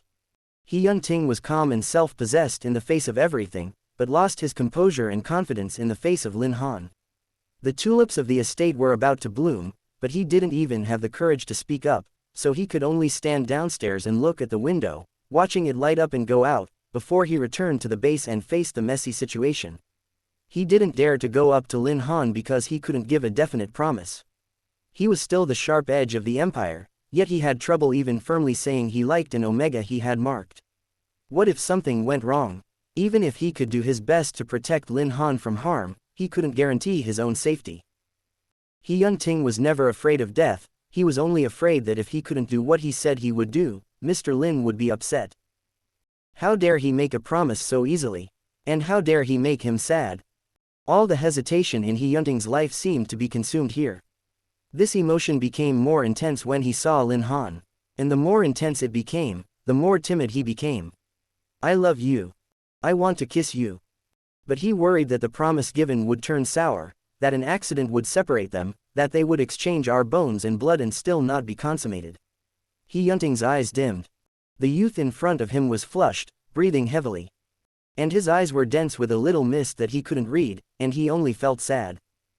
You have a fever. He Yunting began to disgust himself after every word he uttered, but he couldn't find a better way that could come in handy at a time like this. Lin Han seemed to get sadder when he heard this. He didn't answer He Yunting's words directly, but just bit his lip and looked at him. Mr. Lin. I'll take you to the hospital. He Yunting said in a low voice, but his eyes skipped away after saying this sentence. He didn't want to see Lin Han sad, but couldn't give a better way to make him happier. He Yunting. Look at me. Lin Han's voice began to shake, and his brain, which had become somewhat dizzy due to the fever, had almost no other thoughts. All his emotional thoughts were put on the person in front of him, and he only wanted to ask for an answer that would give him peace of mind. But Lin Han really couldn't throw away the last bit of dignity, there was no way he could say it directly. The ridiculous sentiment dragged him, making him stuck with that pretentious pride, afraid of being politely rejected, afraid of being discarded from the heart that belongs to him. His heart became anxious and even a little uneasy as to why his mind-reading skills disappeared and why he couldn't hear He Yunting's inner words. Wouldn't it be different if he could hear what was going on in the other person's thoughts? Something smothered and depressed in his chest, stupidly trying to surge upward, but was forcibly swallowed, finally stopping, neither moving up nor down, blocking his throat. Lin Han was burning all over, so uncomfortable that he couldn't breathe. He wanted to say so many words, but he couldn't. Are you willing to love me? Are you willing to kiss me? Would you like to embrace me in the midst of despair? Would you like to look at me with affectionate eyes? Would you like to carve my name in your heart with love, so that we will never be separated again? Lin Han thought that all his self-righteous strength was just a self-deceiving illusion. He thought that with his mother's love he could hold on for a long time, but he didn't expect to cry when he met someone who didn't even give him the hug he imagined. He wanted to be loved. Loved by his mother, loved by Ger, loved by He Yun-ting. He needed love, much more, just for himself. I'm not going to the hospital. Lin Han tugged helplessly at He Yun-ting's sleeve, knowing he was being capricious, but not wanting to take it back, instead saying petulantly, just stay with me. Please. Lin Han's voice grew smaller and smaller, perhaps defeated by the searing virus, or perhaps letting himself lie in He Yun-ting's embrace, and eventually his lips gently opened and closed as he fell asleep. He Yun-ting carried Lin Han back to bed in a bit of a hurry, did some basic cooling measures and then sat back down on the edge of his bed. If I get too close I might catch his cold, he thought. But He Yun-ting couldn't resist, took off his jacket, and then took the young man with a sickly red face back into his arms. Lin Han's breath was so hot that it almost tried to eat away his sanity bit by bit. In a haze, He Yun-ting heard Lin Han whispering in his sleep. He seemed to be crying in his dream, with a little tear spilling out of the corner of his eye. He Yun-ting even wanted to lean over and taste Lin Han's tears, but his sobbing voice made the tips of his heart sore and soft. He didn't know if he was talking to himself, chagrined that he couldn't even say a logical and complete sentence, or if he was whispering accusations to He Yun-ting in the dream. His voice was soft and hazy, with an aggrieved nasal sound. You're such a coward. The author has something to say, soon really. I finally came up with a confession scene. Don't scold, give them a chance to recognize it themselves. Kneeling, Chapter 60. He Yun-ting froze after hearing these words. The hands that were gently wrapped around Lin Han's body moved, and he first couldn't help but reach out and wipe the wet marks at the corners of Lin Han's eyes, letting out a low sigh in his heart. And looking down at him. Lin Han pushed him a little bit, obviously with no force. But He Yun-ting felt like he had made a big mistake and felt an uncontrollable feeling of guilt. His original intention was clearly not to hurt him, but he never thought he would end up shedding tears for him. He Yun-ting only cared about looking at him, deliberately not paying attention to the clock on the wall, as if he and Lin Han were still in the desolate border area. Time at this moment was a superfluous thing, and he squandered it freely, without remorse. For a moment, he almost wanted to take off those heavy things on his shoulders and just let time stay here, without those complicated struggles. Without sacrifices, without conspiracies. He could just be He Yun-ting, someone who could easily fall in love, and then easily say what he wanted. This way Lin Han wouldn't be sad, nor would he shed tears. Or maybe Lin Han really had the ability to read minds, so the ending wouldn't be the same. But He Yun-ting would never make these assumptions, he would make the most suitable decision based on the moment. So when no one else could see it, He Yun-ting had something in mind that he didn't want to talk about. Like kissing Lin Han's hand while he was sleeping in the border area, He Yun-ting looked down at the young man close at hand, and that secret thought came up again. Because of the wetness of tears, Lin Han's long and distinct eyelashes were now muddled into a few clusters, softly pressing against his eyelids. Looking not a bit aggressive, but only heartbreaking, He Yun-ting was getting closer little by little, and then leaned down very gently. Once. Just once. His lips pressed against Lin Han's lower eyelid, feeling a little of the liquid that had become cold. He Yun-ting's movements were careful, perhaps now that he was so close he might catch a cold himself, but he couldn't care less about that and only thought about how to kiss away the tears at the corners of the other's eyes. Similarly how he had done in the border area. At that time, Lin Han was as soft as he was now, and his cheeks were as red as they were now, making him want to mark him. He Yun-ting then complied and bit him on the back of the neck, but eventually let him fall away because of poor control of the force and because of some change in his body. That was when he learned about his own lust. About how he wanted to lick up even Lin Han blood and not share it with anyone. Now He Yun-ting stretched out the tip of his tongue, very lightly against the upper lip, tasting a bit of the salty but sweet taste that he had just kissed. He was now in a calm mood, without even a bit of lust, but he still longed for everything of Lin Han's, for all of him to be his own, his smile and his tenderness. He Yunting's mind became clear again at this moment. His heart began to flutter, becoming excited by the knowledge of the craving, and uneasy by the fear of harm.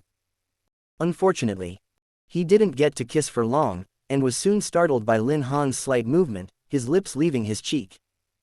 Probably because of the fever, Lin Han seemed to be unsettled in his sleep, moving uncomfortably, frowning. Subconsciously trying to find a warmer place, and finally his head sank, burying himself deeper and deeper into He Yunting's chest. He Yunting remained motionless for a minute, not knowing whether he was afraid of waking up Lin Han or worried about his actions being discovered. Only after confirming that the other was still in sleep, He Yunting dared to move a little and put the jacket back on Lin Han. He was also eager to rest. In such a rare position, He Yunting was almost asleep with Lin Han in his arms, when he suddenly felt a not-so-subtle tingle in his hand. He opened his eyes and found a small black blob shrinking into his right hand and biting him with an open mouth. The Kajara race, in order to protect themselves, had a bite that was actually comparable to some larger creatures. If the bite was hard, they could even bite off a small piece of flesh.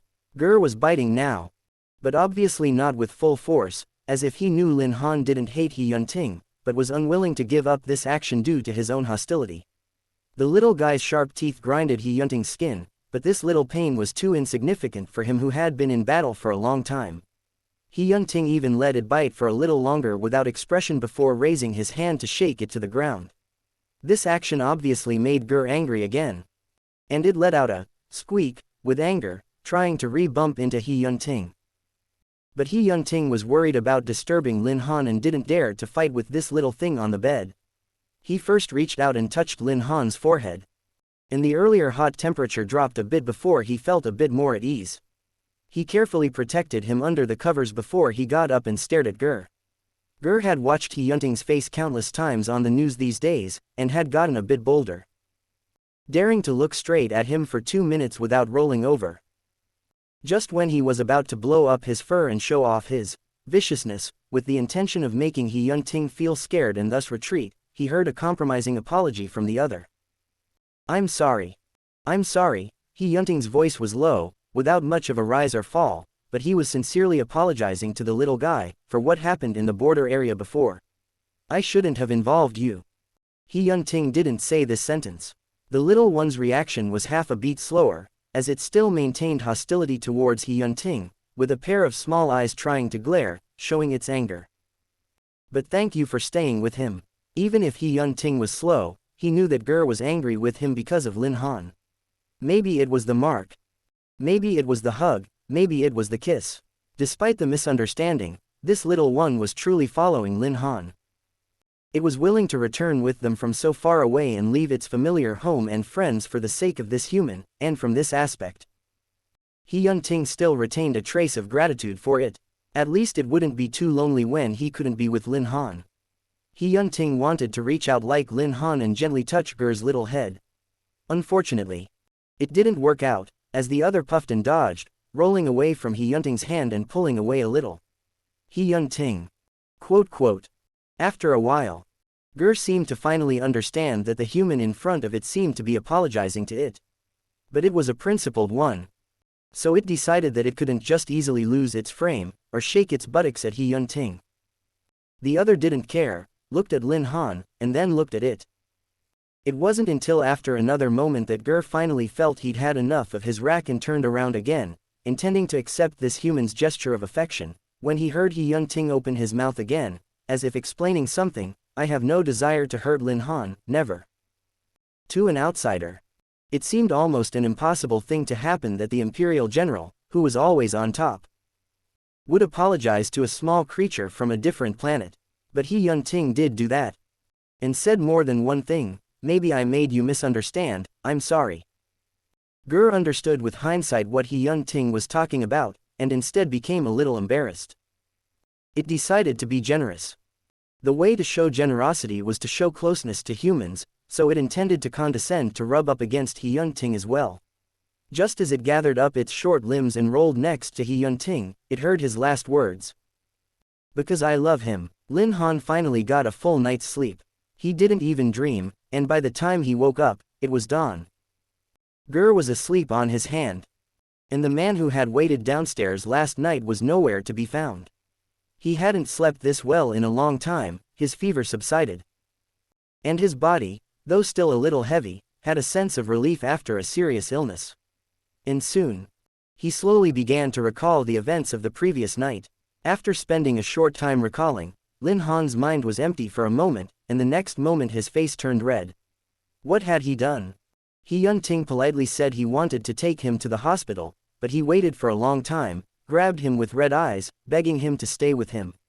Lin Han blinked, all the blood rushed to his head. He just sat up from the bed, but then covered his face with the blanket again, burying himself in it. Did he say anything else? From the grab, Lin Han was a little groggy, maybe even spoke some nonsense, maybe even. He covered his face with his hands to calm down. And soon, Lin Han smelled an aroma of food. He dragged his legs, which were still a little weak, and walked to the living room, where he was surprised to find an ordinary-looking breakfast plate sitting on top of the table. It was a pasta dish. Lin Han observed it and found that it wasn't delivered to his door through the internet system, but had just been prepared and was even still a little warm. He froze for a moment and walked curiously toward the kitchen. The kitchen wasn't completely clean, like He Yunting had urgent business halfway through, and left in a hurry without having time to deal with the rest. Lin Han looked down and unexpectedly found a lot of dumped noodles and failed ingredients in the trash. He Yunting made it several times before he could barely produce the dish in the living room. Just by looking at the barely cleaned up table in front of him, the scattered vegetables and various dishes, Lin Han could almost imagine the man's rare frazzled appearance. He might not know how to cook the noodles, and might be at a loss as to what to do with the bubbling pot, blowing off the foam, and tasting it several times because he didn't know whether it was cooked or not.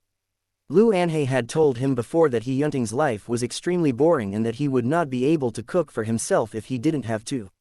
Lin Han didn't know why He Yunting didn't just buy ready-made food and chose to do it himself, but his mood inexplicably got better. The images he was ashamed to remember before suddenly became less embarrassing. Even though he still didn't want to eat, Lin Han still managed to eat a few bites until there was a knock on his door and his colleague Shen Shunan came to visit him. Shen Shunan was lively and talkative. And while entering the door, he explained the reason for his visit. Lin Han, I'm here to deliver some research materials to you. By the way, the hospital asked me to tell you to rest well at home, and it's not too late to go back to work when you get well.